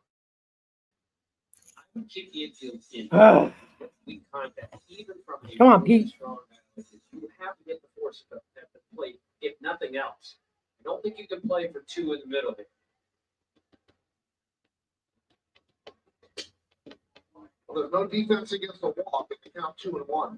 And that is the challenge. It's whether he can locate, get the strikeouts, to beat your zone. But these Mets hitters have really zoned up on Alvarado. Yes. I'll take it. I'll take the hit by pitch. Yes. Clutch, baby, clutch. Who needs a hit when you can get hit by a pitch? Stick your elbow in there. That's how you get a clutch hit. Oh, Lord. I love it. I'll take it, baby. That's clutch, baby. Using your head. The 2-2. Yeah. Stick your leg in there. Stick your leg in there. That's right, baby. I like that black and blue. I'll take it. All right, Brandon Nimmo, baby. My favorite player. That's what I'm talking about. Hey, you can hit them all in the head for all I care. Get the run in. That's right, Pete. That's how you put your leg in there. Oh, yeah. That's why you do those squats. Mets are winning now, 5-4. There's a strike on the 30th pitch of the inning for Alvarado. You damn right, Blunt. Hector, you're damn right. Come on. Come on, Brandon.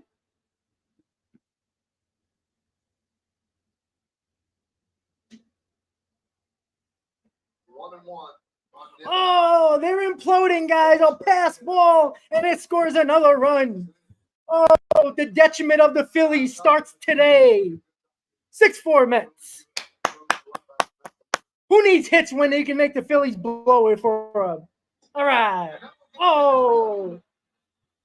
There's that $20 million catcher that everybody talks about. Yeah.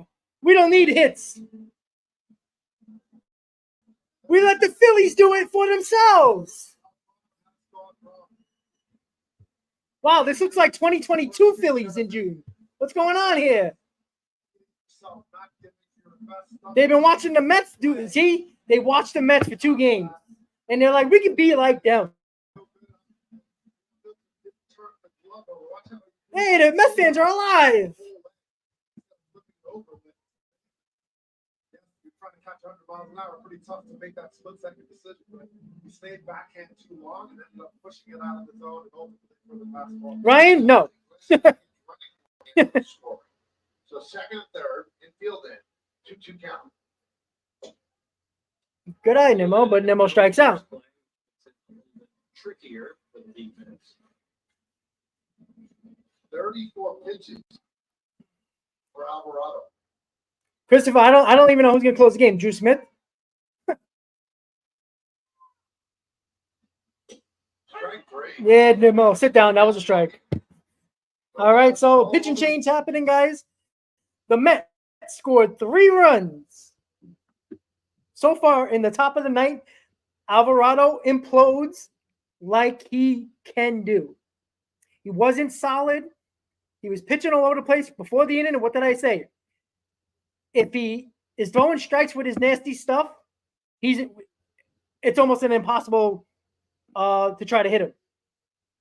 He couldn't find the plate, and he implodes. He's done this many times before.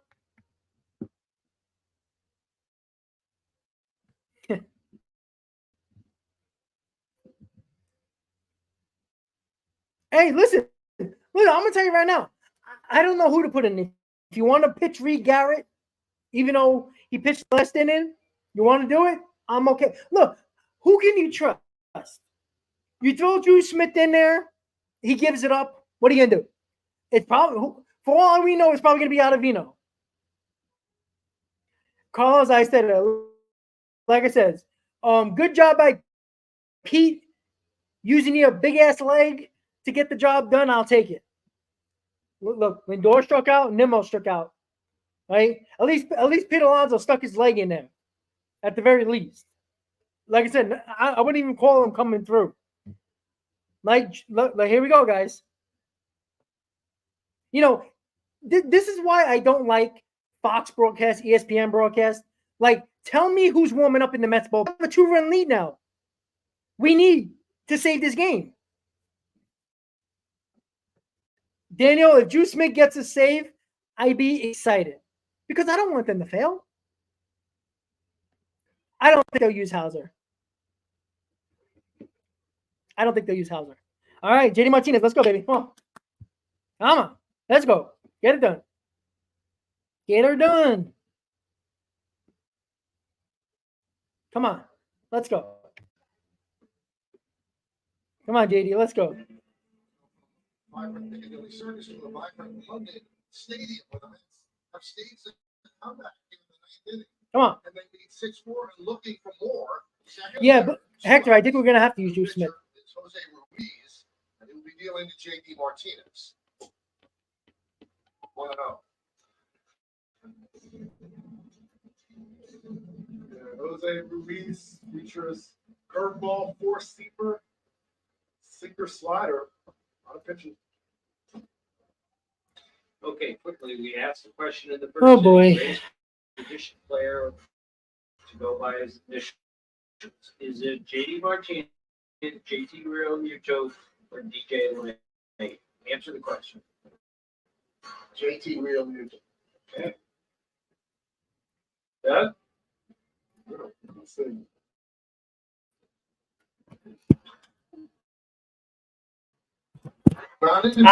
All right.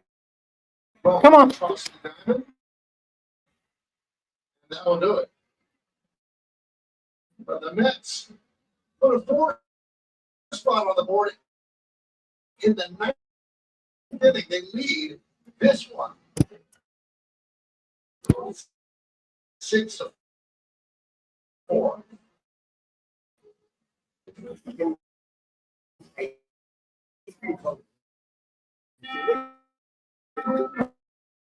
It's ready to fire first up. Come on. All right, guys, here we go.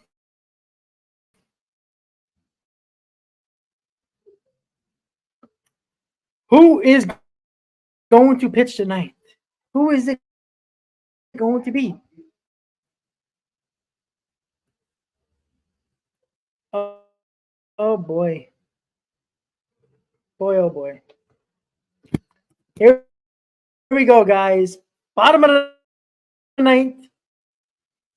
It's looking like Reed Garrett is going to stay in the ball game here. I'm assuming all hands are on deck in the bullpen. Who's left? So we will see. We will see.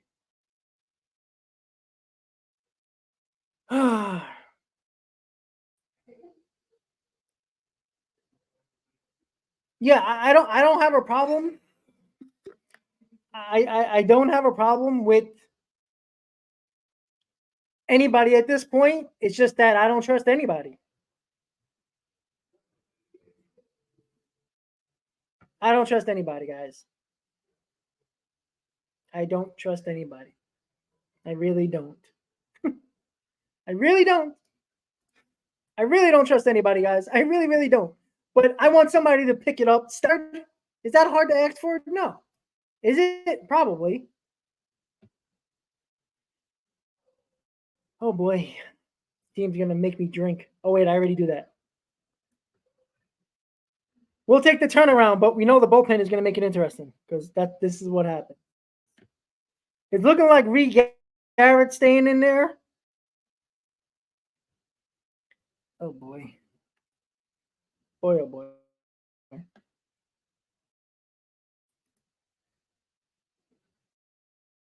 Come on.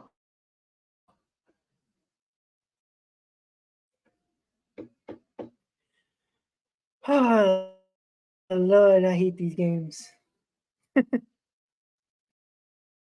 Sorry, guys, if I froze a little bit. I do apologize.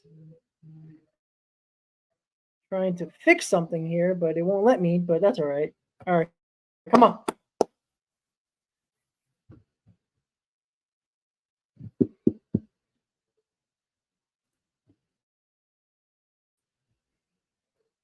Come on.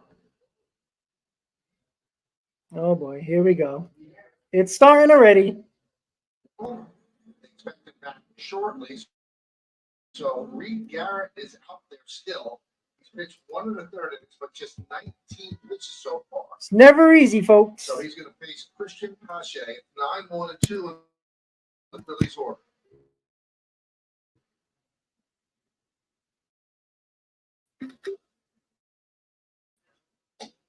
And strike. So you have some action in the bullpen. If the Mets hanging on with this game, how is that flight home compared to, say, getting swept? Yeah. It's a lot of relief and optimism. They've been playing pretty well.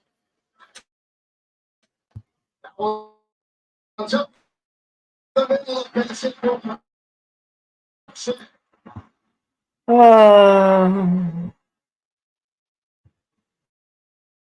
the Phillies have the leadoff man on. And now the top of the order coming up. The Phillies are not going anywhere. And that's big. I mean, Pache comes into the game. Defensive scenario, and then now gets the bat going. And he turns over the lineup for these guys. Oh boy. So here is Kyle Schwarber. 2 for 3 with a walk. Struck out his last time up. Pitch outside from Garrett. Point. Carlos Mendoza. Lord. All right, I'll take the one out. Did he go? Yes, he did. 1-1. That ball had a lot of movement going in on Schwarber. And it looked like, according to Kazan, they actually caught the zone as well. Good movement. 1-1. Popped up on the left side. Thank God for a lot of foul territory. Really tough pitches. He went with the Come on, Reed. slider, really sweeper action in, and then he goes away. It takes a little bit off it for the split. These are tough pitches where he was able to locate them.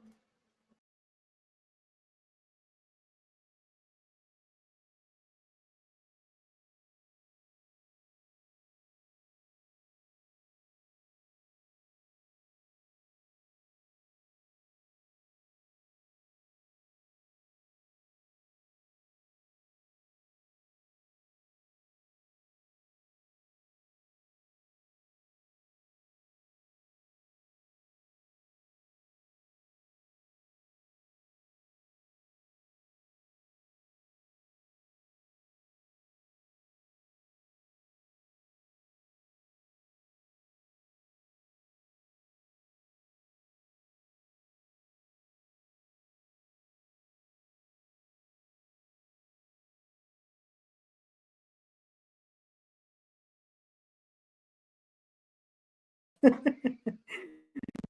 apologize. It's never easy, guys. Never easy.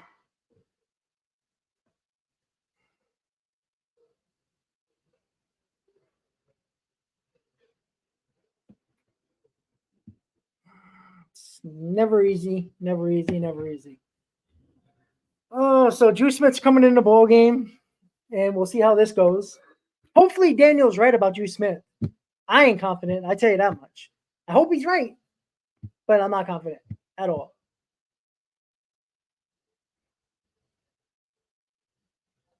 Oh, God almighty.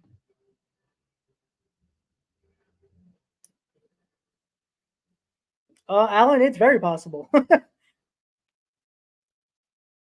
It's very possible. Jesus Christ. Everybody on both teams has really enjoyed this London series. Perhaps none more so than Bryce Harper. He has embraced it. He has reveled in it. Big home run yesterday, a super celebration. Now he comes up with a chance to be a hero against Drew Smith. My Lord. First and second, First pitch. The numbers for Smith in 11 games. We know Bryce Harper's story. He digs in. He's got the power to end it with one swing. 15 home runs this year. We see this time and time again. Only one out. And Smith deals. There's a base hit to right field. The bases are loaded with Phillies. Harper hit a bullet. And that passes the baton to Ball. Harper is always looking to turn and burn. Oh. That's what he's going to do, the drive and the damage. This ball is elevated. He gets a great swing, 107 miles an hour off the bat. He just didn't get the launch angle he was looking for, but he did enough to get the runners moving up another 90 feet. Ball has 5 at-bats against Drew Smith. He's 0 for 5. Bases loaded. Mets back, looking for the double play to end the game. And there's a strike. But Smith has an unusual. I don't feel good at all. Sticks his glove straight up in the air. A little deceptive as a hitter. You wonder what you're looking for. You're looking for that release point. And he has a lot of pitches: four-seamer, cutter, slider, curveball, changeup, sleeper. Got a lot to look for. They're looking for a pinch runner, the real Muto. Garrett Stubbs running. Don't often see a catcher as your pitch runner, but he's 5'10", 170 pounds, and he can run. Both of them. Pache at third. Stubbs, the tying run, is at second. The winning run, Harper, is at first. And now Drew Smith can't find a plate. Well, 1-1. the Phillies handed us the game in the top of the ninth, and the Mets are handing it right back. Rome has been big all year, runners in scoring position. He's driven tons of runs, sitting consistently near or at the leaderboard top. Whoa, inside. 2-1 up and in. 6 home Well, runs. Daniel, you wanted Drew Smith, huh? This year. Today's day and age, you get 12 homers and have 24 RBIs. This guy drives and runs without necessarily hitting the ball out of the ball. 2-1 count. Bottom of the ninth inning. Mets up by 2. Just missed inside. 3-1. It's going to take a miracle to win this This game. is another key to what Rome is doing now. He's not chasing as much. He's not getting too big and like, all right, I want to. Hector, I tend to agree with you, but I don't even think it matters, to be honest with you. I think they're all garbage. And he walks in a run. Smith's not even throwing anymore. He's aiming the balls. Bases still loaded. Here comes Castellanos. Well, it's a good time for Lindor to come talk or some leadership position. It's like, look, you are one pitch away. You're one pitch away from this end of this game being over. If you get it on the ground, make the pitch, execute the pitch. If you get caught up in, what the worst case scenario is, the best case scenario can happen a lot of Star? No, we're facing the Mets. It's okay. He'll come through. To make the pitch to get out. Meeting on the mound, pitching coach Jeremy Hefner.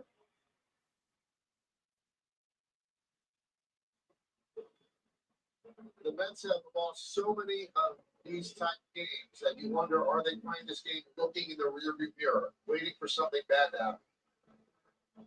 It's the smartest thing Michael K said all game.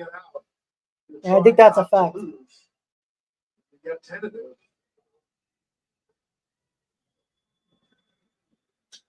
Out of the way.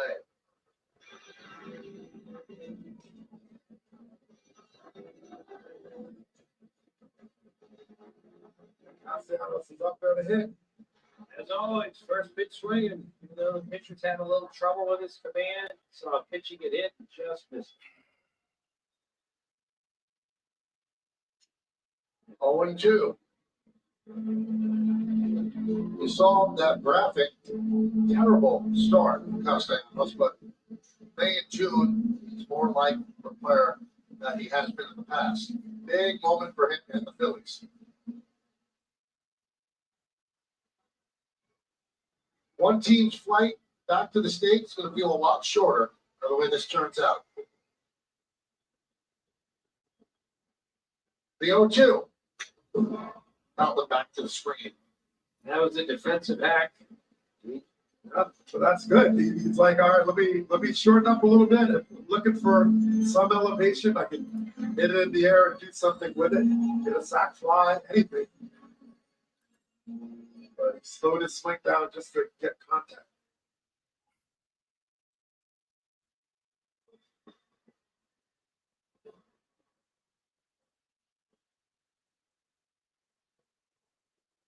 Drew Smith, the sixth We won. net pitcher.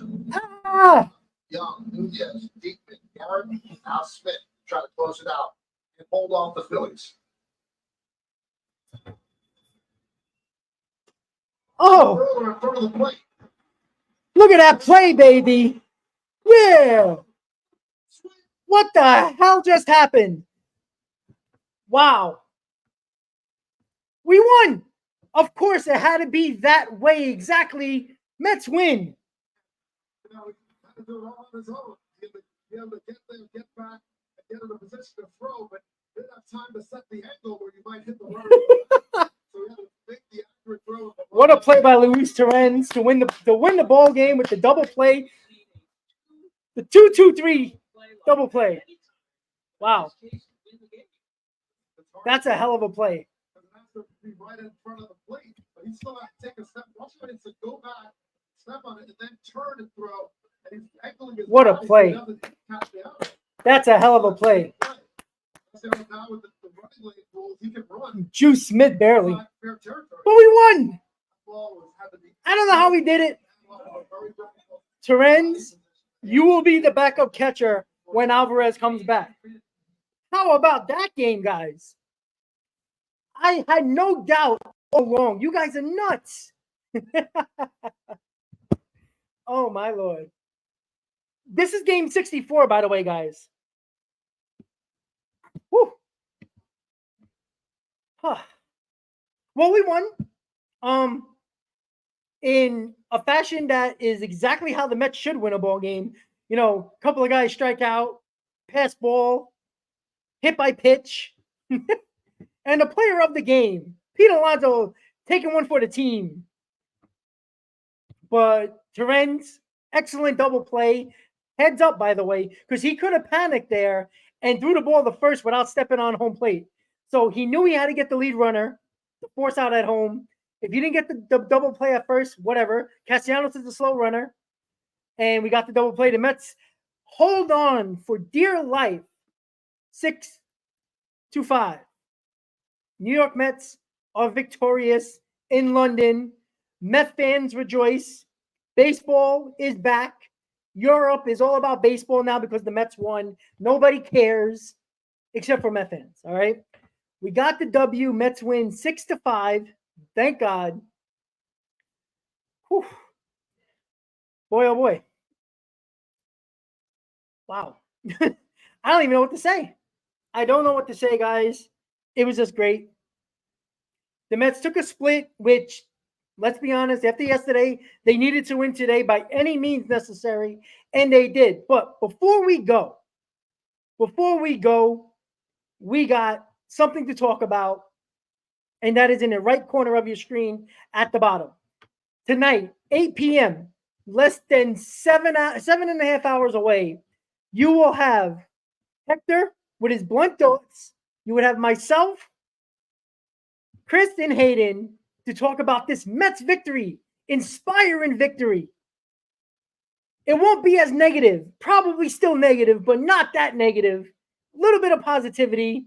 With that said, guys, the stream will be popping up in about an hour or so for the Roundtable podcast. Make sure you follow X, the official X account of Mets Roundtable podcast at Mets RT Pod. With that said, guys, the Mets hold off the Phillies 6-5 to win Game 2 of the London series, and we can travel across the pond, come back home to Queens, and heartbreak once again, most likely. But for today, a little bit more positivity than usual on the Roundtable, most likely, until we talk about Pete Alonso. With that said, everybody have a great day. See you later tonight, 8 p.m. tonight, Mets Roundtable. Mets win 6-5. How they did it, a goddamn miracle. With that said, we'll see you later tonight at 8 p.m. Let's go, Mets.